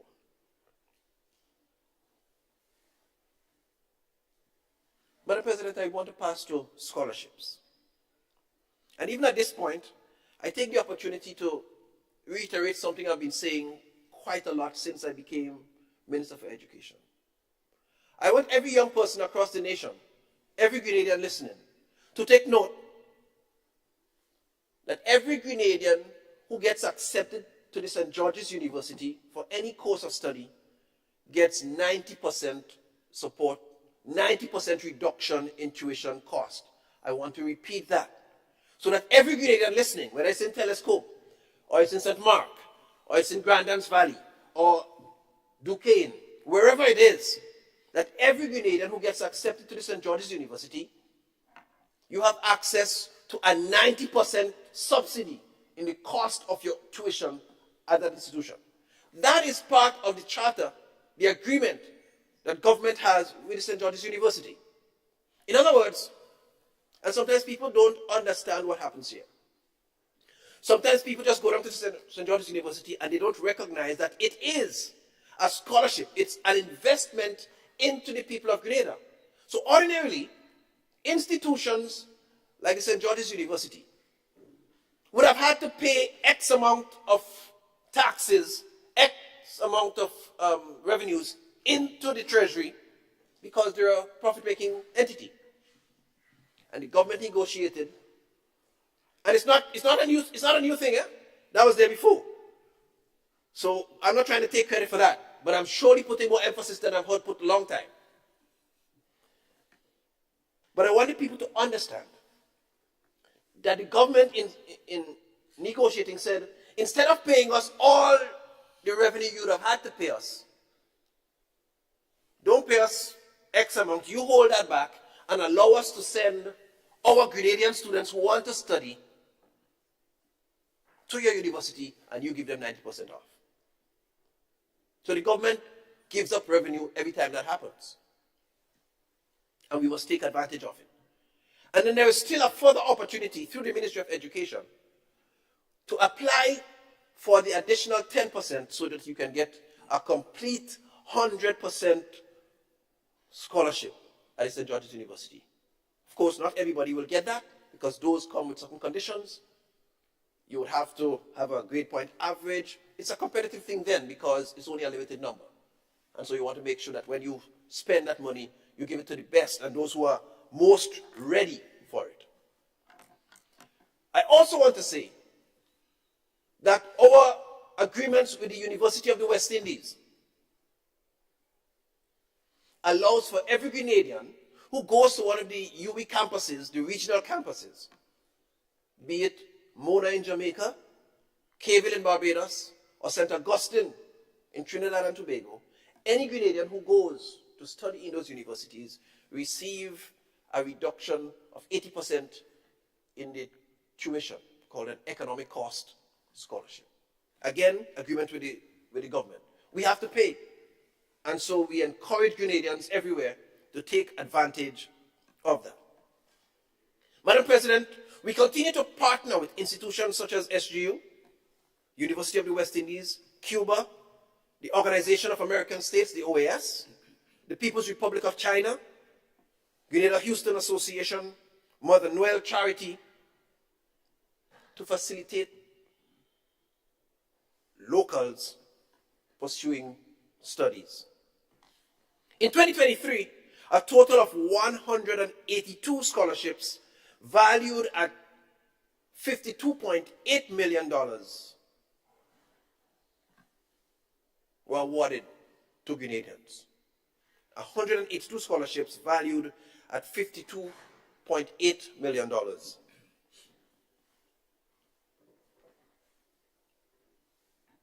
I want to point out, Madam President, this administration, when we got into office, there was a barrier imposed on Grenadians who wanted to pursue law or medicine at any of our university campuses of the University of the West Indies.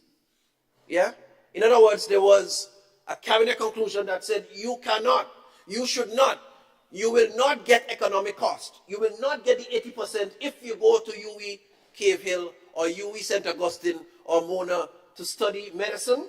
So you couldn't get the medical technologies done, the dentistry and all of that. You couldn't get that done with the economic cost. You couldn't get law because they were not things that you were allowed. You were prohibited from them. This administration removed the prohibition that was placed. And so now Grenadian students have access, further access to the full economic course, including law and medicine. And I've had the pleasure, while transiting to a Ministers of Education meeting in Antigua, to stop at the Cave Hill campus and had a short meeting with students there. And they were high in praise for the government. They were very appreciative for the foresight and insightfulness to remove the barriers that they can now benefit from that. So among the notable areas that we focus on, those areas of study in those scholarships: electronics and information technology, music and the performing arts, civil engineering, environmental science and sustainable technologies, civil with environmental engineering and agriculture, tourism and hospitality management, nursing, education in technological vocational education and training, industrial technology and construction, Madam President, we will not stop. This administration will not stop. The government will not stop until we have at least one university graduate in every household. Madam President, curricular reform.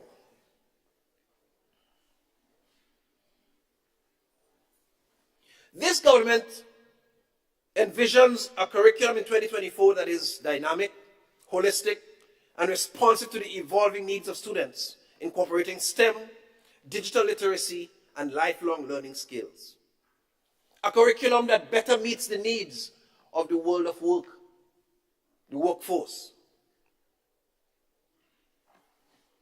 A curriculum that aims to introduce courses and strengthen courses in agriculture, in the performing arts, music, technical and vocational skills, and ICT, including coding.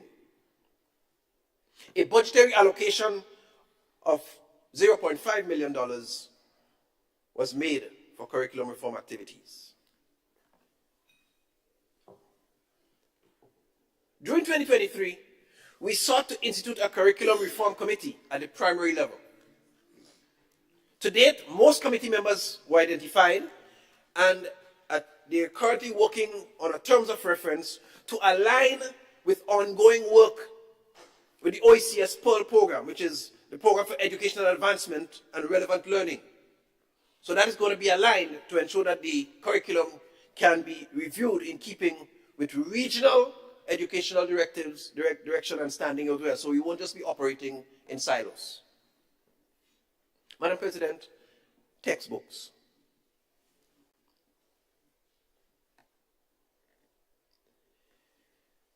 The ministry was allocated $500,000 for textbooks in 2023. We spent just over $400,000 on math, science, history, procuring those books for the nation's schools. Of course, we had ebooks, which I'll get to a little bit later. But that brings me to the point of us developing a blended approach in the coming years to treat with books. As you're well aware, we are heading E. We have devices. We are in a technological era. There's no hiding from that. And so we are going to embrace the opportunity to use ebooks, and books that we can't find, we will procure them in hard copy. I'll speak to that a little bit lower down. But we talked about procuring math, science, and history books. So I want to talk about history.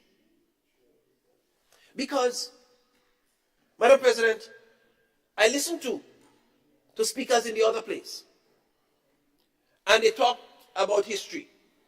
And they talked about that being a project of the former administration. And I've heard a lot of it even from the leader of opposition business on the other side today. How many of the projects that were new National Party projects or projects of and I'm saying, but government is a continuum. So we are obligated to continue governing and continuing to manage. When we inherit debt, we have to pay them. The debts we inherited from Libya or wherever, we have to pay them. The debt we owe to Venezuela, we have to pay them because government. This is what governments do. They continue the governance of the country. But let me talk about history. Because I listened to talk that it was already done and it was already in place. I'm not aware that was so. In fact, when I had that meeting very early in my stint with the author of the book, Dr. Nicole Dow, she sought the ministry's endorsement, the ministry's permission, and in fact, she reported that she had not had that collaboration with the ministry. And so she was happy that there was no hesitation on the part of this administration to say, yes, we are willing to collaborate with you. As a historian, as a lecturer with the University of the West Indies, we were happy to collaborate with her to see her produce the local content. Now, mind you, I won't dispute that she probably had material in a manuscript being prepared. She's an author. She's a published person. She will be doing her work. So I'm not worried that she didn't start before. It's not we that caused her to start. But the collaboration that she wanted, the endorsement that she needed, that wasn't there. We did it. Because we recognize the importance of local history. You see, there's a bigger problem now. It's not just about the book and where it started. I believe there's a fear to treat with our history. You see, I believe there's been a fear, a pervasive fear over the years to treat with our history. Because you see, if we study our local history well, we will know exactly where certain organizations that claim to love people, where they were born, and for what reason they were born, and out of what circumstance they were born. We will know that. Do you think it's coincidental, Madam President, that after all these years we've had the revolution and the events of October 19th, that it's only in 2023 that we were able to mark October 19th as a significant day in our history? You think it's coincidental? They don't want us to know history.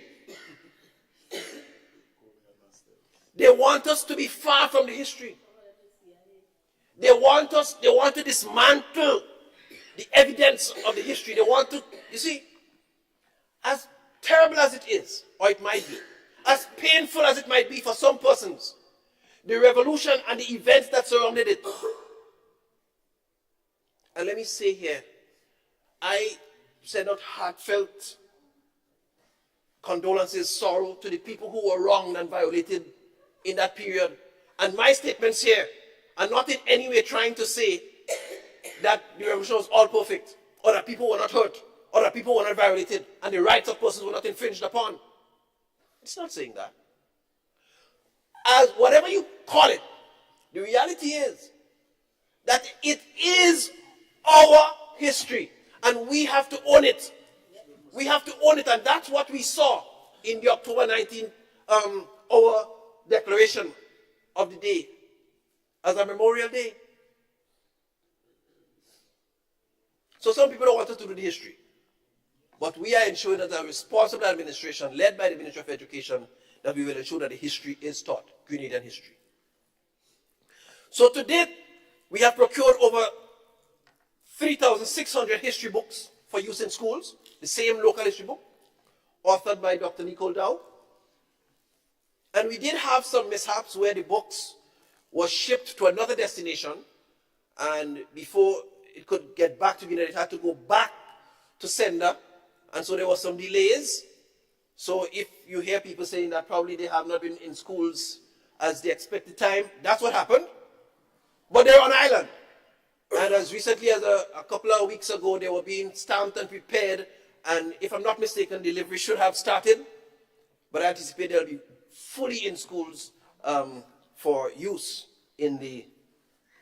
I was being helped with a copy of the book, and I'm happy to show it as well. Thank you very much. Junior History of Grenada. Thank you, sir. He seems well ready and prepared, right? So it will be taught in lower secondary and primary schools.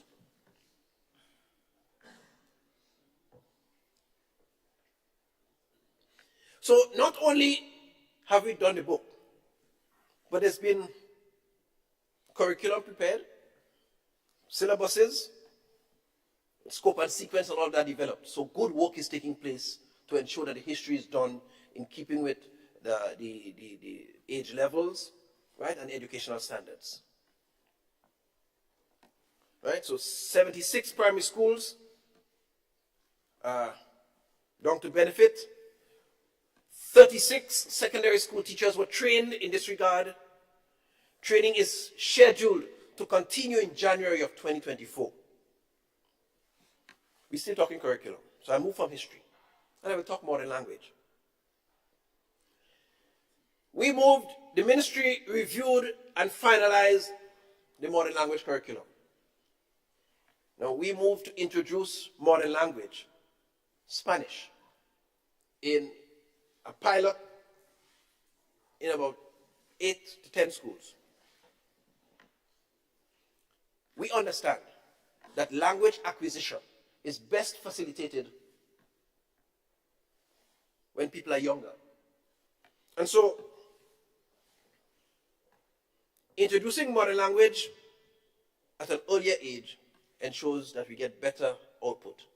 That's why children learn language without even being told. You put them in a Chinese environment, they would learn Chinese.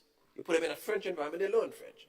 And so we are working with that, knowing full well that this is likely to impact positively upon Grenada's economic well-being, being a tourist destination, and we have lots of foreign language speaking visitors that come to our show. So the focus is on developing students' listening and speaking skills in the Spanish language. 955 students were impacted by this initiative.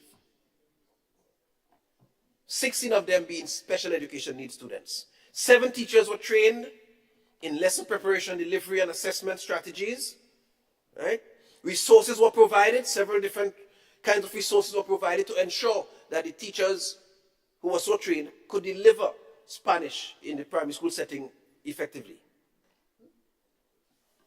I move quickly on. The Department of Education, Madam President, was happy to facilitate an itinerant coaching program in collaboration with the Department of Sports for schools. So 36 assistant coaches were deployed to 31 primary schools. 26 have 1 coach and 5 have 2 coaches each. Now, this is meant to facilitate additional sporting activity, additional sporting support, and technical competence in the school system in some of the areas where we don't have coaching, and even to supplement where we do have. A committee comprising of curriculum officers, physical education, and officers in the Division of Sports they were appointed to develop an action plan to enhance this program. Right? We'll continue to train persons and facilitators in this regard. Other matters of curriculum for curriculum development and plans in 2024. Right, in 2024, an additional 0.5 million is allocated for curriculum reform so that we can continue all of the curriculum reform initiatives. There are 10 itinerant teachers that have been added to the staffing for the estimates of revenue expenditure in 2024 and will join the curriculum unit as early as January 2024. 3 Spanish, 3 creative arts, 2 performing arts, 2 literacy, and numeracy. So we are strengthening the curriculum department to be able to offer quality support in some of these areas as we reform the curriculum and strengthen and support deliveries there. Madam President, I turn to school infrastructure. We talk about construction and maintenance of schools. Madam President, school infrastructure is also a priority for this administration, as it lays the foundation for thriving in the education system. It goes beyond bricks and mortar. Infrastructure means constructing new schools. It means expansion. It means maintenance and management of buildings, libraries, laboratories, technologies, etc. You see, when we talk infrastructure and we have a ministerial complex, that after all the years there was no air conditioner, everything broke down, and we didn't have any preventative maintenance, so that tons of workers had to work in the complex for the last year, for the better part of the last 18 months with no air condition. My ministry too, Ministry of Education, but I thank them because in all the heat, they stood with me, all of them, and they worked in those conditions. And some people pass and say, I would have never worked there. I don't know why I'm not going to work there for. But they understand who's at stake and what's at stake, and so they came to work. But I'm saying infrastructure is about dealing with all of these things too, preventatively, to make sure that you don't wait for 10 and 15 years for them to break down and come to a complete grind, and then everybody has to be punished with the conditions. And so we are putting systems in place to ensure that we have a reliable infrastructure school maintenance program. The government of Grenada spent $10.1 million, or just above that, on schools in 2023. Although that figure seems high, I can tell you it was insufficient because we had to go to supplementary. And some of the bills were coming in. That's why you couldn't get, at the time of budget consultation, all of the figures and the bills didn't quite come in at that point. So, Madam President, the funds assisted in the construction of the Grenada SDA Comprehensive, the expansion of the Presentation Brothers College, including networking and wireless services, refurbishment of the St. David's Catholic Primary School, which will be handed over early in January. It's actually ready, but we didn't want to hand it over in a holiday period. And let's talk about school infrastructure management policy. In our relentless pursuit of excellence, Madam President, we have developed a new framework for school infrastructure management. These, slated for full implementation in 2024, are a testament of our commitment to elevating the standards of our educational infrastructure. The key tenets of that includes responsibilities of partners, so we know exactly which partners have what responsibilities: infrastructure, education, and the different partners, the permanent secretary, the project officer. Annual milestone schedule of infrastructural activities, the use of zonal teams to expedite work, or probably contractors, and to make the process more efficient. $1.2 million have been allocated for this fund and this project, school maintenance. Madam President, even in cases where we are not doing major repairs, we must ensure that basic, minor, preventative issues are treated with. Construction and expansion. Madam President, for years, the members of the community have lamented under the deplorable conditions of our schools. Leaking faucets, faulty plumbing, electrical issues, general issues related to safety and security in our school plants and buildings. Over $14.1 million are allocated through the GEEP project for 2024. The following projects will benefit from this fund. The construction of the St. David's Catholic Secondary School. And we've heard about that for years. And it's been touted on the other side in another place that all of these projects, all was done already, it was just waiting to sign. I heard that for GCA too, and I'll speak about that. It's not the truth, because it's only this cabinet that authorized the payment. So the payment for the person from whom we had to acquire the land wasn't made. All of the legal work that had to be done through legal affairs and Ministry of Lands to ensure that those things happen, those things were not done. But we've since done them. And I'm sure the person is being paid before the end of this budgetary cycle so that we can move that project forward, St. David's Catholic Secondary. In fact, CDB has recently offered the no objection and release of funding in preparation for that project only a couple of days ago. So I don't know where the signing was ready for, as alluded to by some persons in some other places. The construction of the Grenada Christian Academy. And as you will know, recently the contract was signed with the contractor for delivery of services and to construct the school. And while others are touting, again, that it was already done and it was already just waiting to be signed, we know differently, making it appear that our officers at the Ministry of Education stood around for 18 months, wasting time to sign something. But I just wonder then, why didn't they sign it before they went? If it was always there, it just doesn't stand to reason that if it's ready for signing, you just didn't sign it just to sign. Well, we understood. Mr. Nelson, who occupied the land, he wasn't compensated yet. He wasn't given an alternate spot, which are all CDB requirements to offer no objection. And so the several visits that had to take place, and the several rounds of negotiations that had to take place to make sure that the person occupying the land where the school is going to be built, all of these things had to be gone through before CDB said, okay, we offer no objection. So when persons trying to mislead the public and make it seem as though everything was just there, sitting on a platter with a pen, waiting for you to sign, don't get fooled. Don't get misled.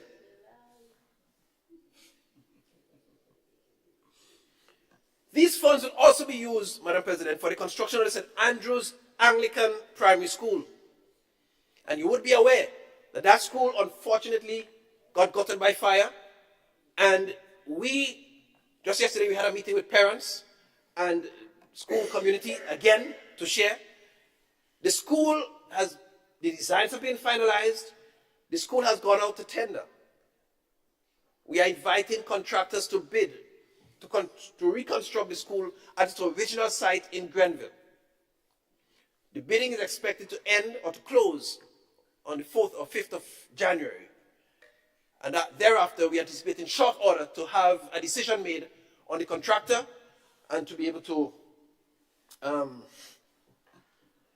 advise who the contractor is and to move the project. In the meantime, we are working with the staff and school community, and probably it's a good opportunity to advise this House that after what I would call an undesirable delay, Madam President, I would beg your indulgence, just like the leader of opposition business did, to add my 15 minutes, if I could indulge to get 15 minutes added to the time, so that I'll go straight on. Senator Andrews, your request comes against the backdrop of the first two speakers. Of course, I will grant it, but I would just like to caution that please do not exceed it. We have passed our lunch hour. Thank you. Thank you, Madam President. Right. So after due consideration and after due review by the Ministry of Infrastructure, we continue to be advised that the relocation to the multipurpose center, resource center telescope is still the best option. And so we are currently working with our stakeholders, being advised and guided by the Ministry of Infrastructure to move in that direction. We will keep the school community advised as to the developments as we proceed. This fund is also expected to assist in the expansion work on the St. Joseph's Convent St. Andrew and the expansion work at the J.W. Fletcher. On a local point of view, $6.5 million local funds have been allocated to the construction of the Florida government in St. John and the construction of the St. Giles Anglican School. Both projects, well, Florida government, the designs have been consulted upon, approved, and we anticipate that there'll be a speedy, there'll be a shortened, since it's local financing, there'll be a shortened tendering period, not necessarily the length of the period that probably the CDB would use, and we would be able to move that project a lot faster. St. Giles too, the designs are also done, and we are going to, in short order, consult and show the parents the final designs and the school community the final designs, the church community the final designs, so that we can make adjustments before we move much further. This will also include the 6.5 million upgrades to the Caliste Government School and upgrades to the Tivoli Catholic or the Sacred Heart School to accommodate the La Poterie preschool, keeping with one of the Pearl projects. Madam President, all of the schools we build, we want them to be 21st century models, 21st century schools. And I want to pause here. Because you see, the designs we met when we came in, you see, we're talking about everything just there waiting to sign. The designs we met when we came in left a lot to be desired. I'll tell you. I'll tell you why. Before I talk about the designs. One school that was recently built, when we came into office, we met Bishop's College, almost to the end of being constructed with the contractor. I was appalled.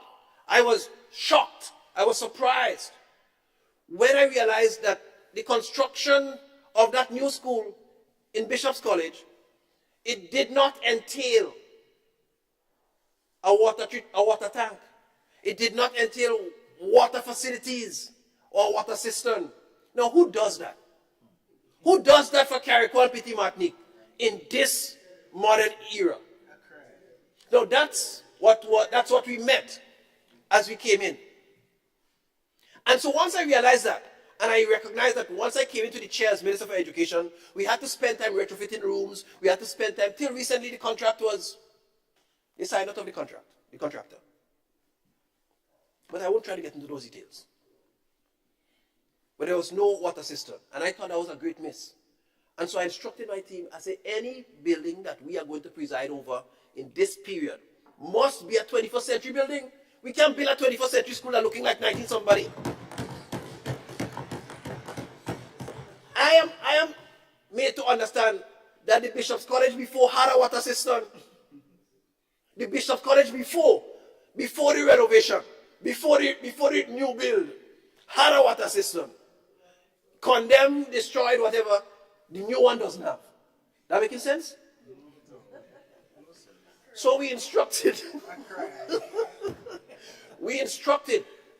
the project officer to go back to designers and make sure all of the buildings were 21st century ready. That they were climate smart, that they were smart ready and compliant, that they came prepared for water harvesting. So all of these changes were made to the designs. And going forward, the Anglican School, and those that we talk about, the Grenada Christian Academy, St. David's Catholic Secondary. So you're actually going to be talking about improved designs. If people want to wonder what the definition of transformation is, they could check that too. All of those buildings will use the building code. There is a routine inspection that takes place in collaboration with NADMA, where the standards for shelter inspection for shelters will be used in managing the schools. We are collaborating with the Ministry of Infrastructure to have a dedicated engineer assigned to our projects. This will ensure that our school buildings are functional and capable of withstanding the harsh impacts of environmental challenges, and we would have dedicated project support for the projects that we are undertaking. So rainwater harvesting, utilization of material that are resistant to rising temperatures, and integration of technologies and like LEDs and solar panels and all of those things, energy efficient. They're all incorporated in the designs. Vocational training, Madam President. It is clear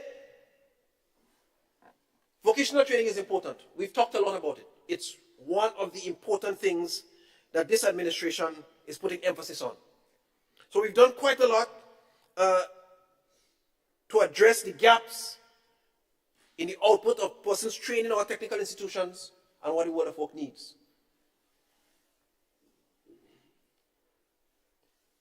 Now, the NTA carried out surveys with 178 businesses, and several of them responded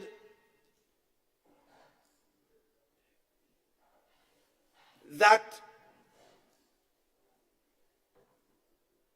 they were aware of the NTA and they knew of the NTA certification, right? 147, 83% of them did that. So there's awareness of the NTA. But long and short, before I take all the statistics that I have here, mindful of time, the conclusion was that there were several missed opportunities. One of the major problems is lack of the appropriate skill set on the part of young persons to access the available jobs in the skill market. It's for that reason that the Minister for Labor could tell you that we have had to give authorization, labor permits, work permits to several individuals from other territories to come to do jobs that I believe we can do. In some cases, we don't have the persons who are appropriately skilled. In some cases, probably persons don't want to work, so we have to change that too. But we are acutely aware. And so, apart from getting the TVET policy and strategy passed at the cabinet level, which was led by the NTA, there are several other things that we are going to do and some that we have done. So we've expanded the TVET operation in primary schools. And I say expanding, because that's what it is. Yes, it used to be there, but it was there in a very limited manner. And so we've moved to expand it to make sure more of our primary schools get exposure to it. We have had a number of interventions in that strategy. The expansion of TVET in primary schools, the reintroduction of centers of excellence and sixth form centers of excellence. And we are seeking to legislate an increase in the school age, the compulsory school age to age 18. See, I want to talk about the legislation of the school age to 18, the school age. Senator Andrew, Madam President. you only have a few minutes left. 7, 8 minutes.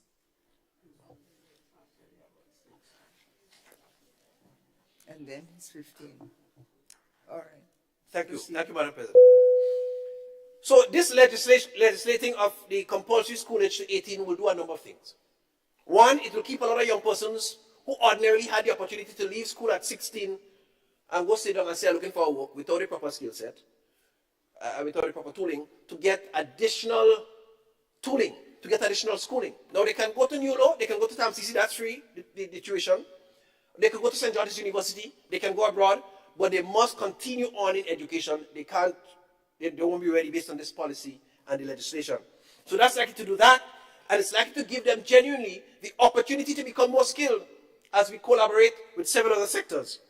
You see, and we are going to do that. There's a lot of good stuff happening in several other small service operating entities. The NTA does a lot of good work. They certified over 848 entities, and they approved 848 certifications, right? We are told too that one of the agencies that works along with the NTA, that's CIDAT, the Center for Development and Certification and training, they report that 4 of their level 4 graduates got accepted into universities to pursue their master's degree education. So we understand the potential that technical education has and the growing recognition for it. One of them is at St. George's University, and a couple of the others, they're at the John Kennedy College in the United States. So the CVQ programs are working well, right? I want to speak highly of the other departments in education, student support, where we now have, after such a long period of not having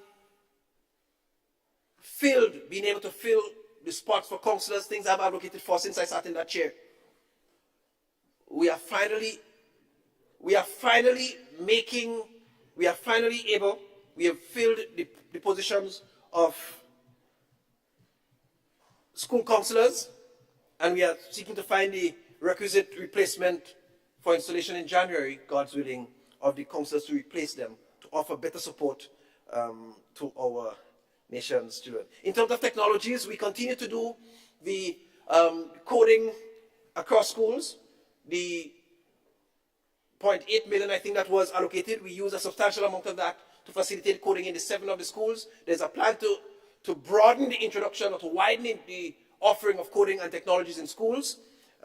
In several other schools, the reviews have been excellent by students there.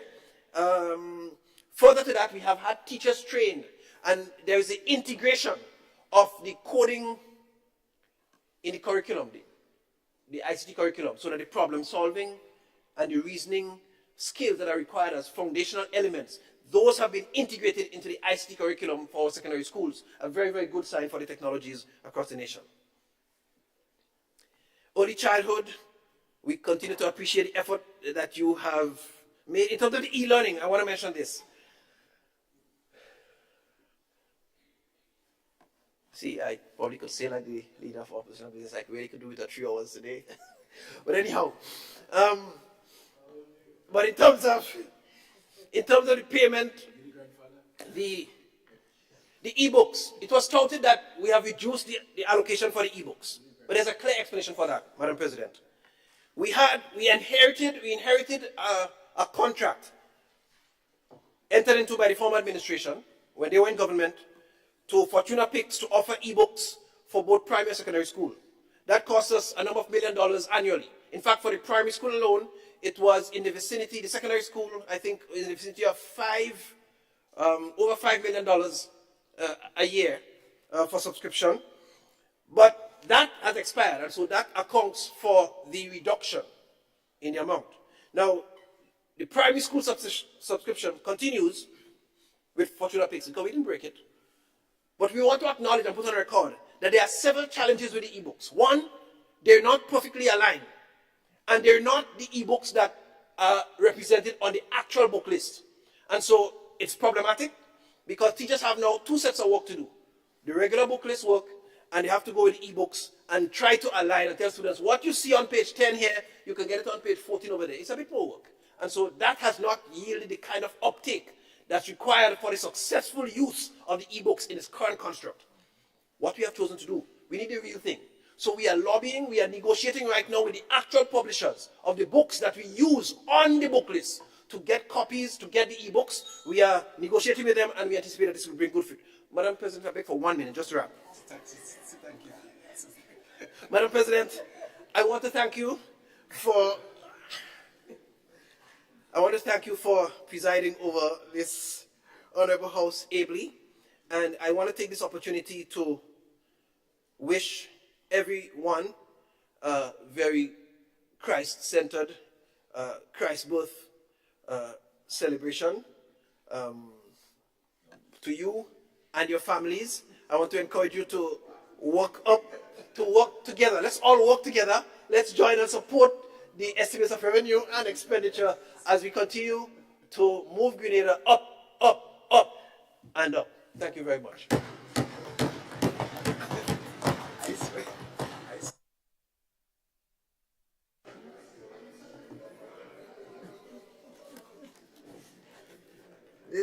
This This is a season of generosity. Let me thank all the honorable senators who have spoken this morning. We break for lunch. I would like to keep our lunch absolutely tight to 1 hour. We have the whole afternoon with several speakers to conclude. So let me urge you to have a very enjoyable lunch and return swiftly. And to thank the public audience for its presence and your participation. I see that Senator Andrew Lewis, you have returned and you have the floor, sir. Thank you very much, Madam President. We almost violated the stipulated period on the Labor Code as to how long one should go without lunch. We have not yet reached there, but we are working people. That's good. I crave your indulgence because we may be coming back here after 3 to let you know that I just came from the Ministry of Labor to deal with the national issue of gravel and concrete. And coming out of that, I have an emergency meeting scheduled with the workers at 3 o'clock. So I will not be able to come back here. I crave your understanding and the understanding as we seek to resolve this pending matter. So we'll not be back here. Thank you, Senator. I need a permission slip from the Minister of Labor.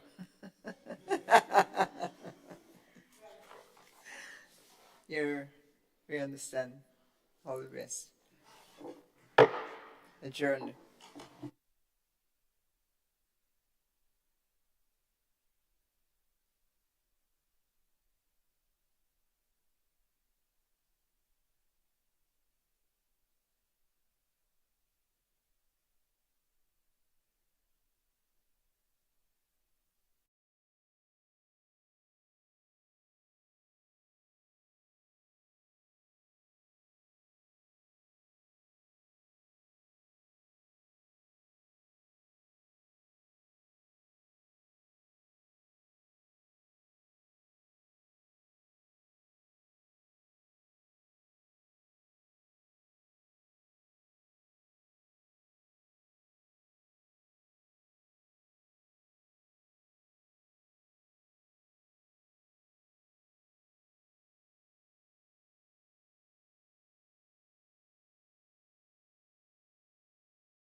Thank you very much, Madam President. Madam President, this afternoon I rise to make my humble contribution to the estimates of revenue and expenditure for 2024. Madam President, as I delve into the intricacies of what has been presented as the government's fiscal outlook for the year 2024, it is imperative to acknowledge the unique challenges that have colored the global economic landscape for the year 2023. This budget, as presented by the Finance Minister, has been presented against the backdrop of an unprecedented wave of high global inflation, a phenomenon that has rippled through economies worldwide, casting a shadow on Grenada's financial horizons. Supply chain disruptions, increased demand for goods and services, and escalating energy prices have collectively woven a complex web of economic challenges. Additionally, the ongoing repercussions of the COVID-19 pandemic continues to reverberate across the globe. While some nations have made commendable strides toward recovery, it is essential to recognize that many countries are still navigating the intricate path to economic resurgence, hindered by the enduring effects of the pandemic. The pressing question that demands attention, in my view, at this time, Madam President, is what forces are propelling this surge in inflation and what can be done to ease the pressures on the ordinary man. And it is in this context I have assessed this budget. Madam President, I begin by looking at the government's outlook for youth. Madam President, every government in the past has stated their intention to prioritize youth development, identifying it as an important area of focus every fiscal year. Last year, the government laid out its ideas for youth development, most of it largely attacks generally on programs and initiatives initiated by the past administration. Madam President, this government boasts of a youthful team. And yet, in my view, based on my assessment of their performance in this year, 2023, they have done the least for youth development in this country. Madam President, under the new National Party administration, several programs were established and had significant positive impact on youth development and empowerment in Grenada, Carriacou, and Petit Martinique. Some of these programs include, Madam President, the Aspire program, Youth Biz, Project Reach, Project Fly, the Empower program, just to name a few. And I see, Madam President, when I assess this 2024 budget, I am yet to see a new program under the Ministry of Youth geared towards youth development in this country. Madam President, let me start by looking at the Empower program. This program, Madam President, provides young men, specifically young men, between the ages of 18 and 35 with opportunities for self-empowerment, holistic development, skills certification, and employment. In 2021, $1.98 million was spent on the Empower program. In 2022, $4.09 million was spent on the Empower program. In 2023, Madam President, the program's budgetary allocation was cut significantly by $1.5 million by this government, from $5 million to $3.5 million. And out of this $3.5 million budgeted for this year, 2023, $649,267, a mere 18.5% of the budget allocated for 2023, this year was spent. And we see again for 2024, Madam President, the program is expected to be cut by a further $1 million, Madam President.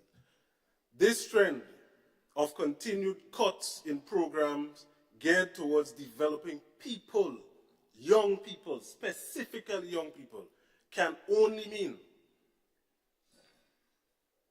that the program will accommodate fewer participants. And of course, if the trend continues, the program will cease to exist.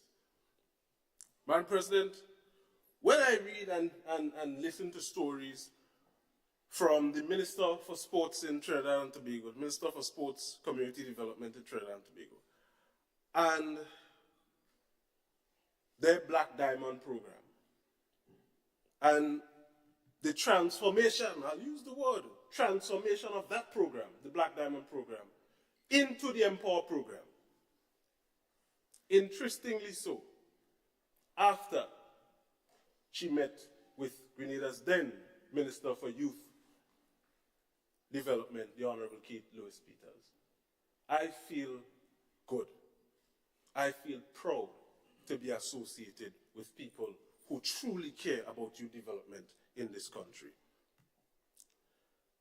Madam President, while the Twin Island Republic is moving speedily along to expand and continue its investment in the Empower program, we have here a government who has shown blatantly that it has no plans to accelerate and expand youth development in that area and give the young people of this country the opportunities they deserve. The young people of this country, Madam President, deserve better than what we currently have. They deserve better. They truly deserve better, Madam President.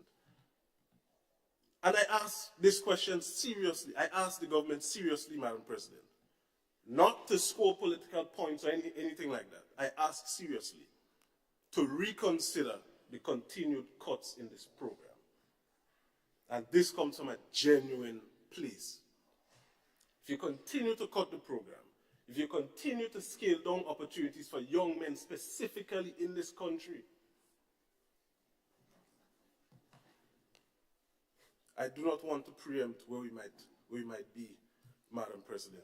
Madam President, especially against the backdrop of the fact that the party opposite the government, their manifesto in 2022 says that they intend to give second chance opportunities to all youth who did not complete primary, secondary, tertiary, and especially boys and dropouts. Madam President, the Empower program has equipped a number of the nation's young men with the skills necessary to find gainful employment. And I can think of a number of young men from the constituency of St. George Northwest, where I live, who have gotten an opportunity to better themselves and find gainful employment through this program. And Madam President, and as I mentioned employment, the finance minister did mention that in page 9 of his budget statement, that youth unemployment remains high. So as you cut investments in a program that was geared at equipping young men with the tools, the skill set to find employment, to employ themselves, to become entrepreneurs,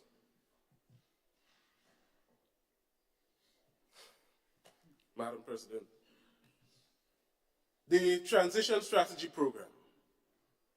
Madam President, this initiative had a budget of $3 million in 2022. This allocation was removed completely in 2023. And we heard all the reasons in the world why it had to be removed. And now,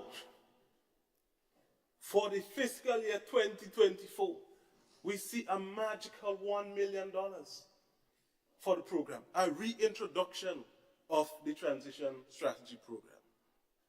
Madam President, and this program specifically was geared at transitioning Imani trainees from the program into finding gainful employment. Madam President, between December 2020 to October 2021, close to 1,000 participants from the program were transitioned into gainful employment. The intention for 2022 was to ensure that an additional 1,500 participants were to have transitioned from the program. I'm yet to hear from the Minister for Youth Development, probably the Minister of Education may have that statistic as relates to the specific numbers as in regards to how many young people transition from that program. Madam President, hundreds, we hear attacks on the Imani program, attacks on the Imani program, the Imani program, the Imani program. We had plans to ensure that all of them were made permanent when the administration took office. And now we hear that, oh, we can't, we would give you a $500. I'm not knocking the $500, but that is not what was promised.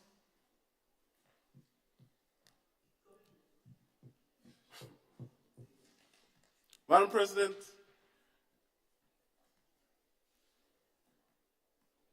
I have yet to hear from this government, as I said before, any meaningful initiative under the Ministry of Youth to deal with youth development and expand youth development. And again, one would think with a youthful, vibrant team that youth development would be prioritized. Nothing, Madam President. Madam President, an interesting observation. I laughed when I see it because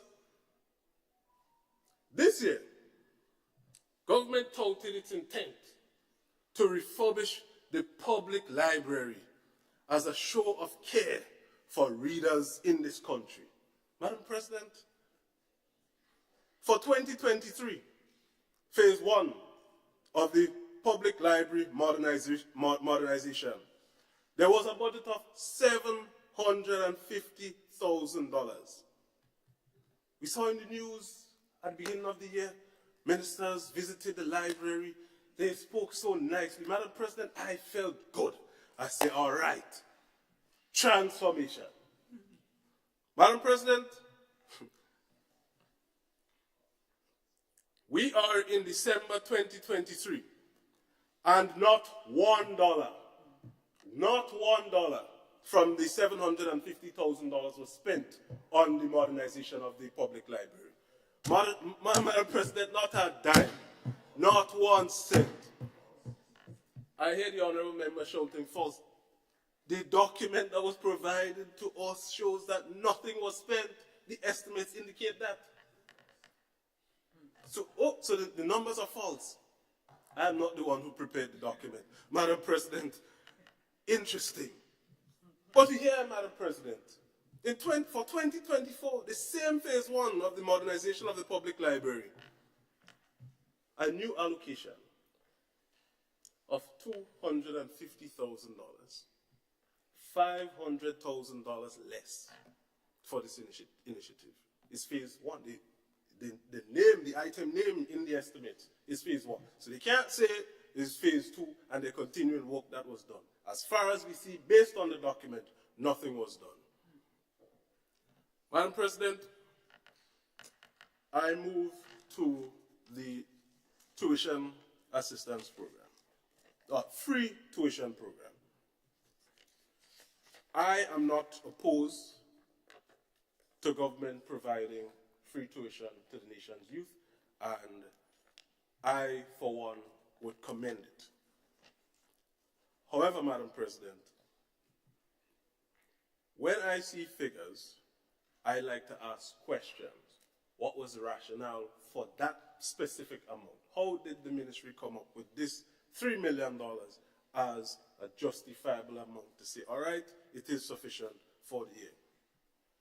And when I look at other initiatives, for example, the budgetary allocation for the celebration of independence, in aggregate $14.5 million against a mere $3 million. They boasted throughout the morning, Madam President, that they had money and would spend money and whatnot and whatnot. Again, I give commendation, at least for the show of concern in some case. Madam President, I heard the Minister for Education mention e-books. And I made a note about two things, e-books and coding. Madam President, in 2023, there was a cut in the budget for e-books from $8.5 million to $5.5 million.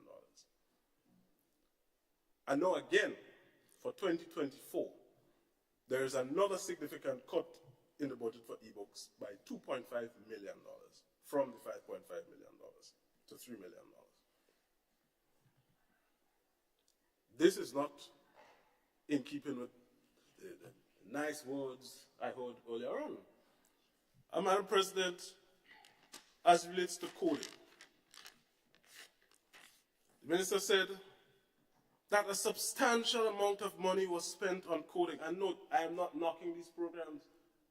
As we move further and further into the 21st century, I believe that every young person should be equipped with the necessary skills, information and communication technology-wise, to be able to stay with the time. Well, Madam President, the honourable member said a significant amount of money, substantial amounts of money was spent for coding. And there's a plan to expand this initiative. Before I point out to the number, the Minister also made a statement this morning, Madam President, that he likes numbers too, referring to a comment made in the other place by a member in that place. Madam President, out of the $1 million budgeted for coding in 2023, only $336,000 was spent. He indicated the plan to expand the initiative. The budgetary allocation for 2024 was cut by $250,000. Where is the intent to expand the program if you're continuing to cut the budget for it? Madam President, it's just an interesting observation. Interesting observation. The OECS Skills and Innovation Project. Madam President, there was a budgetary allocation of $500,000 in 2023 for the OECS Skills and Innovation Project. And again, similarly to that of the modernization of the public library, phase 1, not a dollar was spent. This pattern of money budgeted for what seems, Madam President, to be government's own project. And nothing was done in the context of money spent and the boast of implementation of projects started by the past administration, the NNP. It is testament of leadership, innovation, and governance by the New National Party. Their own program, nothing. But boasts of programs started, the implementation of programs started by the New National Party. Madam President, the construction of a swimming pool. $500,000 was budgeted for this in 2023 for the construction of the swimming pool. Again, not a dollar spent. Nothing happened. But yet, we hear in the other place boasts of 90% implementation rate. I await to see that 90% implementation rate. Madam President, I move speedily along to the economy. The Minister for Education said this morning that food inflation is at a 6.8%, and the unemployment, well, I'll move to unemployment shortly. Let's look at the inflation rate that the Minister pointed out. And again, in the context of him saying he likes numbers too. Madam President, according to the Medium-Term Economic and Fiscal Report 2024 to 2026, as laid before this Honourable House by the Leader of Government Business, the IMF's baseline forecast for the pace of global economic growth to decelerate from an estimated 3.5% in 2022 to 3% in 2023 and 2.9% in 2024. The document also says that period average inflation, as measured by the Consumer Price Index, the CPI, was 3% for the first 9 months of 2023. Specifically, food and fuel inflation were at 8.7% and 1.2% respectively. The love for numbers seems to be void, Madam President, because 6.8 and 8.7 are two different percentage points. Madam President, in the wake of this glaring revelation, I wonder, where is the transformation agenda spoken so boldly about by this administration? Senator Franklin, please, you are interrupted with a point of order. Yes, Madam President. So I rise, Madam President, on a point of order because the honorable member on the other side is attributing to me figures that I did not declare in my own capacity. I quoted a document produced by the quotation coming from an IMF World Bank report. And so these figures are not mine. I didn't make them up because I presented and I quoted that those were the sources that they came from. And as such, I would want the member not to attribute those statements to my calculations and my pronouncements, but as I declared them, the quotation from the World Bank and IMF report. Thank you, Senator Andrew. Senator Franklin, please be guided accordingly. Continue. You may reply, or you may be guided and continue. Madam President,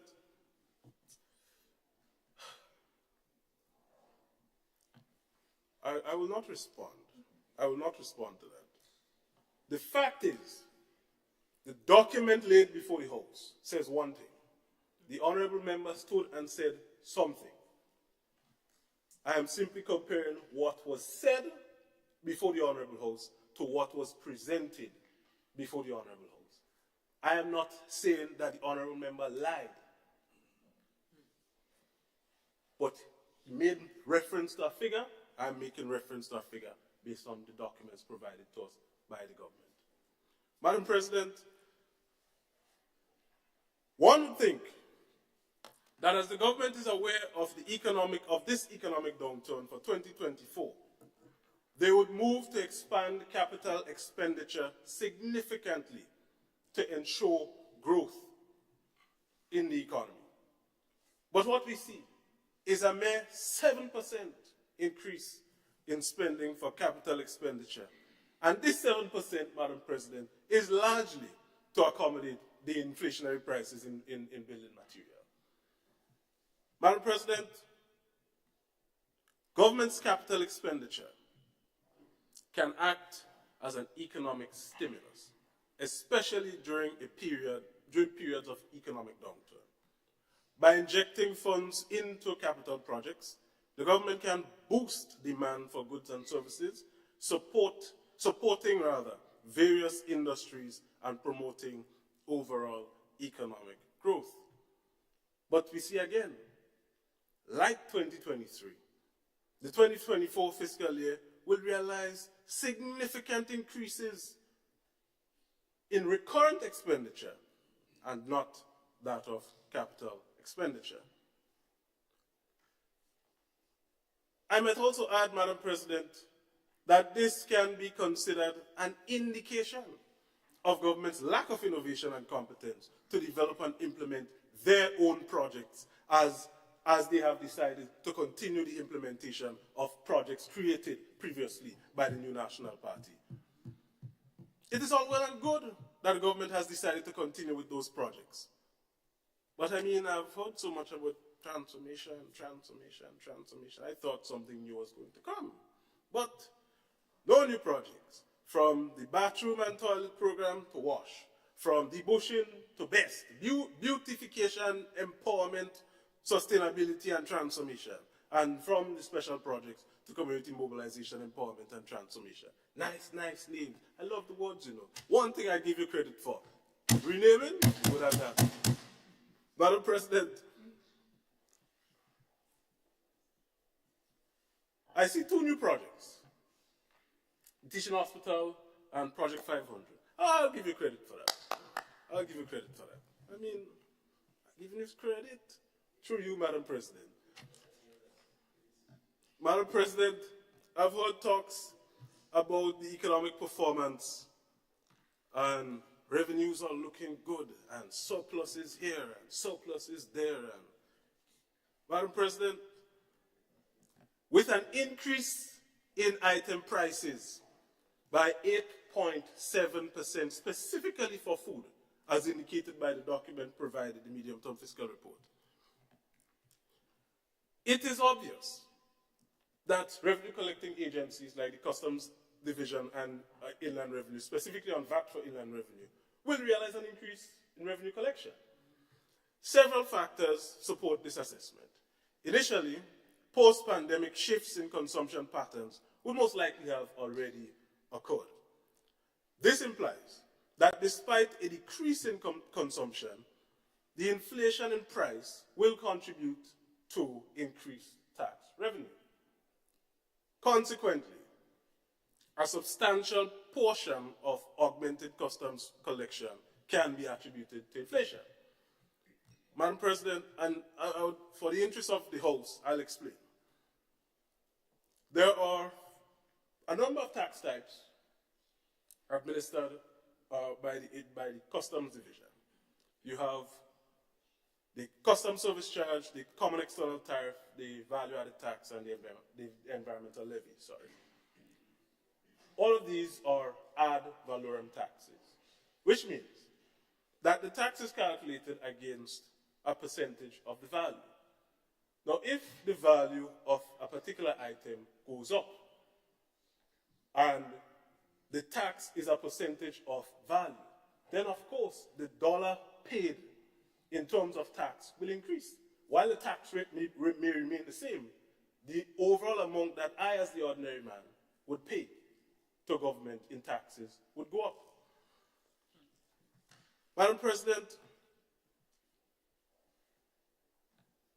based on Table 2 of the estimates, Customs is expected to have a surplus of $26 million by the end of this year, and the Inland Revenue Division is expected to have a surplus of $47.4 million by the end of this year. Combined, that's a total of, let's say, $73.4 million. I'm not saying that surpluses are bad, Madam President. Don't get me wrong. I am saying that while the government may boast of these surpluses, it is not a reflection of prudent fiscal policy implementation. It is simply a product of high inflation. So it happened in spite of them and not because of them. Additionally, Madam President, as the surplus is realized, it is essential to assess how the anticipated revenue can be distributed amongst the sectors that directly impact the citizens of this country. Madam President,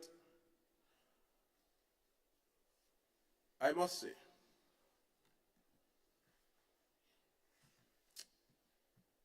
I'll get back to that comment, Madam President. But, Madam President, instead of utilizing the excess revenues earned for critical public sector investments, we see that budgetary allocations have gone to increase recurrent expenditure, largely, in my view, to accommodate self-interest and the interests of a few, rather than the majority of the Grenadian people and the workers of this country. Madam President, a particular minister, I won't call name, a particular minister gave the impression in the other place that upon taking office, they were able to bring unemployment from 28% to 11.9%. Madam President, I would like to bring to the attention of this honorable House that I think all of us and the general population need to understand this. And the Honorable minister in the other place taught me economics, Madam President. So of course, I have to show what I've learned from the honorable gentleman, because he's good at teaching, you know. He's good at teaching.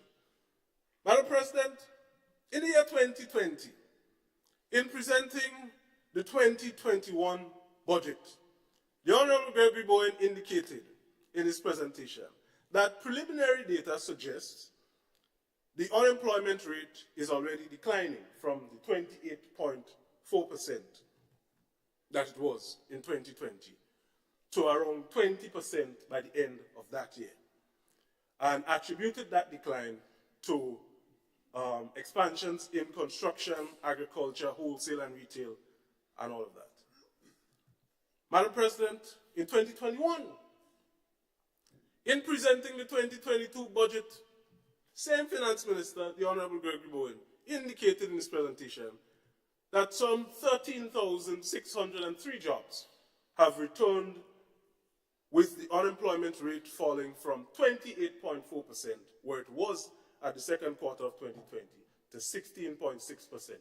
And I did hear the Honorable Minister of Education mention the 16.6% at the beginning of his presentation. Madam President, in 2022, in presenting the 2023 budget, the Honorable Deacon Amos Thomas Mitchell, our Prime Minister of the Spice Isle, DATM, as the leader of government business said, indicated, despite a noticeable decline in the unemployment rate relative to 2020, unemployment remains stubbornly high and is preliminarily estimated to be 13.9% at the end of the first half of that year. Madam President, in 2023, in presenting the 2024 budget, the Honorable Dennis Cornwall indicated so well, that the unemployment rate has fallen from a high 28.4% in the second quarter of 2020 to an estimated just under 12% in the second quarter of this year. Madam President, what this trend shows is that there has been a steady decline in the unemployment rate from 2020 to 2023. Nothing is wrong with that. This is good. This should be commended. But to give the impression that we moved it from 28% to 11.9% in 18 months, miracles, but the numbers are there to show, Madam President. Numbers are there to show. Madam President, I heard as an afterthought that public officers would receive a 25% incentive. I was so happy when I heard this. I was elated, Madam President, especially in the context of the significant surplus realized by government, $73.4 million in surplus. Madam President, I thought it was 25% of the annual salaries of public officers, honestly.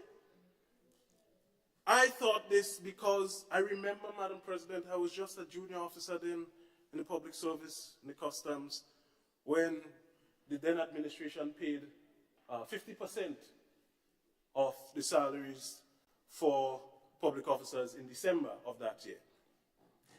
And it was called tokenism, election gimmicks, all kind of things was said. So I am, of course, Madam President, from a genuine place, I would think 25% is less than 50%, but the government would try to show up and show that they care about public officers and they have money, and yes, and we would do things. But based on my understanding, is it 25% of your baseline salary? Not necessarily the gross monthly income of the public officers. And I said, all right, it can't get worse than that. At least the public officers are going to get the 25% before Christmas. my surprise, Madam President, well, I stand corrected. I retract that, Madam President. I was not surprised, honestly, because clearly the government doesn't understand the Grenadian economy. So the 25%, as indicated by the finance minister, would be paid later on in the month. And on top of this, Madam President, the finance minister said so boldly that the 25% will be taxed. Will be taxed. Madam President, as I mentioned this, I would like to make this statement. We've heard a lot about the government's intent to increase the compensation or the income for parliamentarians and ministers specifically in 2024. Madam President, I have assessed this carefully, and what I've seen is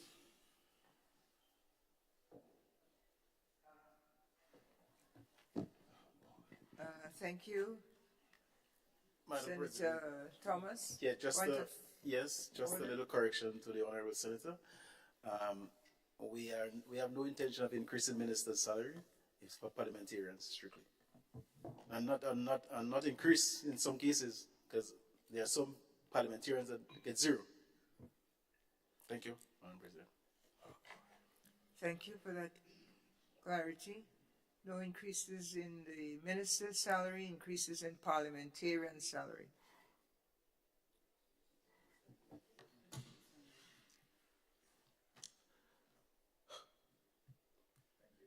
Madam President, never ceases to amaze me. Never ceases to amaze me.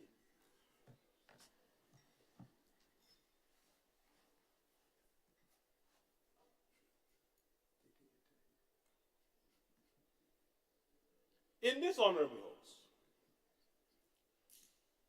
there sits ministers of government, and there sits ordinary parliamentarians. We all convene in this house as members of the legislature.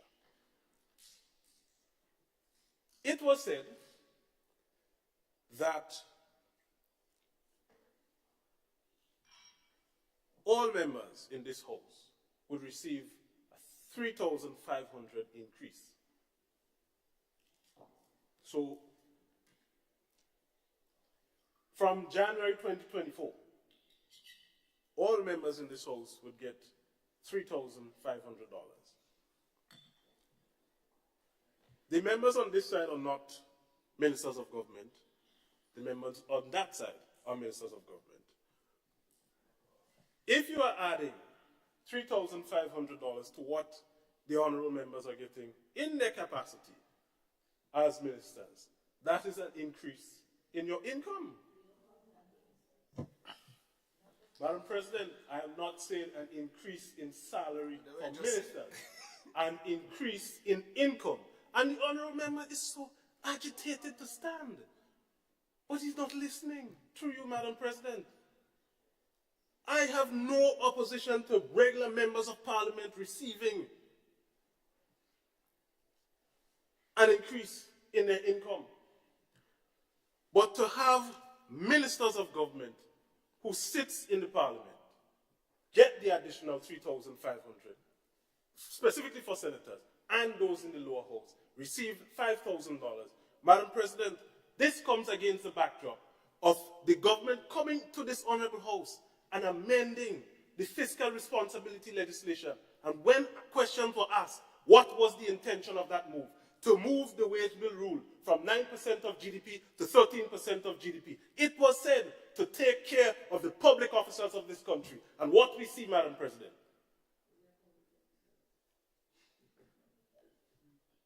what have we seen? They could say what they want on the other side, Madam President. A clear indication of self-interest. Madam President, I mean, despite the interruption, I still feel good that I was the only member to present so far to be interrupted. It says something, Madam President. It says something. Madam President,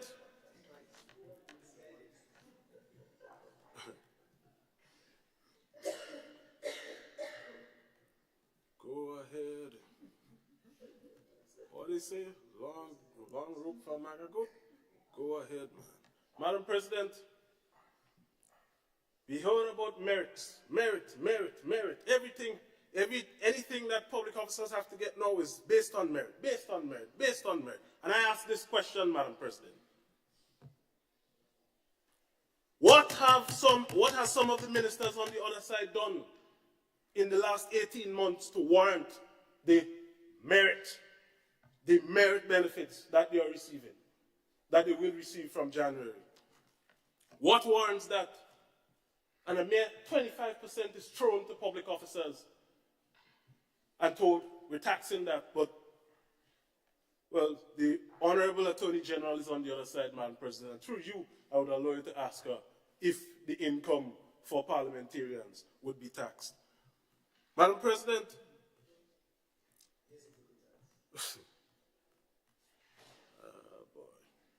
Madam President,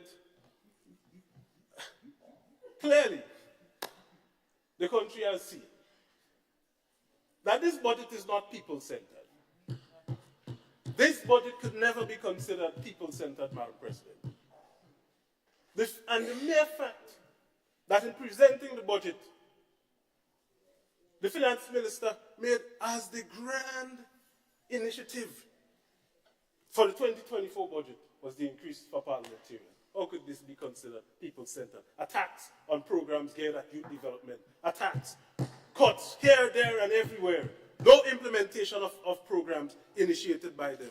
But yet for all, they complain and talk about this budget being people-centered. And Madam President, I would like to conclude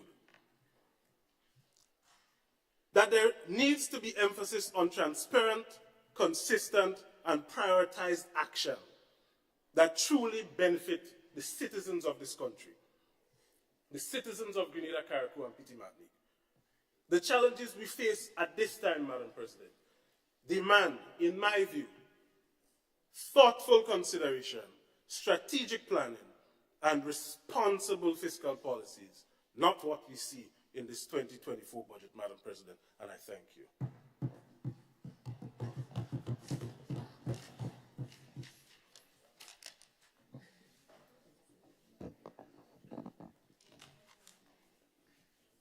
Thank you, Senator Franklin.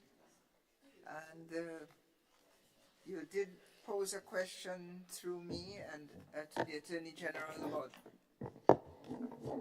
whether or not proposed increases will be taxed. So you will receive the answer from the Attorney General through me when she chooses. Got a light?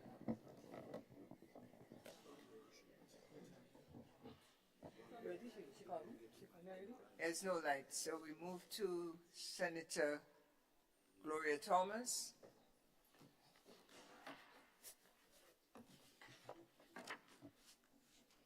Thank you, Madam President. I rise to give my support to the estimates of revenue and expenditure for 2024 as presented by the Minister of Finance under the theme Grenada at 50, empowering our people, transforming our nation. Madam President, let me take this opportunity to thank God Almighty for his continued protection and guidance. Thanks to the Honorable Dick Mitchell for giving me this opportunity to serve at this level. To my colleague Minister Philip Telesford, for his continued support and good counsel. To my cabinet colleagues for the camaraderie and great bond that we have established over the working period together. I deeply appreciate and value your friendship. My gratitude to the staff at the Ministry of Social and Community Development, Housing and Gender Affairs for the hard work and commitment that have been demonstrated during this year. Madam President, I want to specially single out Permanent Secretary Mrs. Veronica Charles for her commitment to the job, remaining late at evenings to ensure tasks are completed. I truly appreciate you, PS. To my family, I appreciate the understanding you have demonstrated when I took work as a priority and neglected family quality time. I have cancelled 2 trips to London during the year at short notice after ticket was purchased. So, due to hard work. To the people of St. Andrews Northwest, especially the soldiers who continue to stand firm, never wavering, never giving up, always available and ready to undertake the task at hand. My deepest gratitude and thanks to you all. To MP Delma Thomas for your kind cooperation in joining with me to get the work done in St. Andrews Northwest. Madam President, I wish to report on projects and activities that were undertaken in St. Andrews Northwest for the past year, January to December 2023. Every PD in the constituency received some measure of service during this year, demonstrating that monies budgeted during the last year were well spent.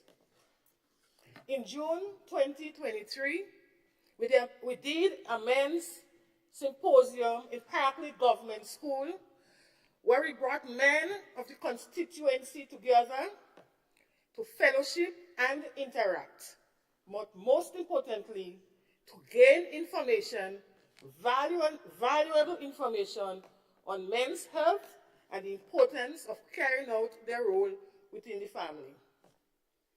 Madam President, the evening was a great one, which ended with entertainment from Calypsonia and Darius and Squeezy, refreshments, and the distribution of gifts and tokens. Madam President, 7 men were recognized for their service to the community at that activity. In Mount Horn, a new bus shed is being constructed. That's another PD outside of Paraclete. Paraclete is PD1, Mount Horn PD2. A concrete drain was completed to divert water away from the premises of residents in the area. The main road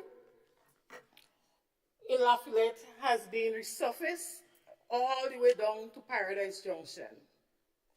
Madam President, in Bylands, 2 byroads were constructed in the community, creating easier access for the residents. 300 feet of road was constructed in the area referred to as Crab Street, PD4. We plan to continue the construction of the entire road in the coming year. Madam President, the parking lot at the Princess Alice Hospital has been upgraded, PD5. Madam President, the road leading to the car park was also paved. 2 additional byroads within the Maribor community were also done. Residents undertook a self-help project to repair a portion of the road leading to the pasture. Madam President, when communities can come together to address the problem, it gives hope for community empowerment. People are now more hopeful. People are more community-minded. People are more prone to come forward and give of their free time to build their community. And we see a surgence of pride and determination to ensure that our communities move forward. But when I sit and I listen and I hear persons make expressions like think hard and think bad and the country's not going anywhere, it gets me thinking. And a quote from Helen Keller comes to mind, which says, "The greatest calamity of mankind is to have eyes and cannot see."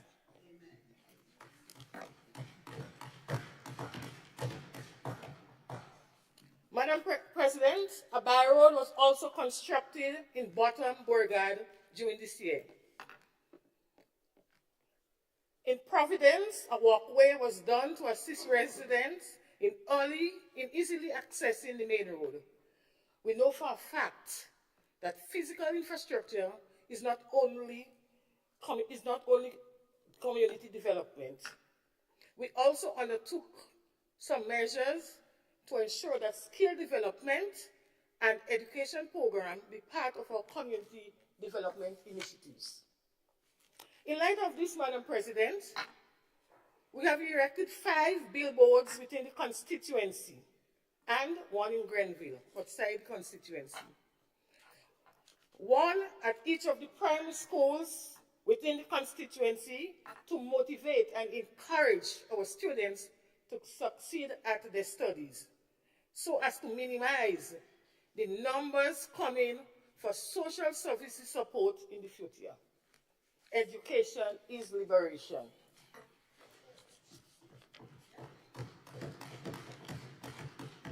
Madam President, 1 billboard was erected at Paradise Medical Station and the other at Cajona Junction.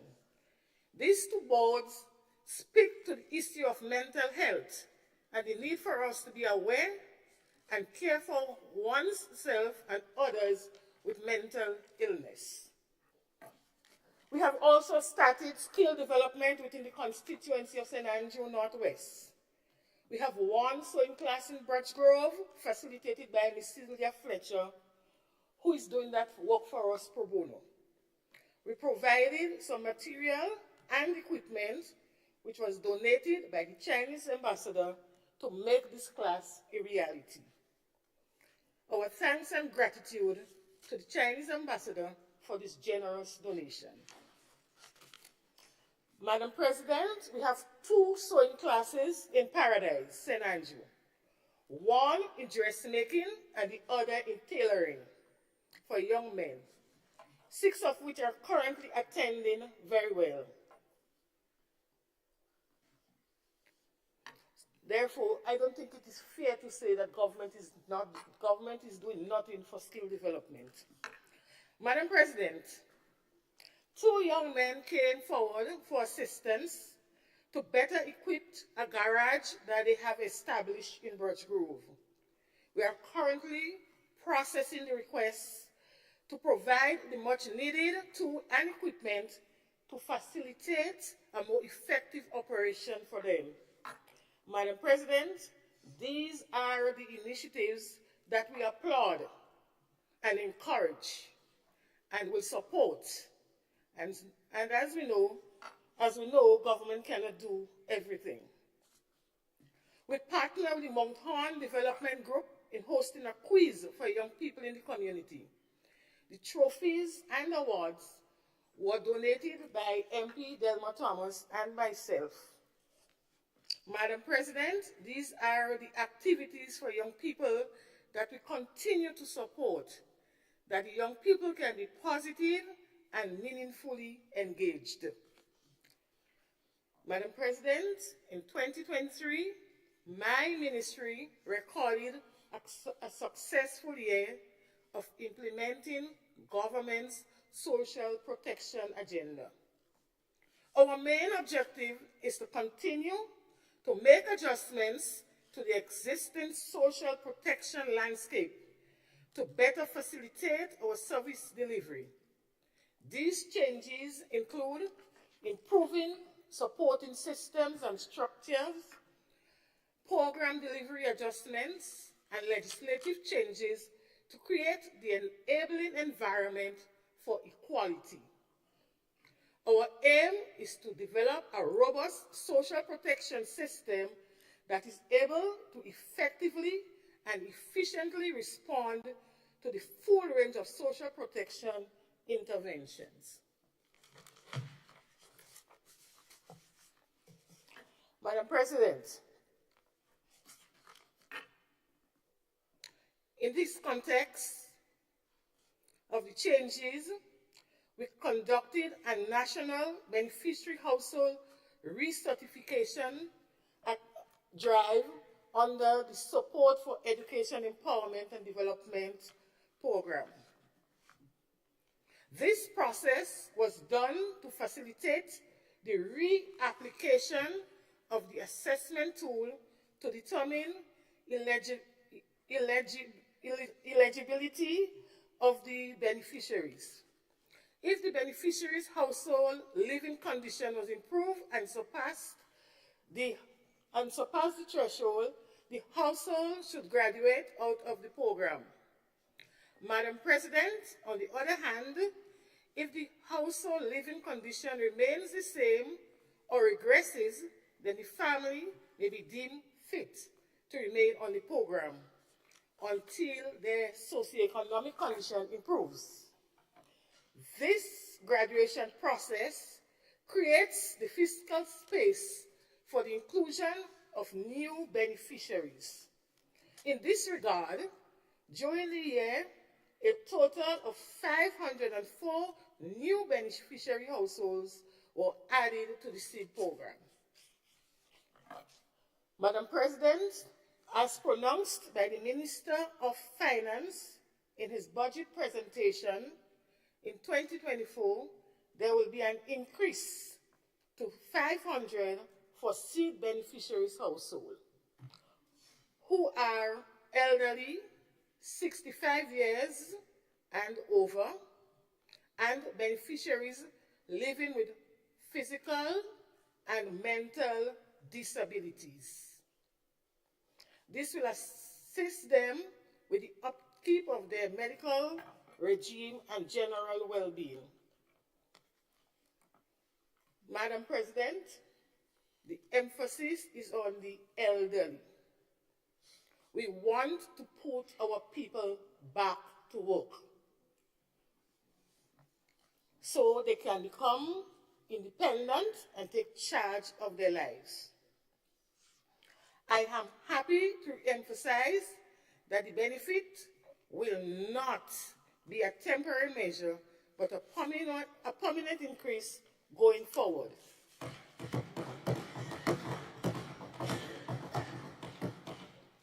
Madam President,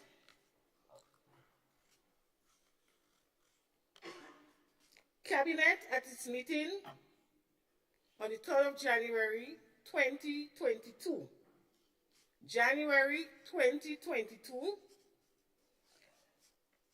through a Cabinet conclusion number 16, approved among other policies, the payment of an increase of $150 per household for beneficiaries of SEED. And that was effective January 2022 for a period of 1 year. I repeat, on January 3rd, 2022, Cabinet Conclusion 16 approved, among other things, the payment of an increase of $150 per household for beneficiaries of SEED, effective January 2022, for a period of 1 year. So what are you telling me? We cannot take the word of that cabinet at that time? What is deceptive about the whole thing, Madam President, is the same persons who are calling to say return the 150 is the same persons who say take it out for 1 year, give them for 1 year. So this is really confusing. And I think we are playing on the vulnerable. We are playing on the people who do not read. We are playing on the minds of the people who cannot speak for themselves. And we continue to make them just more illiterate. We are not educating them. You sat, you say it was for 1 year. Now you say, give them back. After you say, take it out after a year. So these are the things we have to be guided by, Madam President. Too much deception. And it is always aimed at the people who are not reading, who are poor, who are dependent on them. And I think this is very, very, very sad. Madam President, in addition to the recertification program, an audit was conducted to determine the existing gaps and make recommendations for further program improvements that is in the seed. This very important process is conducted by the audit department. Very soon, the audit report will be released. The audit department is an independent unit that has no direct working relationship with the seed program, which therefore facilitates an objective and transparent review process. Madam President, I want to speak a little bit about the redevelopment of the GLCI. Madam President, the seed program, through technical assistance from the World Bank, has completed the development of a new assessment tool, the Grenada Living Condition Index, GLCI. The index is a tool reflective of the current socio-economic landscape, which will result in more accurate household assessment. The GLCI, by design, is a scientific assessment tool that objectively assesses household based on several indicators. This process significantly reduces the need for subjective human judgment and human error. A pilot will be conducted in January 2024. The seed benefit card. Madam President, a major milestone in improving the architecture of the seed program will be the introduction of the seed benefit card. Negotiations were conducted with the Grenada Cooperative Bank, and I'm happy to report that an agreement was signed in this regard.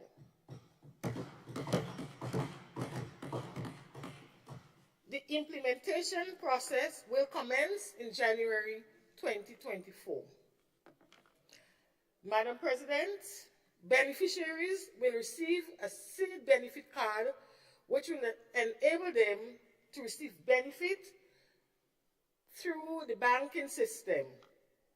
We saw the need to improve the current payment mechanism, which led to long lines in inhumane condition with limited alternative options. This card will enable beneficiaries to receive cash transfer directly to their bank account. The card will include all the features of a transactional card, such as ATM withdrawal and point-of-sale purchases. The card will increase the security of the elderly walking around with the cash.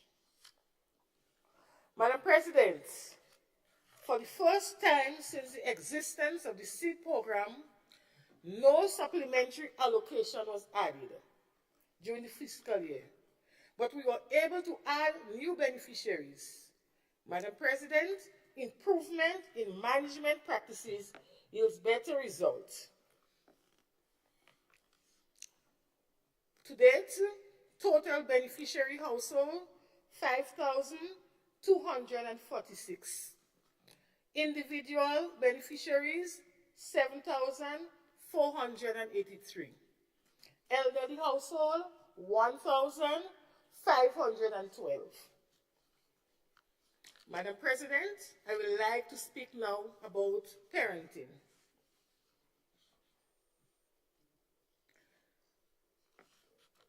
Madam President, parenting continues to be one of the most serious concerns facing our children and society today.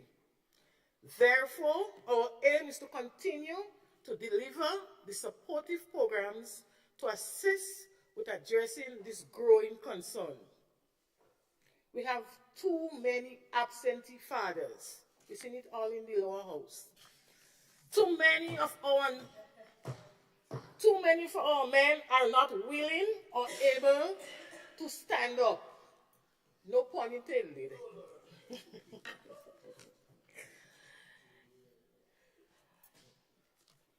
Men neglect their responsibility in raising their children. Many walk away when they are needed.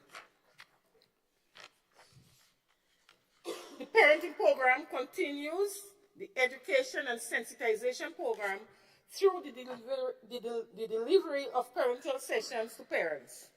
To date, 380 parents participated in the parenting sessions.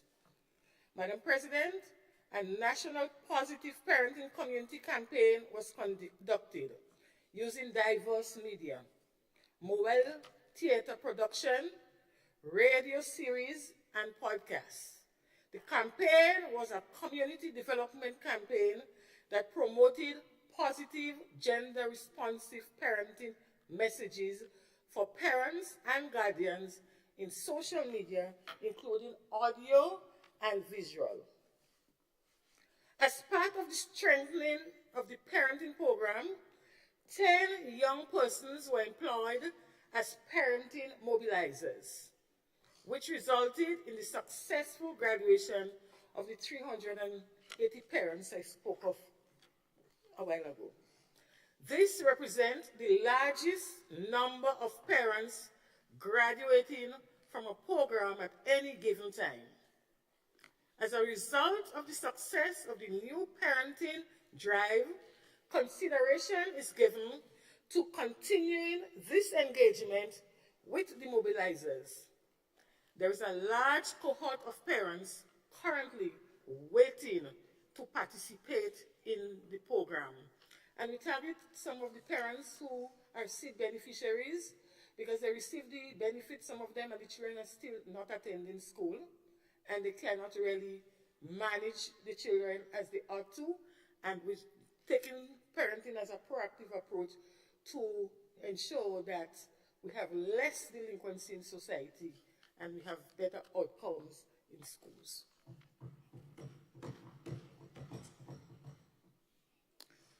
Madam President, as is customary, the females are outnumbering the male in the parenting program. This is something we need to address going forward, and we need men to be there for their family.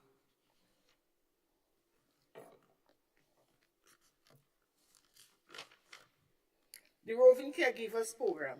Madam President, the ministry through GrandCase and the Roving Caregivers Program continue to deliver early stimulation to children at their homes. The programs offer stimulation to children ranging from 0 to 3 years, working with grassroots families in the comfort of their own home in the first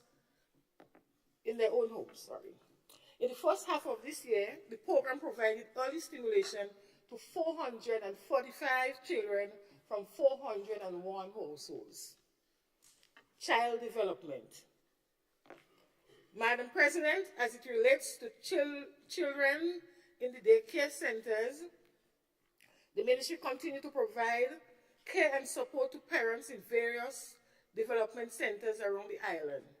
The 12 government child care development centers currently provide service for 350 infants and toddlers.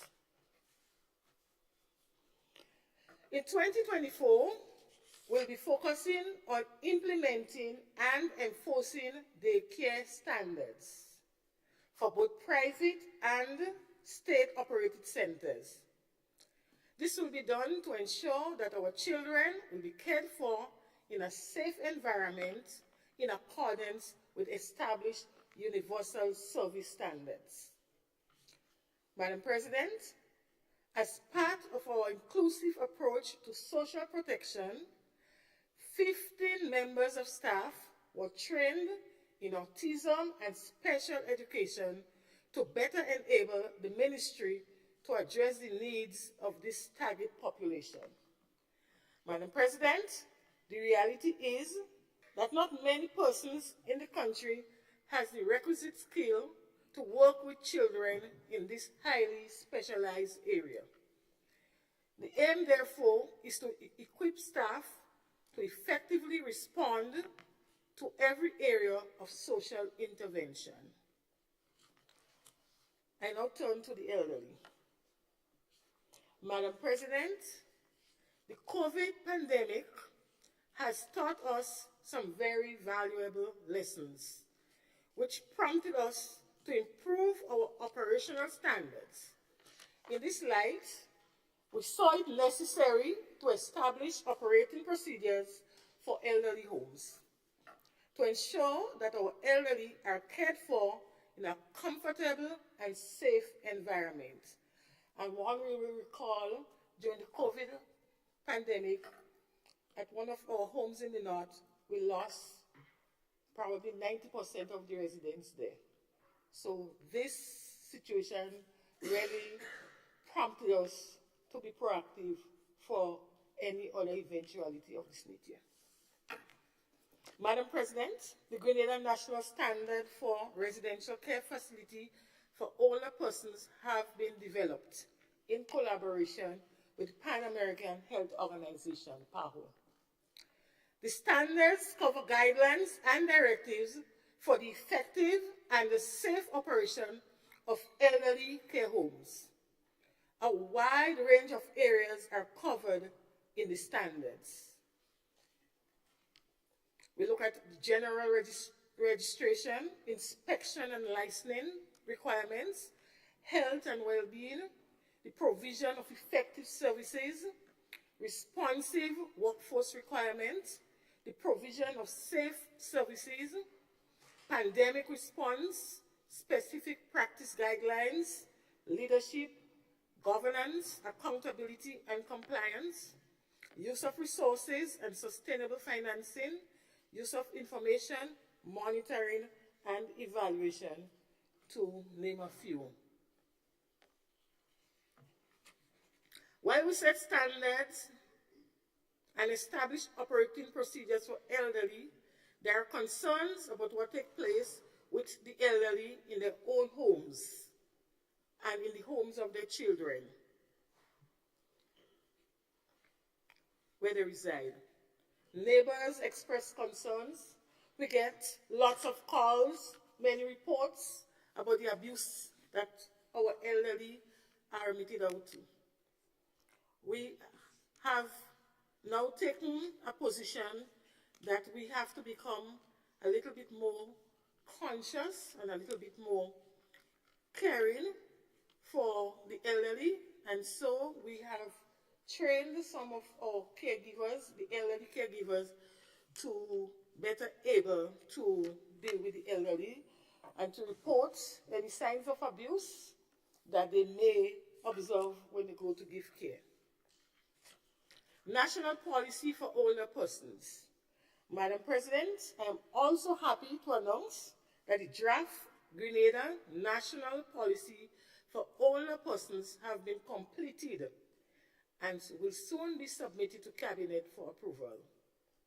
The key policy areas emphasized in the document include health and well-being, food and nutrition security, transportation, housing and the physical environment, social welfare and social security, economic security, recreation and social inclusion, disaster management, legal protection, research and data sharing, legislative framework, and institutional capacity.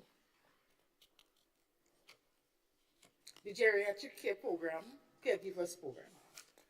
Madam President, through the program, management support from Grant Case, the Geriatric Caregivers Program provides care services to 270 elderly clients, 131 males and 141 females. The program also provides medical services to clients through care support provided by 48 registered nurses and 53 nursing assistants. Madam President, we have some other key social safety nets that we administer in the Ministry of Social Development. So we have burial assistance, where we provided support for 112 families during this year. We have glasses assistance, where 46 persons benefited. We have fire victim assistance, 16 persons benefited. We have water installation program.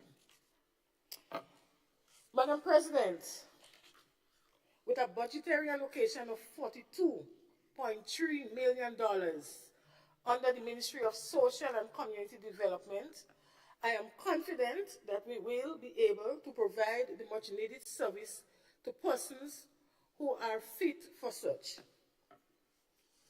Madam President, mental health is becoming an increasing concern in today's society. The number of persons that are requesting psychosocial services continue to rise. This reality highlights the need for national intervention that promotes positive decision-making, mental health support practices, and the need to strengthen our coping mechanism. And I want to just emphasize the need to strengthen our coping mechanism. I think we need to reach out to the persons who are trained to deal with psychosocial problems.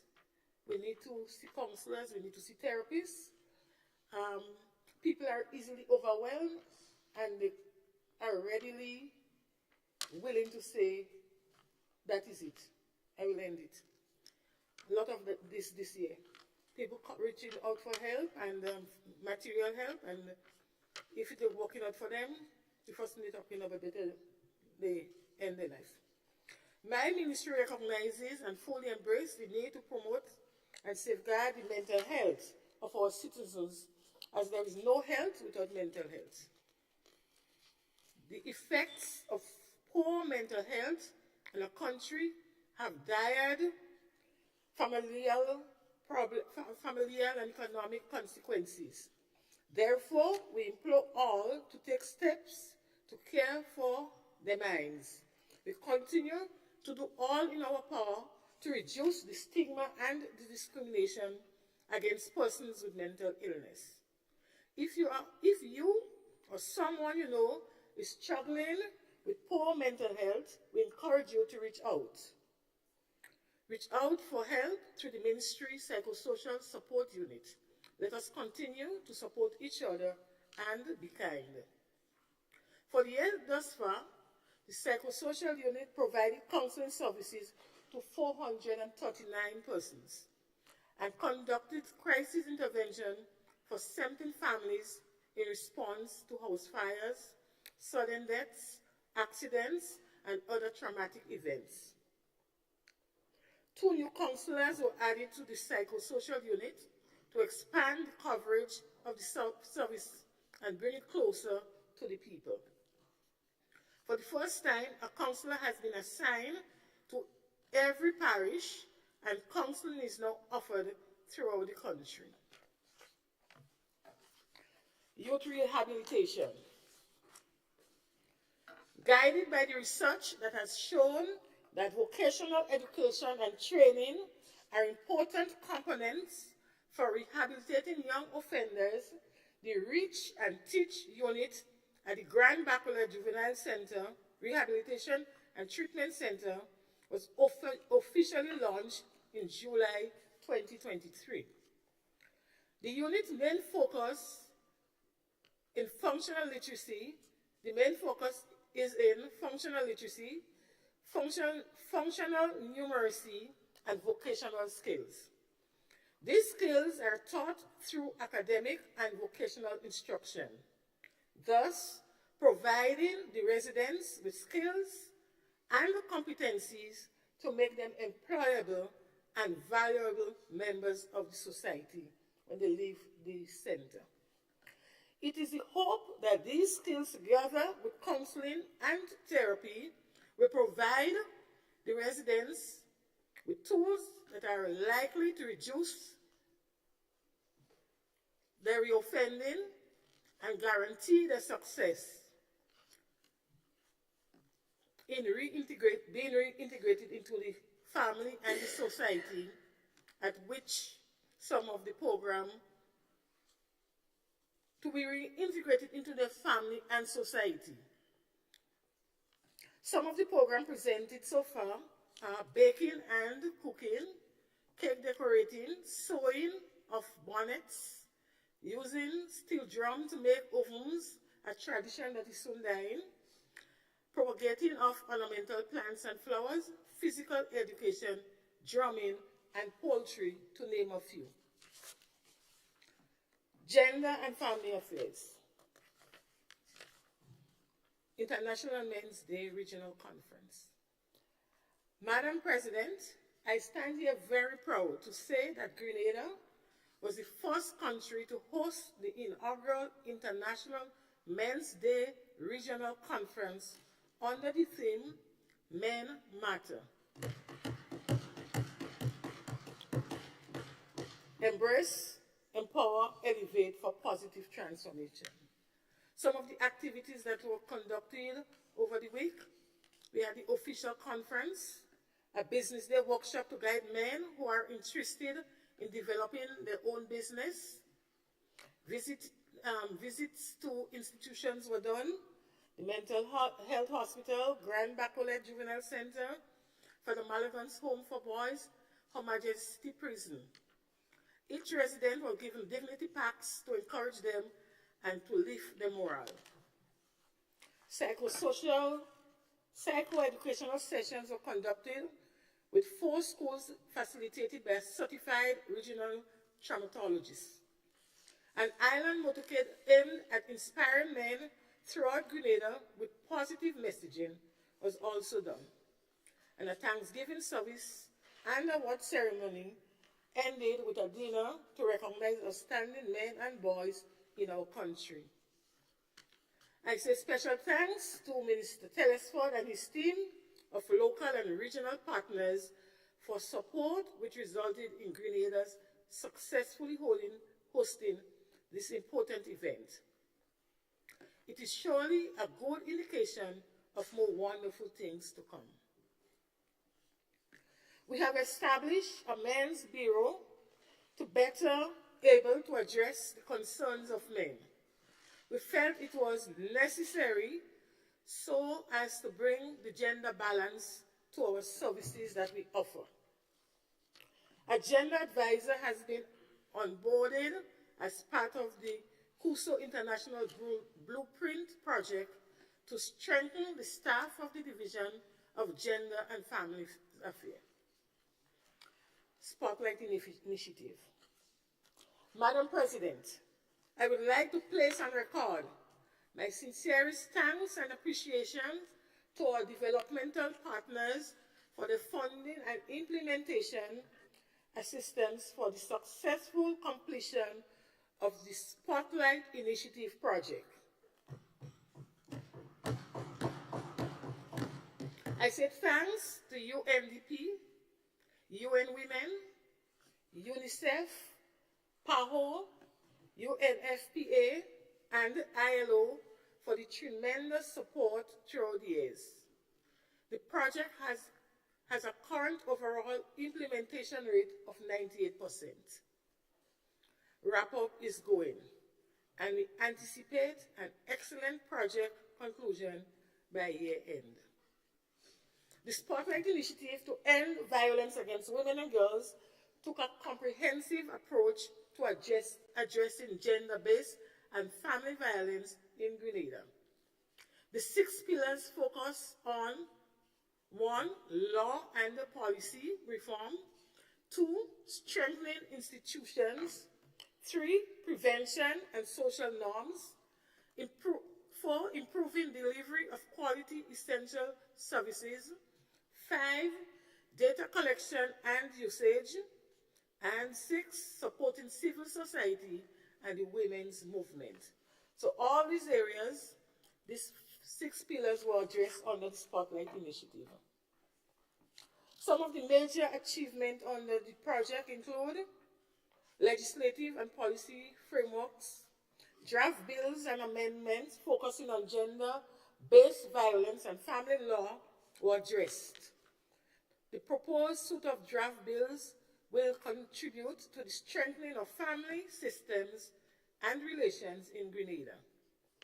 The proposed suite of bills include the Marriage Amendment Act, the Marriage Amendment Bill, Marriage Special License Amendment Regulation, Marriage Special License Destination Wedding Amendment Regulation, Employment Amendment Bill, Domestic Violence Amendment Bill, Criminal Procedure Code Amendment Bill, Criminal Procedure Preliminary Inquiry Amendment Bill, Protection of Witness, Commencement Order 2021, Interstate Estate Amendment Bill, National Insurance Amendment Bill, National Insurance Benefit Amendment Regulation Bill.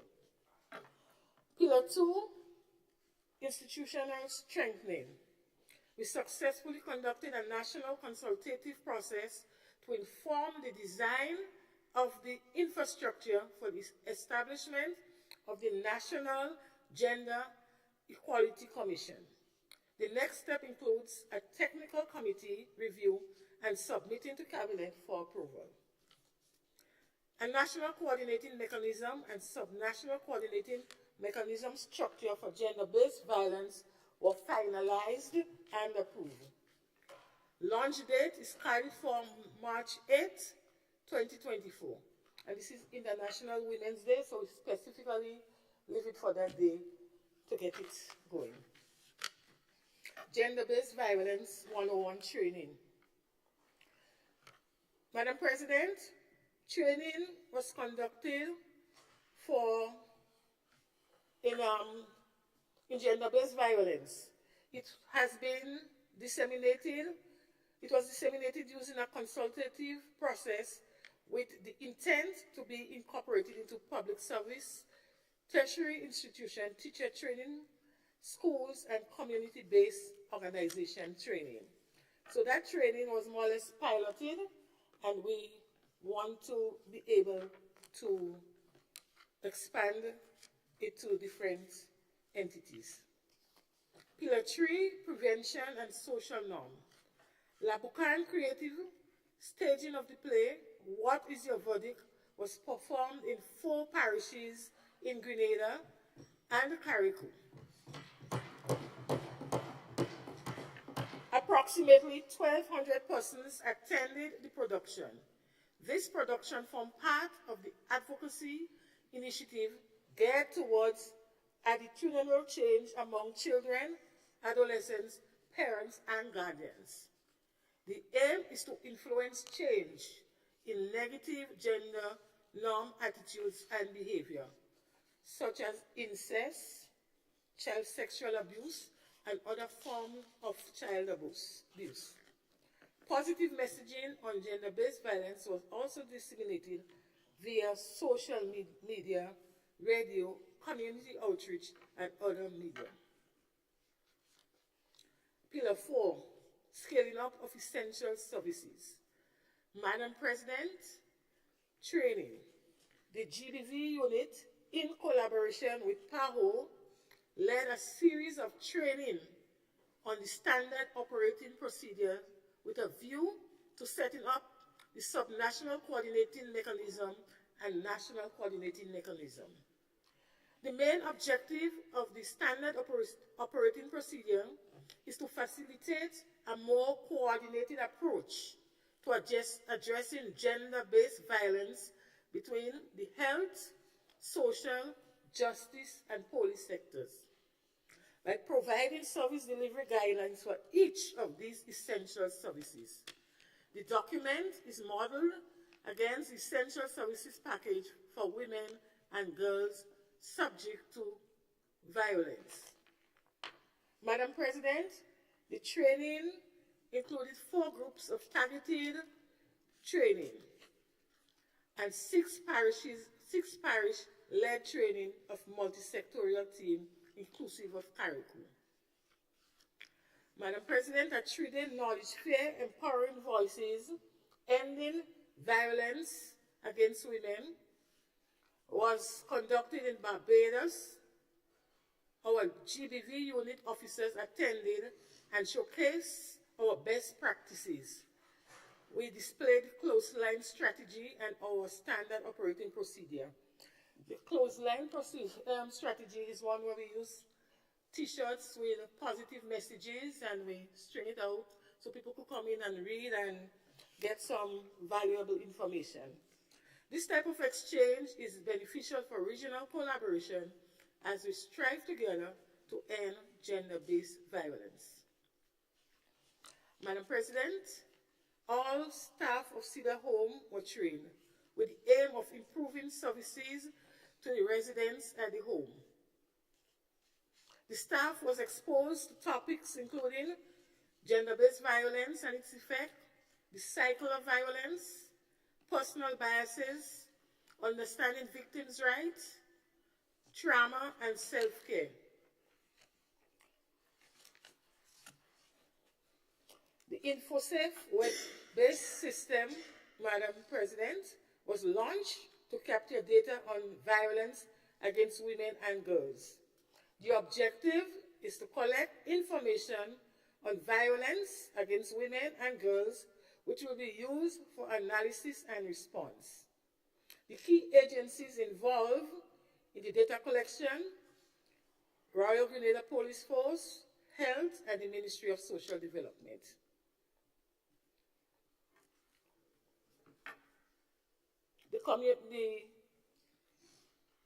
The CSO is responsible for the maintenance, check, and control for the system.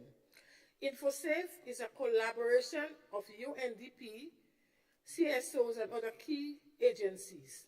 The system is hosted at the government data center and the necessary security protocols are in place. Madam President, priorities for 2024. With the allocation of 42.3 million for social development and 2.2 million for gender affairs, the ministry is well placed to bring benefits and development to the people. So our priority for 2024, the full implementation of SEED new targeting tool aimed at improving the selection process. This will reduce exclusion and correct errors. Implementation of SEED benefit card to eliminate the need to stand in long dehumanizing line and limited collection time that will fix to specific time frames. Madam President, we will continue the development of the SEED empowerment framework to assist with graduating beneficiaries from dependency to independence. We need to get our able-bodied people back to work and give them the opportunity to take care of themselves.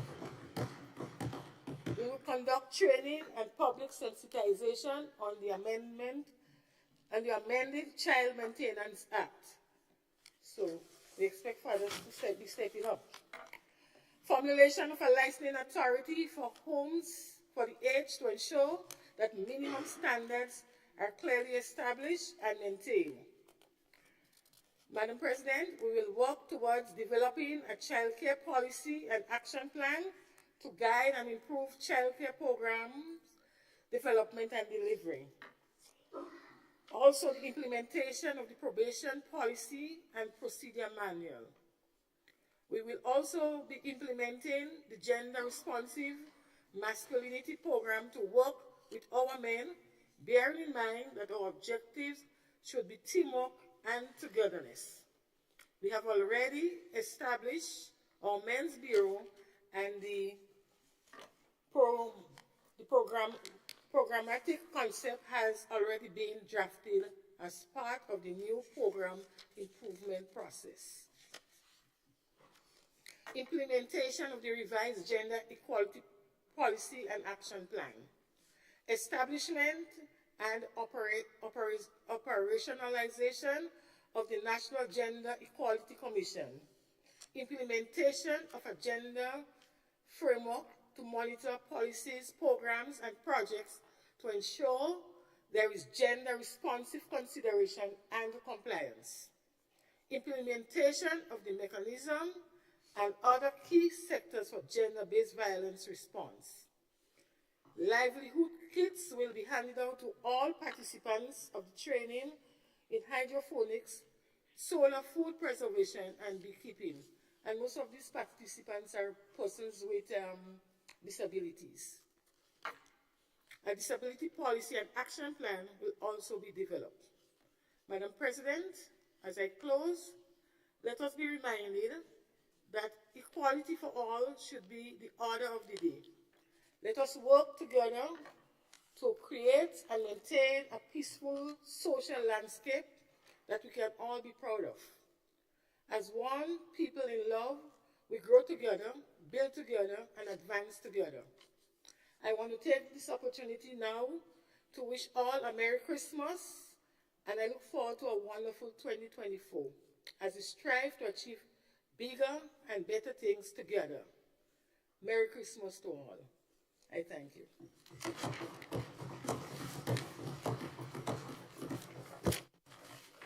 I thank the Senator Gloria Thomas, also responsibility for social development, and listen with keen interest in the social agenda of this country. Thank you very much for your wishes. And we turn to the other side of the room. Senator Douglas or Senator Sinclair?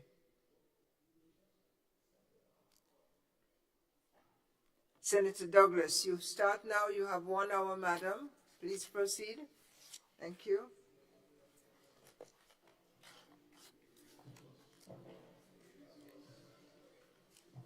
Perhaps just before you start, we can just all take a 2-minute break, just 2 minutes to refresh ourselves. Thank you for your indulgence, Senator Douglas.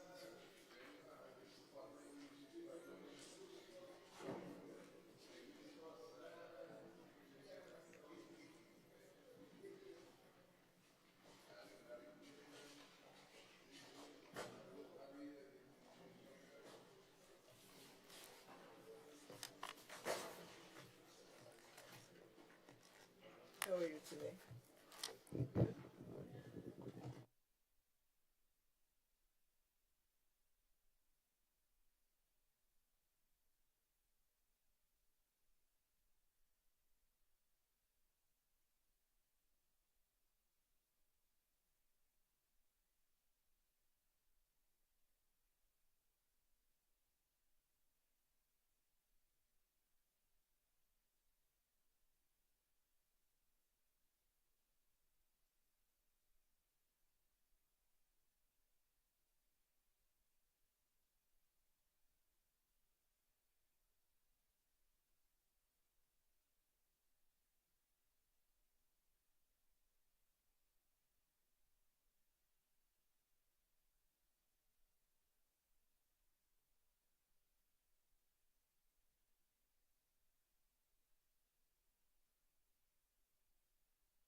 The Honorable Senate is resumed. Senator Douglas, you have the floor, madam.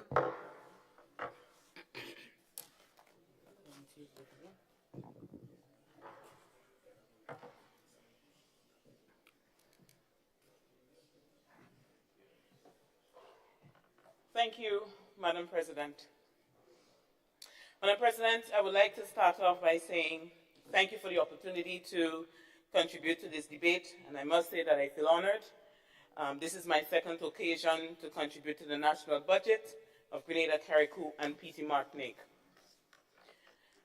Madam President, I would like to record my commendations to our opposition leader for providing a sharp, clinical, and passionate rebuttal to the budget by expressing the reality of what our citizens are faced with today, particularly the poor and the vulnerable.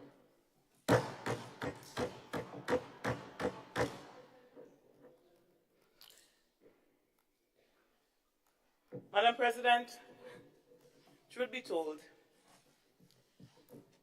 I sat and I tried to listen to the presentation of the budget by the dear Minister of Finance. But my dear brother had so many struggles in his delivery. It's a fact. And I confirmed it as a professional out there when people met me and they said, Katisha, I really tried to listen to the budget because I want to understand what is going on. But I could not have. After I listened to the first 2 minutes, I had to close down. So I trust, that you'll be able to educate me. Because the brother was eating his words. I don't know what was causing the struggle. The communication was poor, the articulation was poor, and the nation was confused. It was just, in my opinion, an embarrassment. Madam President, nevertheless, I have my duty. So I sat and I read the budget statement, which contained 64 pages. I didn't have a choice.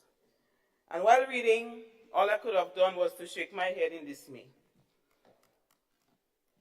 Madam President, I followed the dramatic performances in the Parliament. One would think that we are still in the campaign season.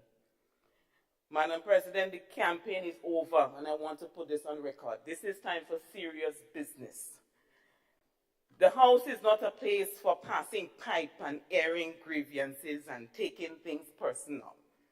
This is a place for serious business. This is a place for the people's business, and I want to make that fundamentally clear. Madam President, I would like to say with no apologies that this 2024 budget represents nothing but the failure of this government's ability to address the real burning issues that are affecting our citizens, particularly the less fortunate. Madam President, I stand to be ready to be called pessimistic, but let me place on the record that I'm here to fight the good fight and to be the voice for the voiceless, cost it what it will. Madam President, while the revenues are up, and the statement says so, largely due to the sale of passports and the reinstatement of VAT on electricity, VAT on sugar, the charge on water, basic commodity, water, and inflammation, the result in the large tax yield. The question remains, how are these excess spent allocated to be spent? Madam President, in the period of high hyperinflation, high youth unemployment, increase in crime and violence, we must consider the programs and policies that the government has outlined in this budget to address these burning issues. This is our reality, Madam President, the context in which every Grenadian operates. Yet, with all the antics, not a single new project or initiative. And the fact is, people are waiting to hear that because you hear it all the time. When you walk the streets, you go around, they're asking, okay, what are the new initiatives that this government is implementing?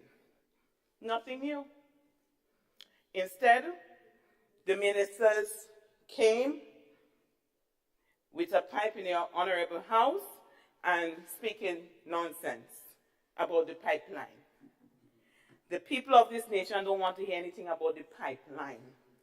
Whatever is in the pipeline was birthed by NMP, and this government inherited it. Fact. Tell us what's new, and we're willing to work with the new initiatives. Madam President, the contents of this budget prove that this government is not only lacking ideas, and maybe, that's not so true. Maybe they just need a little more time to come up with great ideas. But it also appears that they are inhumane, maybe unintentionally, selfish, insensitive, inconsiderate, and impulsive, just to list a few, because they will throw things out there, and I'm sure the public could attest to that. And it appears they want to see how the public is going to react, and then they would retract based on the public temperament. Madam President, I would like to focus on some key areas in my presentation, such as housing and social services, healthcare, national security, education, and inflation. Madam President, $9 million is budgeted for Project 500. I like the name, Project 500. That's excellent. And I will support any initiative or program that will benefit our citizens. Make no doubt about that. However, if backtracked to the approach of the so-called caring government took with the free housing units donated by the People's Republic of China, we can safely say these houses are not intended for the low or no-income people. The mere fact, Madam President, that this category of persons was asked to approach a financial institution to secure a loan to make upfront payments for housing units that were donated, the operative word is donated, one can naturally expect that the houses that are to be built in the government Project 500 will not be targeting this group, which is very sad and disheartening. And I trust that the government will prove me wrong, our members on the other side.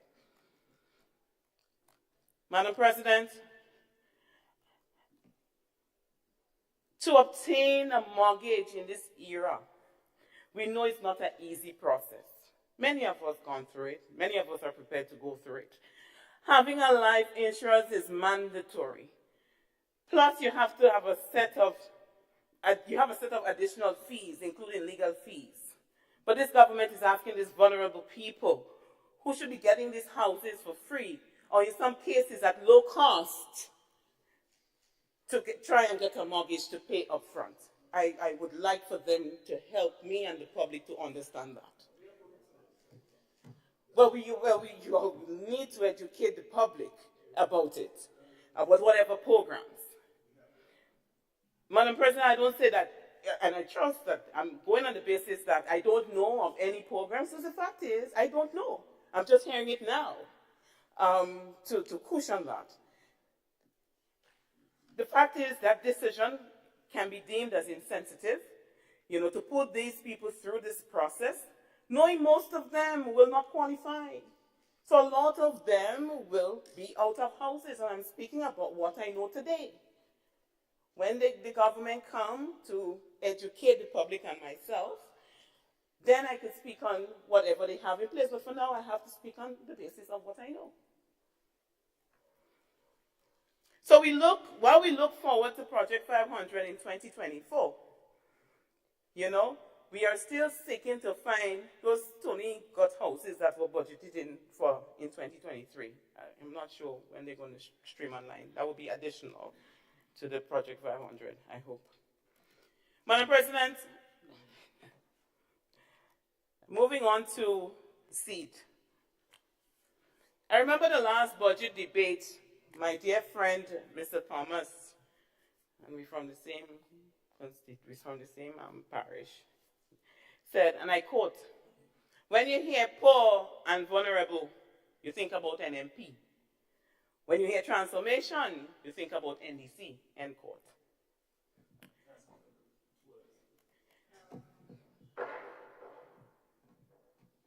Thank you, Madam President.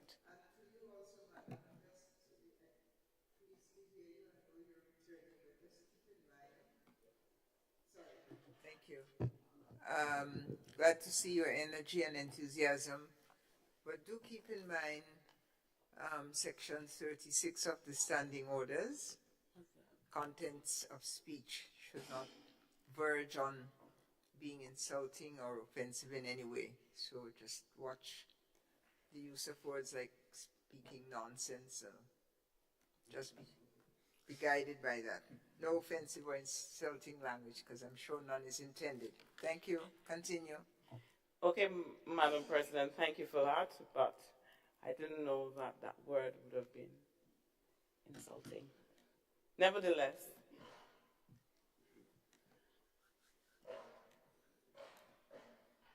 Madam President, we are more than happy to be representing the poor and the vulnerable. And I'm going back to the statement that my dear friend made. Because, of course, they're the ones in need. Because we're happy to represent them. And we'll continue to support them no matter what. But, Madam President, I was surprised when I heard the leader of government business in his presentation said, they see the path to reduce and eliminate the poor and the vulnerable syndrome.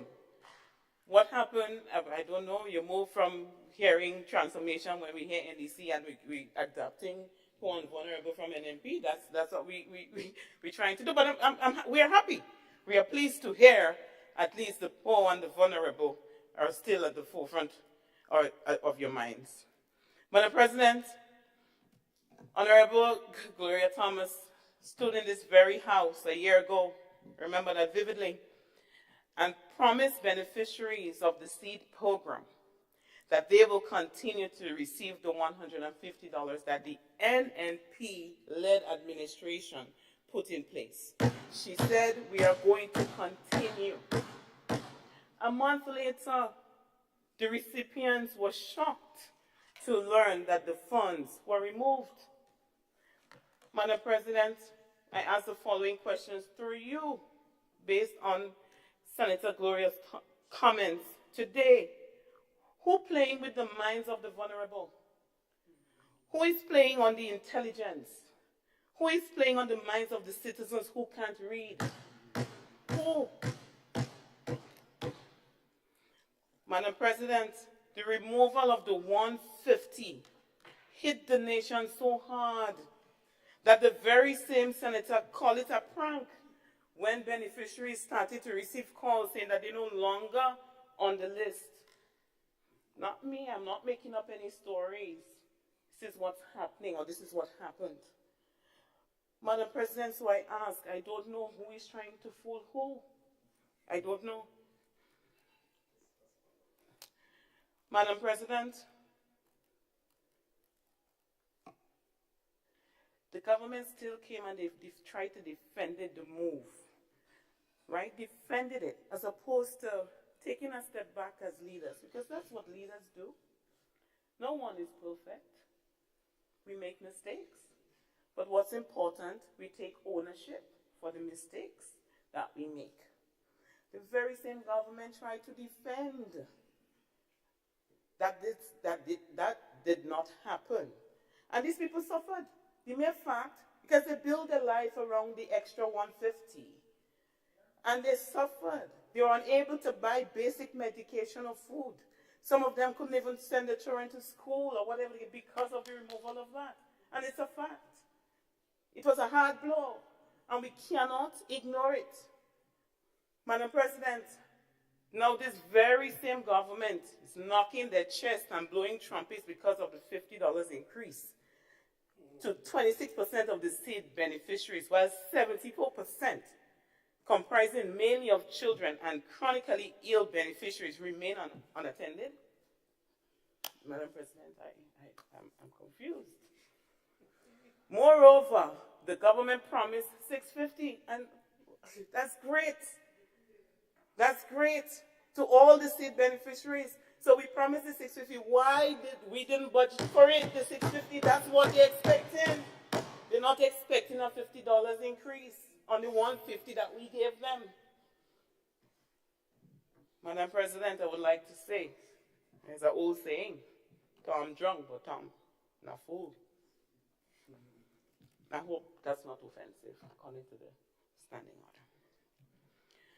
Madam President, the fact that the government can sit in a room, that has extensive dialogue around it, I've heard it, and significantly increase the minister's allowances, right? I got it right, allowances, and spend $15 million on independence celebrations. We're happy we're reaching 50 years. But the million-dollar question is, why cut the support given to the marginalized children and chronically ill persons? Why? We collected more revenue, but we failed to spend on the people who need it. But instead, we're spending on fetty and ourselves. I can tell you for sure, money is not a motivator for me in this house today. What is motivating me is to be able to be the voice of the people and to serve the people. It's not a motivator. It will never be. It has never been and it will never be. Something about this transformational agenda, when I sit down and I try to connect it, it's not working for a specific category of people in our country today. Say what we want, believe it, or believe what we want. It's not working for a certain category.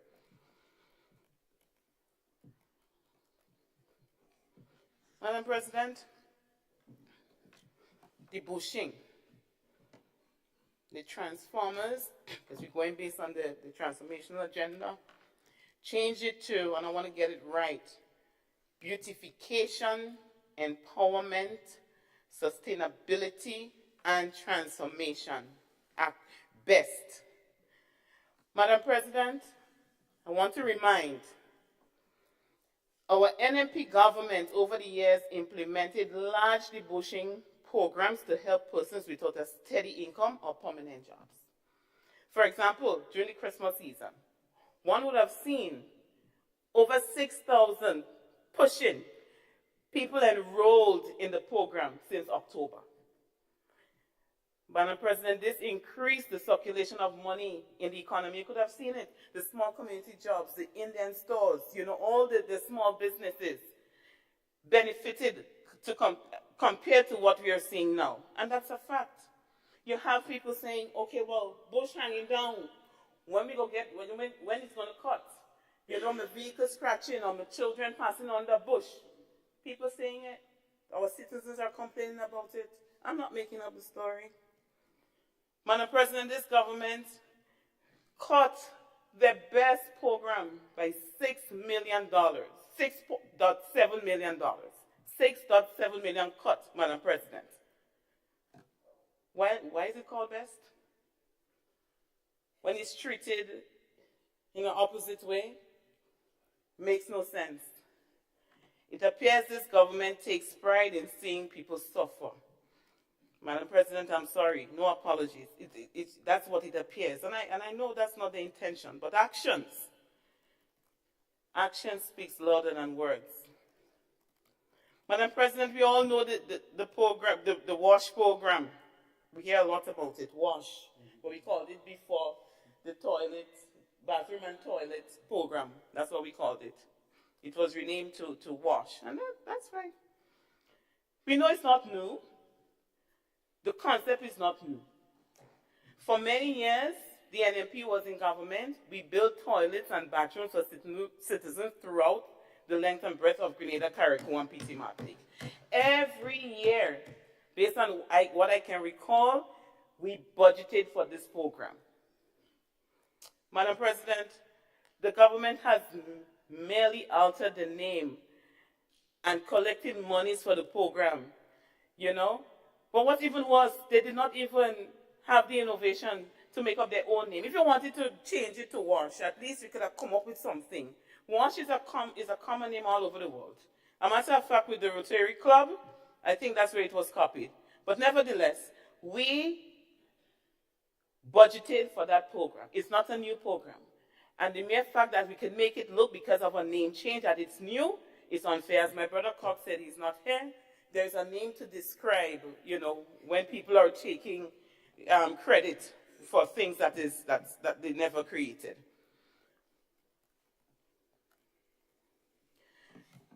Madam President, on the topic of the implementation of the twice monthly payment.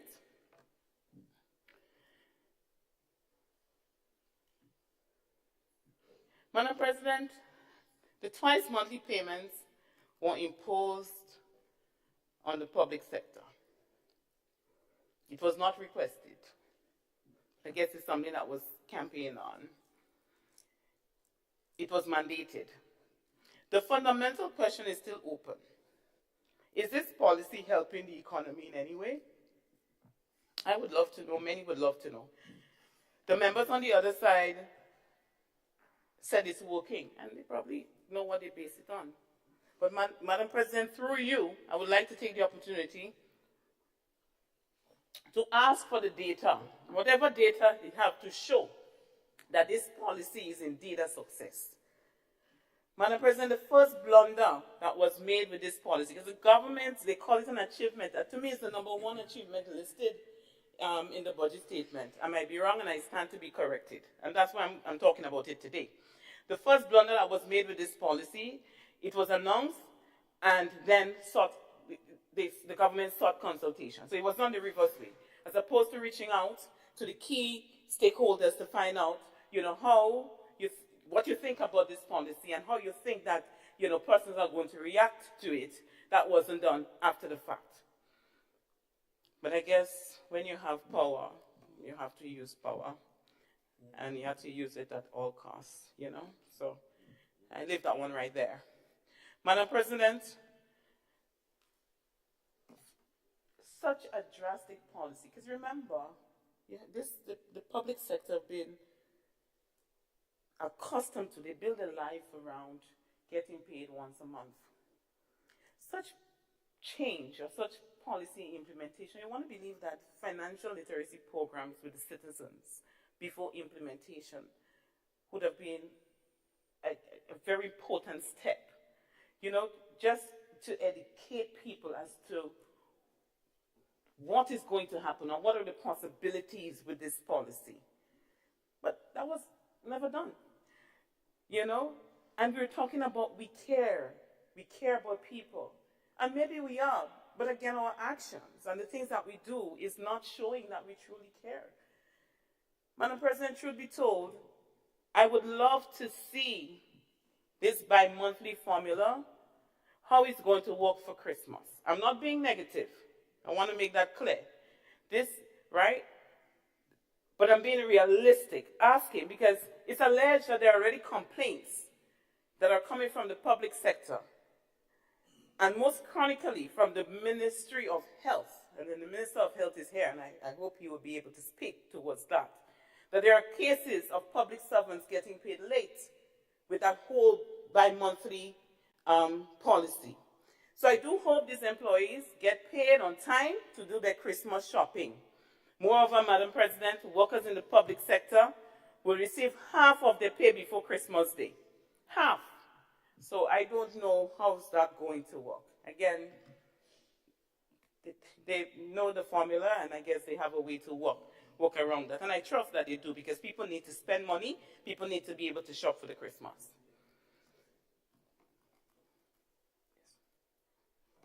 Madam President, after reviewing and looking at the statement and listening to my dear friends on the other side, I urge them, please, there is nothing hard or difficult in being transparent. Because at the end of the day, if we implement a policy and it's not working 100%, let's say, listen, we try this, our intention was for it to work out in the citizens or the people's favor, but it did not work out 100%, but it worked out 80%, as opposed to leading people to believe, you know, a different thing. So we have to stop the deception. If it's not working, it's not working. And it happens. It happens in business every day. It happens in our lives. we would try to do something and it may not work. So we need to stop the deception. The fact is, based on feedback, it's alleged that the bi-monthly salary is not working 100%. And it was labeled as one of their main achievements. The topic of healthcare, Madam President. Madam President, our beloved Prime Minister in the 2023 budget announced the biggest allocation in history in their budget was for healthcare. Healthcare was considered the #1 priority for the government in their manifesto and a critical topic of the transformational agenda, which is great because healthcare, everybody wants a top-notch healthcare system in their country. Madam President, I support the notion of healthcare being a key priority, and I also do not fault the government for their expressed intentions there. That's the truth. But what saddens me, Madam President, is the fact that $27 million of the largest budget in the history of Grenada remain unspent when we lack basic medication in our health facilities. Madam President, tell me something. Is this demonstrating competence and good governance, as a government claim? I don't know. You know what? Citizens refers to our hospital as a ghetto because that's the worst they have seen in our health care. The lack of basic medication, which I experienced personally when I went to the hospital in July to give birth to my son. I was served with a prescription to purchase blood pressure medication and medication to induce labor in July. I personally experienced it. I could have gone elsewhere, but I decided to go to the general hospital. Because even though citizens are calling it ghetto, let me experience the ghetto. I want to experience it. I want to feel what the people feel it. And I felt it. But thank God, Madam President, I could afford. What about the patients and families that can't? But then we have $27 million unspent. So why didn't we spend it? Why? Because medication is something that we must have in the hospital. So why, again, Madam President, through you, I hope the Minister of Health can answer to the people of this country why we have $27 million that we did not spend.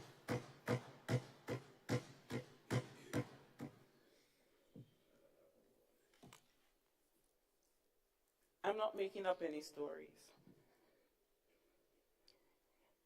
I would also recommend to the Minister of Health to take the time, and maybe he did already, I don't know, and he would have to say, I don't want to be able to put words in anyone's mouth. Take the time and conduct roundtable meetings with the nurses, the doctors, and the other members in the medical fraternity. Hear what they have to say. Let it come from their mouths. Right? I also urge him, because I've seen it on the news where you have the union leaders crying out that they want to get in touch with the Minister of Health, and he's always busy. They're speaking to the permanent secretary. But I want the Minister of Health to take the opportunity to meet with these people, to have the hard conversations, because the fact is, the nurses, the doctors, and all of them, they're burning. They have burning issues. And maybe he's aware of it. And if he is, Madam President, again, through you, I want him to be able to stand up and say, I'm aware of the issues, and here's what we're doing.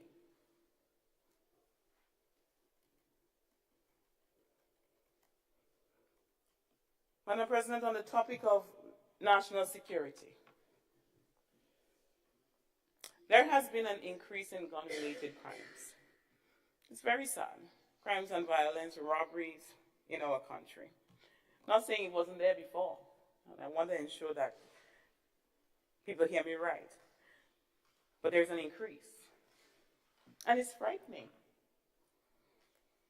It makes people uneasy. Even me, I feel insecure, unsafe. Not to mention our visitors. Madam President, it's known globally that Grenada, Carriacou, and PT Martinique always had a peaceful reputation. Today, people are asking, where is the Minister of National Security and the Prime Minister, as the brutal victimization continues in our police force? Transfers of policemen and women. I don't want to hear it was done before. This is a government that came with an agenda of transformation and doing things differently. So let's do things differently. Okay? The transfers of policemen and women, the massive resignations and early retirement driven by demoralization, demotivation, and unfair treatment. Madam President, is disheartening.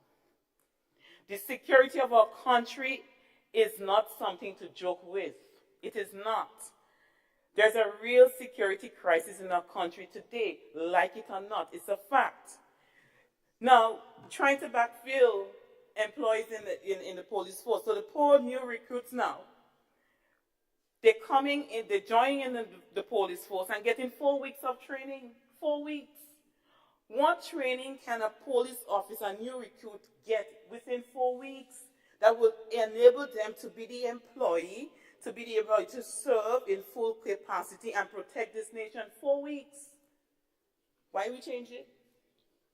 Madam President, through you, can I ask? Because these are questions that are pending and people would like to hear answer. Why we changed the training program to 4 weeks?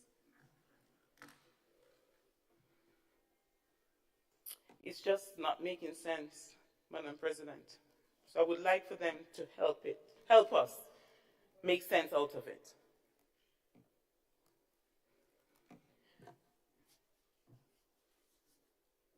Madam President, on the topic of education,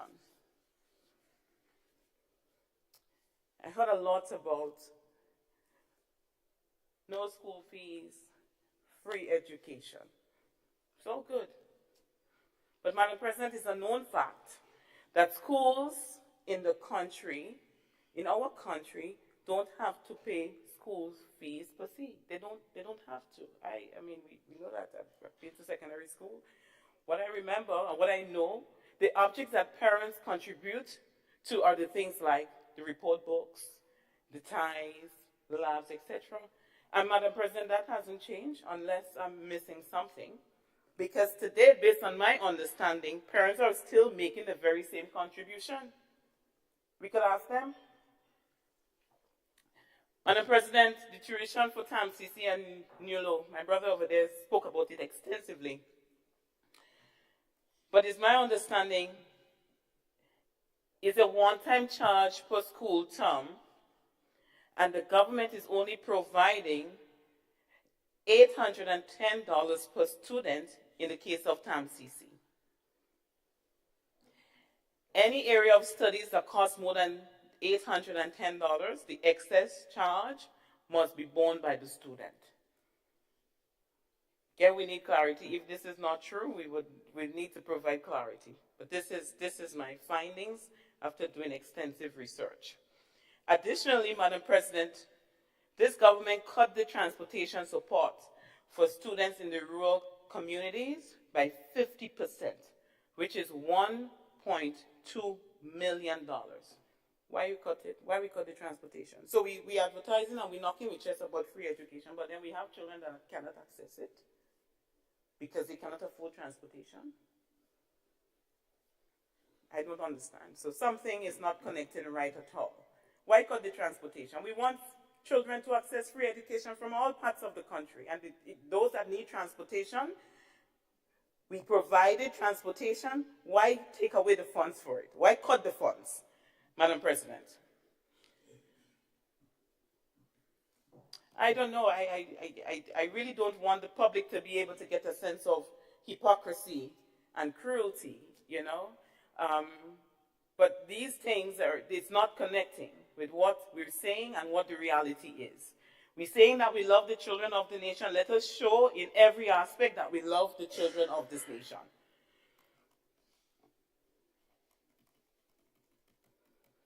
Madam President, to be honest, I do a lot of, since I came from maternity leave, and even before that, try my best to be on the ground, connecting with people and listening to people. And one of the burning issues, because my ears are, my ears tired hearing, and you hear it once you travel across the country. The cry of the people because of the consistent rise in cost of living. The Minister of Finance said, and I quote from the budget statement on page 8, they say, to make sure I quote it right, I'll start over, and I quote, they say they love the poor and the vulnerable, but we are the ones that removed the VAT on 19 basic food and other necessities, introduced an electricity subsidy for less fortunate and households, lowered the petrol tax on gas and diesel, and maintain existing safety nets. This we will continue to do so, end quote. I wish I could have imitated his voice, but I am unable to do so. But Madam President, the Minister of Finance must know that these 19 items are not price controlled, and therefore the government cannot regulate the cost of the consumer. This fact was even acknowledged in the budget speech as a point of expected consultation with stakeholders. Madam President, today an ordinary person cannot take $500 and go into the groceries and get substantial foodstuff to last them a month. They can't. So we would love to know, and maybe they highlight it, but we would love to know the 19 basic food items. The 19 basic food items that don't have VAT on it.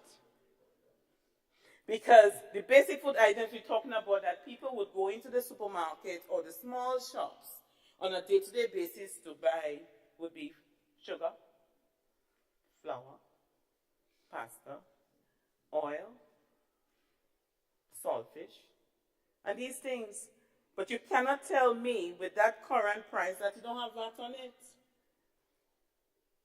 So we would love to know the 19 foods that doesn't have VAT.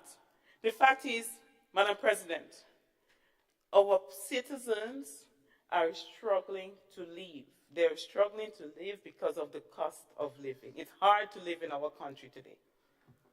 In my opinion, the government made no efforts to put cushions in place that would help ease citizens from food and fuel global inflation. Instead, they implemented tax policies and put a significant burden on the Grenadians. The removal of the fuel cap has allowed gas and diesel to be increased to approximately $17. We're waiting this month to see what it's going to be. While on September 17, 2022, the Minister of MIT posted on social media, and I quote the text, "Why cap it when we can give it for less? We had a cap of $15 for several months, where you $15, now it passed $15 because the cap was removed, and we're still coming back and say, why cap it when we can give it for less? I don't understand the games. Madam President, we need to stop playing games. The livelihood of people, we are messing with it. And we need to stop that. Madam President, reintroducing VAT on electricity, reintroducing the petrol tax on gas, the petroleum products, right? Place a 15% VAT on sugar, which I spoke about, the sugary drinks, the increase in excise taxes on alcohol, increase license fees for road users, and impose a charge on water, which I mentioned before, Madam President. The fact remains people cannot afford to live under the leadership of this government. It's just hard. I am feeling the pinch myself. Madam President, it's getting late, so as I conclude, I ask this question. Who is this government serving? With this current government, in our view, or in my view, people's livelihoods is not being treated as a priority. Madam President, after closely scrutinizing the budget projections, the budget tells you the priority of this government. I don't see I need to go into it because the numbers, the presentation, it tells where the government priority is. The significant increases in the allowances, the travel budget by 115% in 2024, it's not a lie when they refer to of our government, and I have to say our government because we're under the Prime Minister, is the one that lives in the sky and manages Grenada and Carriacou and Petit Martinique from the sky. Some citizens are calling it the cloud government. Embarrassing. Madam President, about Parliament's allocated expenditure, vote 2. All the ministers of the government who are members of the House of Representatives or MPs except the Prime Minister would receive a $60,000 allowance per year, which is in addition to the $24,000 annual traveling allowance. Where is the priority of this government? It is clear while ministers enjoy significant increases, the rest of the public service was given a mingy 13% raise spread over 3 years. The Imani nurses and doctors who were promised to be made permanent by a stroke of a pen in the first 12 months are now provided a $500 and a $1,000 increase to keep them silent and to prevent them from marching the streets. State beneficiaries receive a mingy $50. I mean, it's $50 to make them forget about the months that the $150 was removed from them that were left and that left them to suffer by this movement. Madam President, the conditions of life that some of our people experience in today, very challenging, and it's intensifying due to the global inflation. And this government refused, I have to use the word refuse because we're in the budget cycle, to put measures in place to help ease the living conditions. And that's a fact. And if they plan to do so, they need to come and let the public know what they plan to do. But this budget does not represent that they plan to do so. Madam President, just the thought of taxing the $500 given to the nurses has worked very hard. I mean, I looked at them. As I said, having a life experience just make you open your eyes and appreciate more. They work very hard. The nurses and the doctors, you have to give them that. And they work hard because they have a passion. They have a passion. And I commended them. I made myself known to them and I commended them because you can see that they want to do well. But the $500 given to the nurses and the Imani, the $1,000 to the doctors, the $50 duty allowance provided to the police officers, and the 25% one-off payment to the public officers in December, the increase in NIS, which has affected all workers, is clear, and it indicates that this budget is not people-centered, as we are hitting our chest saying that it's people-centered. It's not people-centered. The facts are there. To make the situation worse, the Minister of Finance still has the belly and guts to say that they are not Santa Claus. Well, we know that. We know you're not Santa Claus. But what we don't expect that what you're giving to the people, that you're imposing tax on it so they're getting less. You want them to be able to reap the full benefit of what they're getting. If they're not Santa Claus, then there's this famous movie, I think they call it The Grinch. I hope this government don't want to come across as being the Grinch to people, stealing their Christmas joy. And I mean that, Madam President. Madam President, in December 2021, we gave double salaries. Madam President, in 2021, we gave double salaries to police, doctors, nurses, our frontline workers, and 50% to all public officers. I'm sure that they have it on record. And we never taxed it. So, Madam President, I ask the question through you. Why is this government can't honor the same? Why is it being taxed? And I would like for someone to answer the question, because I know that the nurses, the doctors, the public officers, they have the same question. Why are you taxing what you're giving me? So I trust that before we end the debate period, someone will be able to answer these questions, to provide clarity.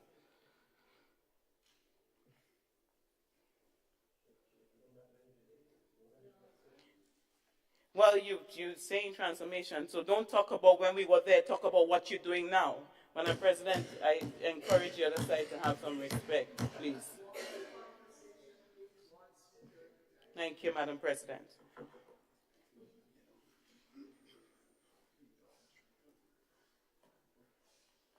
Madam President, watching the needy and the vulnerable people of this country suffer, it's not very nice. But we're running around and we're painting walls in black and white, planting flowers, making false promises, being deceptive, and telling lies to the people of this country will not move this country forward. Focusing on the NMP and its political leader will not move this country forward. Saying the things that NMP should have done it when it was there will not move this country forward. The time again, and I mentioned it before, and we can hear it here in our house, this honorable house today, for campaigning is over since June 23rd, 2022. So we need to get out of campaign mode and focus on nation building. Madam President, I end today, and I encourage this government. To start practicing good governance. Be transparent with our people and stop the deceit. There's a saying that corruption is cancer, a cancer that eats away at the citizens' faith in a government and its leaders. Happy you say amen to that. Thank you. Madam President, I want to say to the people of this country as I end today, that there is hope. And I believe hope is around the corner. And I encourage them, don't give up. The market vendors, the fisher folks, the farmers, those who lost their jobs during the period of time, and we have a few people that lost their jobs, hold on, and hope is around the corner. Don't give up. Madam President, I would like to say a special thank you to all those who've listened to the budget contributions, and a special thank you to all my colleagues for being the voice of the voiceless. We know that the struggle is real. Inflation is causing a lot of intensity, but you're going to get through it some way or the other, because all of us are impacted. So, Madam President, I close this afternoon by saying God bless all of us, and thank you so much for the opportunity to make my contribution. Thank you, Senator Douglas. Thank you very much. And we have perhaps our last speaker for the day. I see he has risen to his feet. That's Senator Quince Britton, the man from the West. You have the floor, Senator. Thank you, Madam President. And they say the West is always the best. So I see my colleague Senator on the other side. I agree to that statement that I made. West is the best. Pleasant evening to you, Madam President. And as we are in the Yuletide season, I rise here to support the budget presented by the Minister of Finance. The leader of government business on this side, and presented by the leader of the Minister of Finance last Monday. I would like to wish you well, you and the entire staff of Parliament. I'd like to wish you all well for the season, the entire season, because Christmas is a time to give and share, with each other. And I bring you warm greetings from Sunset City in Victoria. That's in the constituency of St. Mark. Madam President, we say gratitude is a must, and I stand here with no other mercies but from the Almighty, who give us the breath of life. So I say thanks to the Almighty for giving me the breath of life to stand here to make my contribution for another time, another year.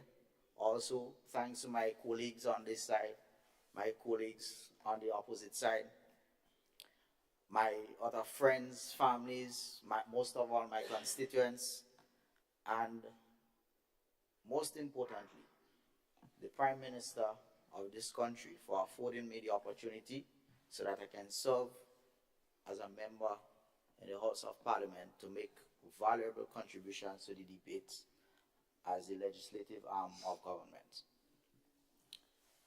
Madam President,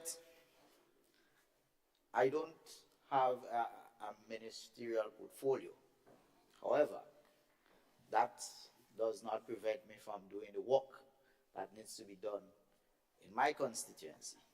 So I am the caretaker for the government or for the National Democratic Congress in the constituency of St. Mark. And I will report on some of the achievements that we were able to do, or some of the achievements that we were able to get done in this 2023, as well as some of the programs that we will be implemented that sits quite nicely with the budget. After analyzing the budget, we tend to benefit from a lot of programs that is geared towards the development of our people in the constituency of St. Mark. A constituency that has been long forgotten. Unfortunately, it has been long forgotten, and it seems like we only remember our constituency when you hear things like shrimp farm fiasco and chicken farm fiasco. But I don't subscribe to those kind of negative comments. I know we have the potential to do a lot more. And as a young man in the constituency, I cannot just sit by, idly by, and just watch things happen. So this is one of the reasons I got involved. And I know that I have a lot more contributions to make towards the development of St. Mark, and I'll be doing just that. Madam President, I know my dear friend and senator on the other side said that campaign season has ended since last year, June. But it's ironic that you see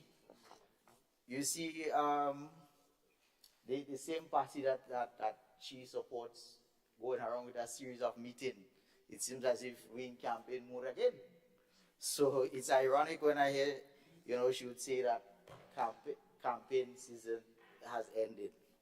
But last year, I just want to permit me, Madam President, last year during the election campaign, I've circulated this pamphlet throughout the constituency. And in the constituency, when I circulated the pamphlet, I was basically giving people a brief introduction of myself, what my vision and goals are for the constituency of St. Mark. And if you permit me to quote, my vision for the constituency of St. Mark. Somebody would have to correct me here, but I am not sure we can do party campaign. No, I'm not campaigning. I'm only saying, well, to add context. Yes, reciting what you presented. Yes. Well, if not, then I can if you can do it without reading from the pamphlet, I think that would be permissible. Basically, Madam President, I was in this document that I had was basically to let the people know that my vision is to move St. Mark's forward from its age-old stagnation. And I will do just that once I become the next MP for the constituency. However, that's the only goal we did not achieve in winning the seat, but we are doing the work of what an MP is supposed to do with very limited resources, but we are getting the job done. So that's the context in which. So, Madam President, within the last 12 months, as caretaker for the constituency, A goal was set out of this earlier part of this year to strengthen and to start up community groups, and as we build partnership with government and the people of St. Mark. In the area of housing, Madam President, last year, I've reported to this Honorable House about a tragedy that happened last year, August, where 3 houses were completely destroyed and another 4 partially destroyed. I'm happy to report of all those houses that were partially and completely destroyed, we rebuilt them bigger and better, and the families are getting their lives back together again under normal circumstances. So that is our table now.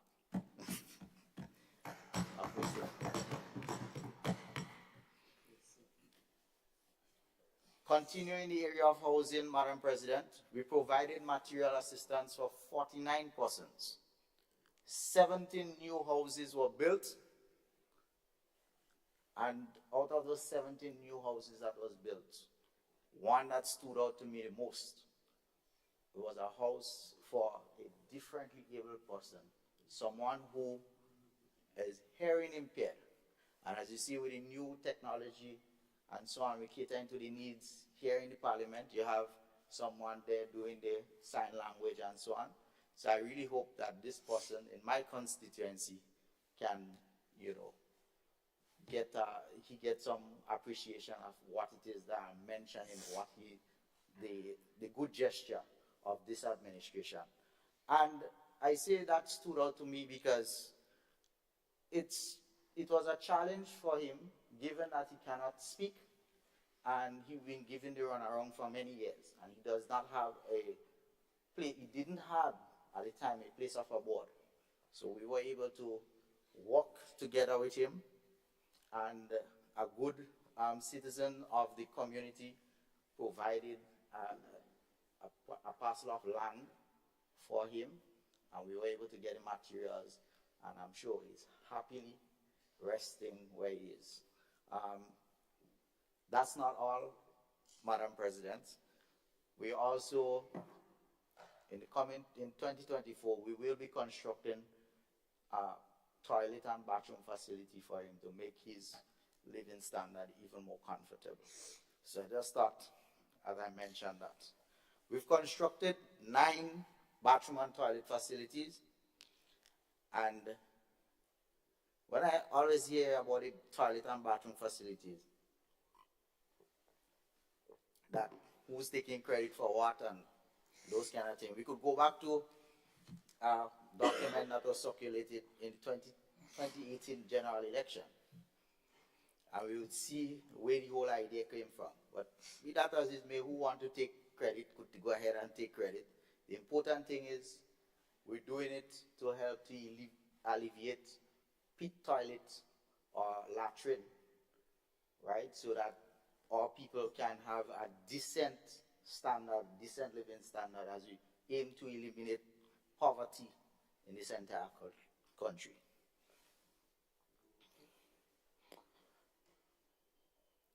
We have already, for our WASH program, whenever it is rolled out in St. Mark, we have already gotten the support from a goodly gentleman within the community to provide some much needed assistance for the WASH program. 30 families already made requests or application for bathroom and toilet facilities.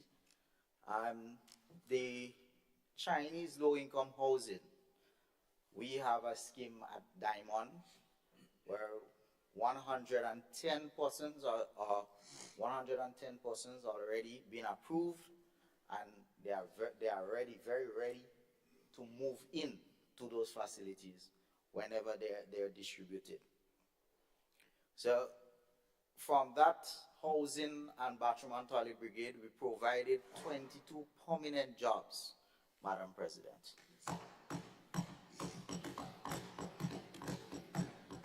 As stated in his budget presentation, in the other place, the Minister of Housing Housing, Social Development, and Community Development, Madam President, he made mention of an increase in allocation for housing repairs from $8,000 to $12,000, and also the size of the houses based on your need, whether it's a 1-bedroom or 2-bedroom, based on the needs of the families. And he made mention also that every new house that will be constructed in 2024 will have bathroom and toilet facility. Tell me if that's not people-oriented. That's what you call transformation. Madam President, in infrastructure, we continued, because government is a continuum. So we continued some of the projects that were in the pipeline by the former administration in St. Mark. We completed projects, some of the projects that was ongoing at the time of leading up to the June 2022 election. We ensure that those projects are now completed. I can make mention of a few. We completed and commissioned the Victoria Medical Station. It was a joint effort with myself, my goodly Senator, the Minister of Health, and the parliamentary representative being present at that function. Together, we cut the ribbon. That's transformation. We cut the ribbon together. So we show the people that we don't just butt heads at election time, but we will be working in the interests of the people. And I would explain to you further in my presentation. We do regular school visits, Madam President, and at the school visits, we try to ensure whatever that we can do to assist the schools outside of, we know the Ministry of Education has their challenges, so some of the things that we can fast track, we try our best to fast track it. For instance, at St. Mark Secondary School, when we visited there, we had an issue whereby if there is no water, then school has to come to our end. And we find this is not something in this modern time that we should allow. So we noticed that there were tanks, water tanks, which was procured by the Past Students Association, and the tanks were just sitting there for a long while. So I asked the principal, how can we assist? And she said, okay, the tanks need installing. So I used my connection, I went to NAWASA, tried to see how we can facilitate that. Thankfully, well, NAWASA gave some positive reviews, I must say, but it was a team from Financial Complex Limited. They are responsible for maintenance on all government buildings. So they came, I must give credit to them, they came and they helped us install the tanks for the school. So they have one tank feeding the school garden, another tank that feeds the lavatories, as well as those sinks or those pipes that the children can access for drinking. So anytime there is interruption in the water supply on the main, that problem that we had at the school is long over. So that, Madam President, these are the kind of things that we do in the constituency of St. Mark. And I'm taking credit. Even if I'm not elected, but I'm representing, I know I represent the government, and whatever that we do must reflect that of the government working together for the people. Community development projects, Madam President. And this one, if you go to St. Mark right now, well, I mean, it's kind of dark, so you won't be able to see the real effect of those projects. You might have to visit during the day. And I have a very, very hard-working community development officer who assisted and continue to do a quite remarkable job. And some of the projects that we have already completed, some are still ongoing, and the aim is not to stop what we're doing, but we will continue into the new year, so that you'll see things happening in St. Mark, right? So what has been completed already, we did in Nonpareil, we did a slipper drain and a footpath to the Nonpareil pasture. In Samaritan, we had an issue where vehicles, they had vehicular accidents. You had incidents where some people fell off the road into this big, something that looked like a ravine, all because there was no stop wall right there. So it was very easy for someone to just walk off the road like that. So when I looked at it, I said this is something that we can do. So under the Ministry of Community Development, we completed that curb wall in Samaritan. We gathered the villagers around, we got the materials, and they came out and do it. That is the kind of thing that I like to see and will continue happening in 2024. We completed also a road in Samaritan as well as slipper drains. Currently we have some renovation of two public toilet facility. One is in the villa. The same villa where my dear colleague MP originates from. And Madam President, it's the second time that this facility is getting upgraded under NDC administration. Those things, toilet facilities and so on, and if it's public facilities, we know you have to do regular maintenance or preventative care.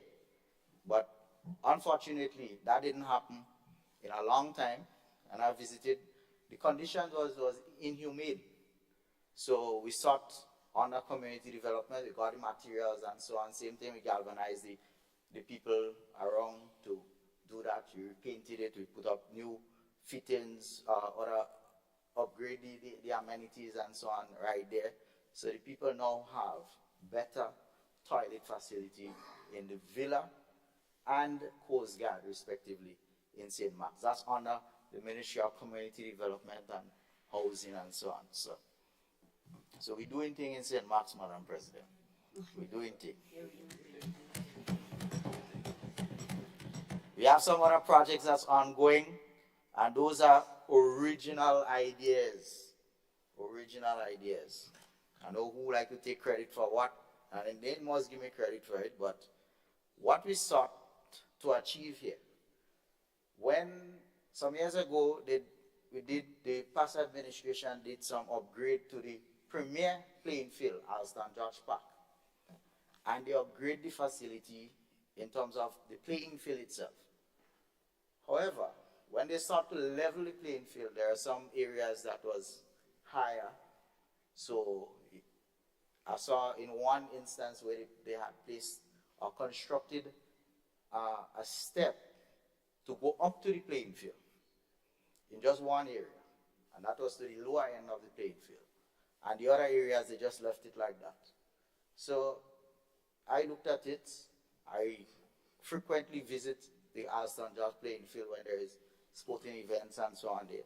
And I saw the struggles of the patrons, the people who come by and, look at the sports, and how difficult it is for them to access the playing field. So what we did under community development, we constructed and already completed thus far 2 areas of access with stairs as well as ramp access catering to the differently able people. So as well as if you have probably infants and you have a stroller, You don't have to bother to raise the shoulder to go up the stairs. You can easily just drive on or roll onto the playing field. And this, I met one gentleman yesterday and he was asking me whose idea it was. I said, it was my idea. He shook my hand. He said, great job. Because what he saw happen before, the struggles that so many people have to face just by accessing that playing field. It was all stony and so on. Right now, they have proper access, and we're continuing with better access to that playing field as St. George Park. That's overall from our aim to upgrade every sporting facility in St. Mark, but we're doing them one by one. We will also be doing some upgrades to the pavilion, and the many persons who knows how the pavilion is and have been clamoring for some much needed upgrade and so on of that facility. We are in the process of doing that as well. So nothing will be left behind. And I said nothing will be left behind because we know in St. Mark how the challenges and so on were over the years. People always subscribe to, oh, we always last. And I tell them, as long as I'm there, we would not be last. We have to be first. We will make our constituency feel jealous.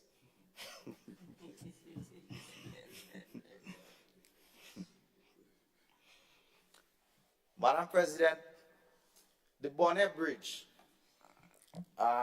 We had in September, we had contract signed and we saw the ceremonial stripping of the bridge at Bonnet.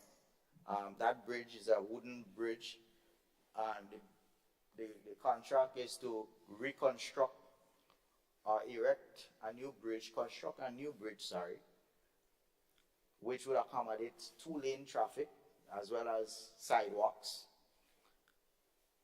This project is a project funded by the Caribbean Development Bank through BNTF.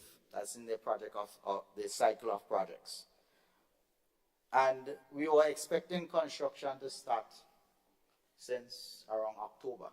But they were, and they still have this, well, they're now finalizing some of these technical issues that happened. I think there was a relook at the design and so on to try to ensure that it fits how it really supposed to.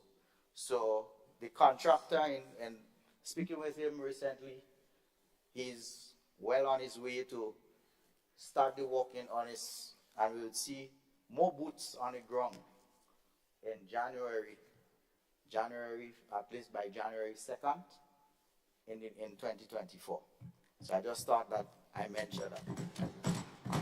This thing is very important, Madam President, because you wouldn't hear that in the other place. You wouldn't find them giving government credits, and you will give blows. But my thing is, I give credit where credit is due, and where we have to criticize, we make constructive criticism, and so on. Also, something that we inherit, and I heard it mentioned in the other place, about a project in Waltham in St. Mark. And this is something that I hold dear to my heart, simply because I've seen the challenges that the fishermen face in Waltham. Waltham has a very vibrant fishing community. You have just over 30 boats owned by young men within the village. In almost every household, you have young men who ply that trade of fishing. And the challenges that they face, well, not just in Waltham, but in St. Mark. St. Mark is the only parish, Madam President, that does not have a jetty. Only parish. I've heard mention made of jetties in the past, but maybe I'm too young, so I don't recall that. However, when this is something that I raised concern about, and I started the conversation about jetty facilities and so on. I campaigned on it, and it's something that I hold dear to my heart, because whatever promise that I make, I always try my best to keep that promise. Just before the June 2022 elections, a contract was signed for a button facility, something similar to what's on Melville Street, by Melville Street Fish Market, somewhere there about May of last year. And the contract was signed. They made some presentation. They had this ceremony. That was shortly after a meeting that we had there in Waltham with the villagers and so on during the campaign. Lo and behold, I see this big plaque presented with an idea for a facility similar to what is on Melville Street. I spoke to the person who signed the contract and I asked, what was all this about? We wanted to know if whether or not it was an election gimmick. And that's what it turned out to be, just an election gimmick.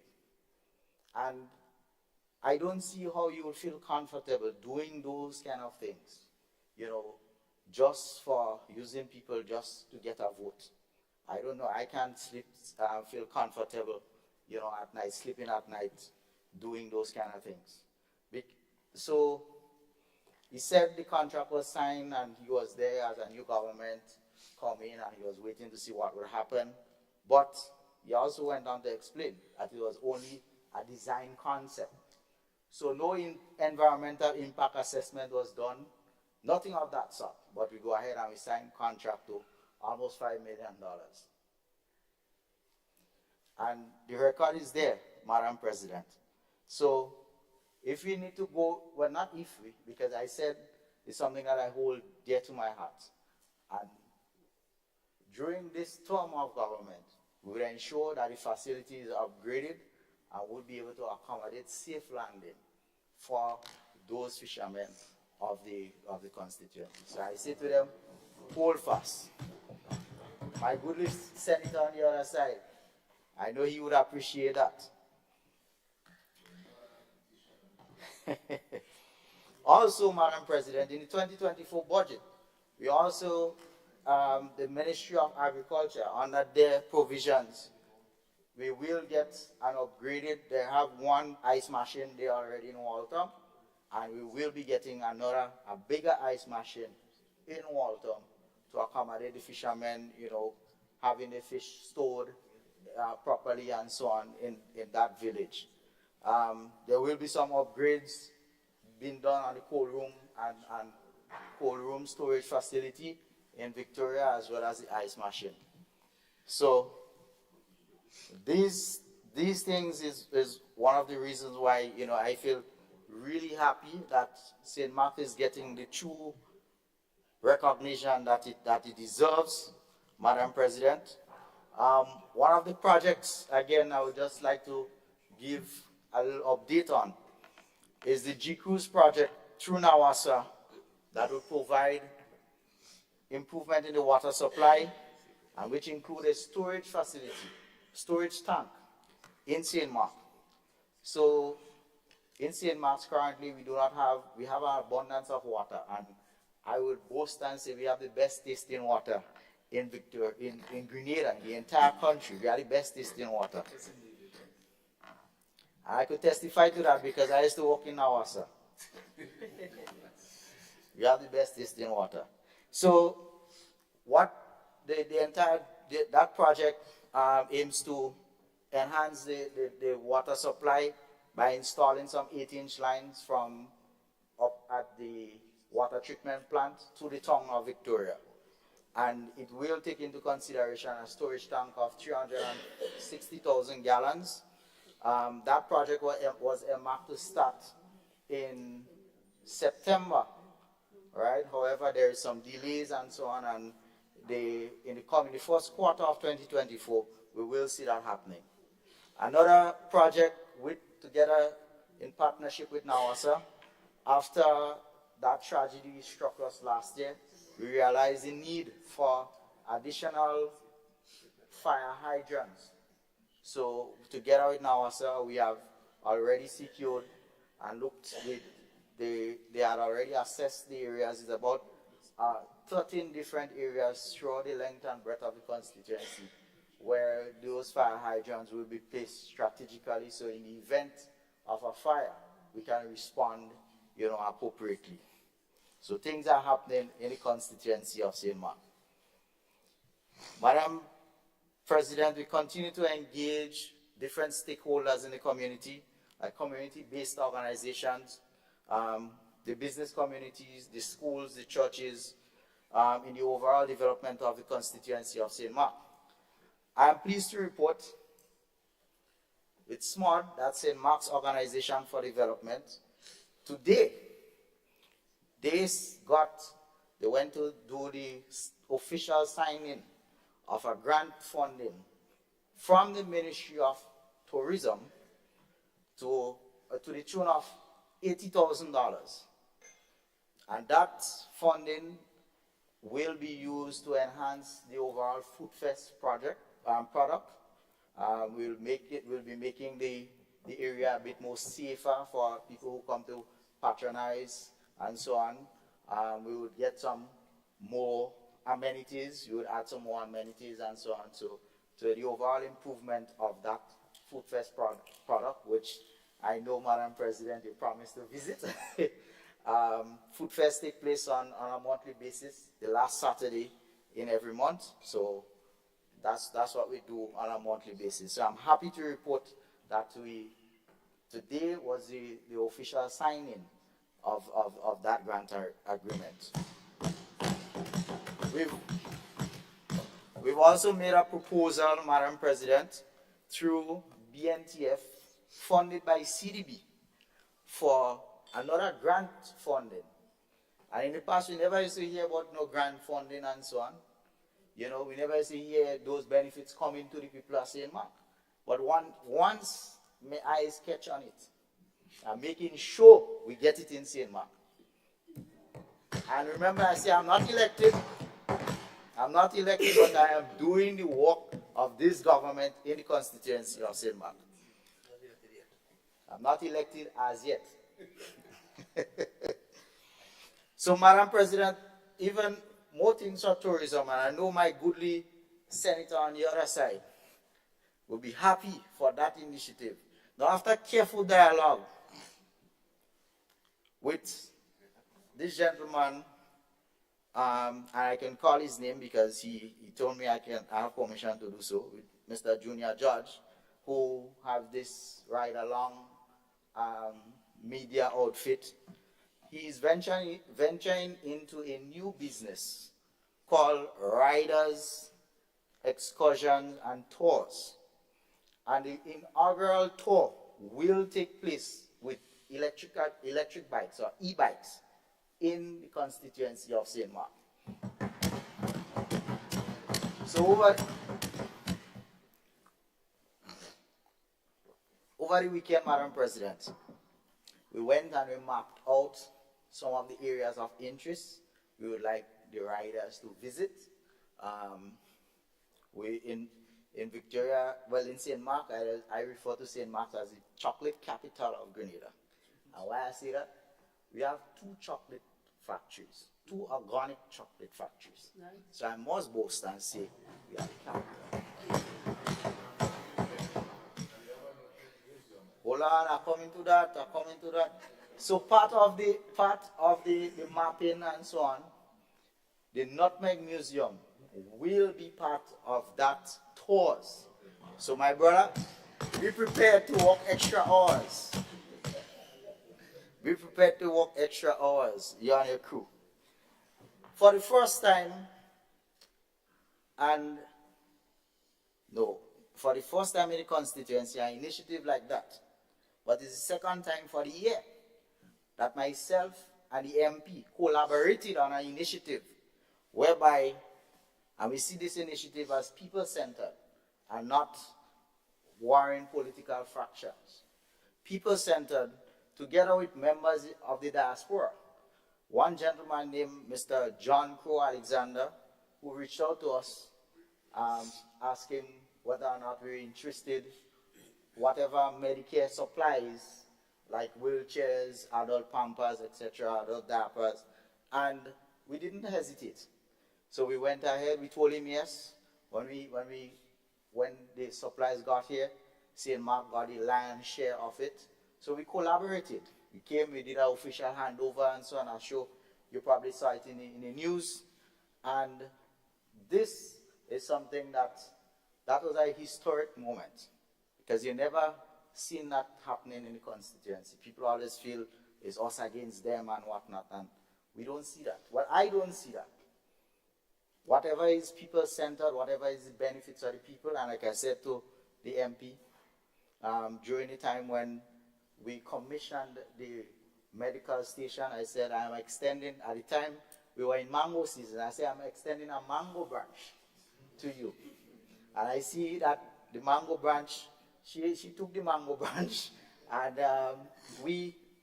this is a remarkable achievement by us. It's the first time something like that happened. Another remarkable something, look again at table knock from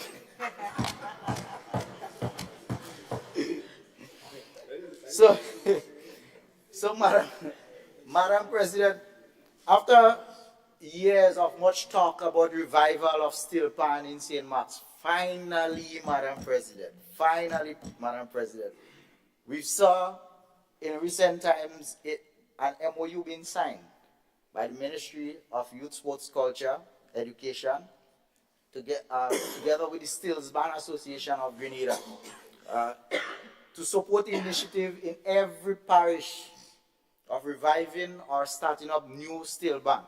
We once had a steel band in Victoria called Cinco Peters, and Madam President, in 2024, Cinco Peters will be back.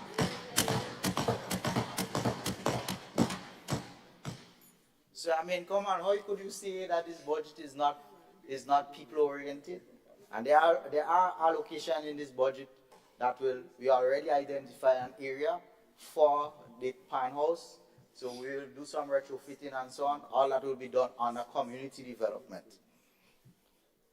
So other youth initiative, pardon me? Panorama next year. Well, I wouldn't say Panorama as yet. We're starting small. At least we're making a start. Other youth initiative that I've supported within the constituency, Madam President, every year we hear people speaking of the disadvantage that St. Mark has every time we participate in national track and field events. And a couple of us, we got together, we thought about how can we do something to help curb that problem. And we have started a track and field club in St. Mark called Momentum Track and Field Club, ably led by Mr. Denver Welsh and a hard-working team. We have the principals of all the schools, both secondary as well as primary, in the constituency. And I would like to say a heartfelt thank you to the parents, to the children who participate on a regular basis. And we will continue to support initiatives like these and others for more startup of clubs and so on in the constituency of St. Mark. For the second year, Madam President, we continue to support the initiative of giving people a second chance to education. And in that regard, I'm pleased to announce that we've given support, paying in full exam fees for approximately 14 young adults in the constituency of St. Mark, which includes 2 males. And I'm extremely proud to be a part of that initiative. St. Mark, as we speak, we have a very vibrant independence committee. And I was happy to make the recommendation for the person to chair that committee. It is ably led by Mr. Arlington Martin, as the chair, and he has a diligent team which includes members of the diaspora. We have people from America or the USA, we have people from Canada, we have people from London. And quite often, I join on to them on the Zoom platform, and we are well on our way in terms of the activities that we organize. Part of that activities that we will have for the upcoming 50th anniversary. It will prolong until like June of next year, so we stretch out the activities over the next several months. The hype of it will be during April, because every parish is getting an opportunity to showcase themselves, what it is that they have to offer, and that coincides with the Sunset City Festival, where we normally showcase what the parish have in a week of activities. So we kind of twinning it together, Madam President, and this initiative, I must say, the team is working tirelessly. They have already begun a number of consultation with the villages and so on. So they have done, if my memory serves me right, about 4 of the consultation over the weekend period. Every weekend they go to a different village, they walk around the village, explaining to them what this is about and so on. And like I say, I'm very, very happy to recommend this gentleman, because I know his passion and so on for those type of events, Madam President. And also, one of the activities that has already begun is cleanup campaigns throughout the different villages, so that, and this aim to restore pride within the community, as well as maintaining the aesthetics of the communities. And again, I want to place on record my thanks and appreciation to the management of GCNA, ably led by my dear Senator, who gave some support to this initiative by providing us with some nutmeg shells, and I'm very, very grateful for that, my brother. All right, thank you.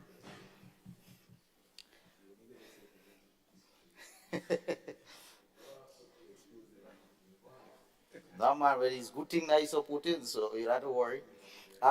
Madam President, as I mentioned before, we continue to support more sporting activities in 2024. We will be supporting some more sporting activities, whether it's grassroots sporting activities, sporting programs, as well as competition for the schools and the community by extension. Madam President, you know, I've heard the much talk about the budget is not youth-oriented and those kind of things. I mean, when you look at free tuition support for NULO and TAMCC, who does it benefit? Or who it is geared towards, not assisting the youths? So you telling me it's not youth-oriented? It is youth-oriented. Universal secondary education that we reintroduce, as well as together with fees for secondary school, alleviating that problem that parents have to find extra resources to register their children and so on for secondary school. This is youth-oriented. More scholarship opportunities, Madam President, it is geared towards what the Minister of Education said. Our aim is to have at least one university graduate in every home throughout the length and breadth of this triangle. The Youth in Agriculture program, Madam President, $1.6 million US. The youth in agriculture. How is not youth-oriented? Youth in agriculture. And this is not just on paper. I'm sure you could go and you can find out. Do your work, do your homework. It's not just words, it's not just words. SIAP, Madam President, aims at assisting young farmers under the age of 35, more youth-oriented programs, Madam President. And as part of the national sports policy, get towards creating an enabling environment for our sportsmen and women. So in other words, Madam President, we know if we get another Kirani James, they know what is expected, what they expect to get if they win a gold medal, what are the achievements and so on that they will get, some of the things they will gain from their achievements. So these things are youth-oriented, and those are some of the things that is highlighted in this budget of 2024. Madam President, as I'm winding down, I'm closing up. In this budget, we also see an increase for parliamentarians across the board. wherever you sit, whether you sit on the opposition side or the government side. I mean, I'm sure, Madam President, every one of my members on the other side have some other source of income, and they are gainfully employed. But I'm sure they are very happy to receive that increase. If you don't want it, you could give it to me. No problem. If you don't want it, you could give it to me. I have work to do in my constituency. So this budget also considers the other challenges faced by MPs in the MPs who are elected in the constituency, whereby they're able to access funds or resources to do work at the constituency. I really hope, Madam President, from this, we don't hear excuses like my hands are tied or my party not though they in power. I don't want to hear those kind of excuses. The people elect you to work, so you must do the people work. In those constituencies where persons are elected and sitting in the opposition side, you have a paid staff by the parliament, by this parliament. And if you have a paid staff and they're literally not implementing any government policies and so on, well, Madam President, I'll be happy to have those staff so I can continue the work that I'm doing in the constituency of St. Mark. And I say to, if you think that you're tired and you don't have the vigor to continue, or you feel is I would say give it to Pedro. If you don't have the vigor and so on to continue, or you lost all your vigor and so on, please just do the honorable thing and throw in the towel. Throw in the towel. And allow others who have the vision and vigor, like Brother Lapo, who has the vision and so on, to shove, to say that they can solve, to transform that constituency, village by village, constituency by constituency in the Tri-Island state of Grenada. So, Madam President, as I started giving thanks and praise to the Almighty, I must say, I express thanks and appreciation to every one of your staff and so on. The members on the other side, I really thank you for the camaraderie and so on. It's still, for me, every day is a learning lesson. And trust me, last year when I stood here, I was nervous. But as you can see, this time, we're getting there. We're getting better and better. It's finding the comfort zone. I mean, Madam President, I would like to extend best wishes to my constituents, everyone who's locked online and listening. And so we would like to extend best wishes for the Christmas season. And let me just send this message to our youthful population, especially our young men, and young men in particular in St. Mark. What we've seen happening, Madam President, has been a dangerous trend, and all because of absenteeism of father figures and so on. And we see it happening even at the highest place, where in the legislative arm, where you see fathers just ignoring their children and leaving and go. But, we have to do, just on a lighter side. But on a serious note, Madam President, we have to, take some more responsibility as young men or young adults. We need to mold our young ones, right? You have one of the programs that we are embarking on, Madam President, is to guide young men into young responsible adults. One of the programs that we will be embarking on in 2024, we identify those young men and so on, because that's one of the reasons as well that we bring back the steel pan to see, if you can get them to channel their energy into doing some more positive things within the constituency. Over the last several months, Madam President, it has been painful to show the constituency, because the constituency is a small constituency, so everyone is connected to one another. And we have lost some persons and so on. It hit home to me with a neighbor. She was one of my past teachers, Miss Phyllis Chase. She passed away last weekend, and I just want to express my condolences to her from the entire constituency, to her family from the entire constituency, and her husband, Mr. Raymond Battis, who is the president of SMOD, Madam President. He too, I encourage him to hold steadfast, and we are with him in prayers, Madam President, praying for he and the family. So, once again, I wish you a Merry Christmas, or season greetings, and all the best wishes. I look forward to some more positive, and fruitful engagement like these, Madam President. I mean, I feel like my good friend on the other side, I feel like I could stand up here and talk for the rest of the evening. But we wrap up, and I'm not like my good senator on the other side. We want, if it's 8 o'clock, we will go home. But, thank you again, Madam President, for that opportunity, and have a good one. God bless.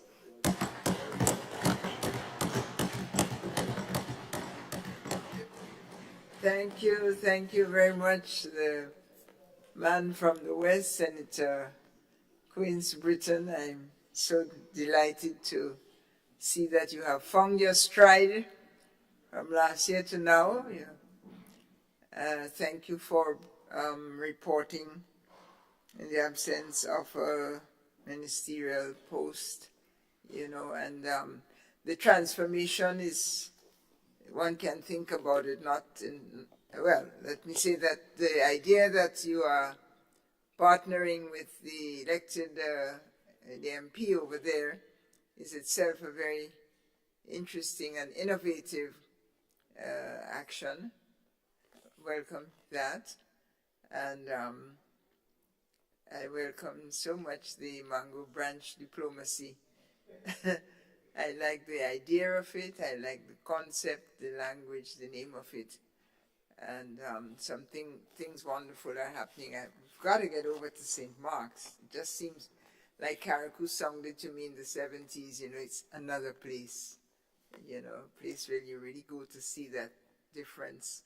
And so thank you for building it up. It is one of our most underdeveloped areas in the country. It's late, but we clearly are both tired and animated. So let me go on the tired part as I see the Leader of Government Business asks for the floor. Thank you very much, Madam President. Madam President, I rise to move the motion that this House be adjourned.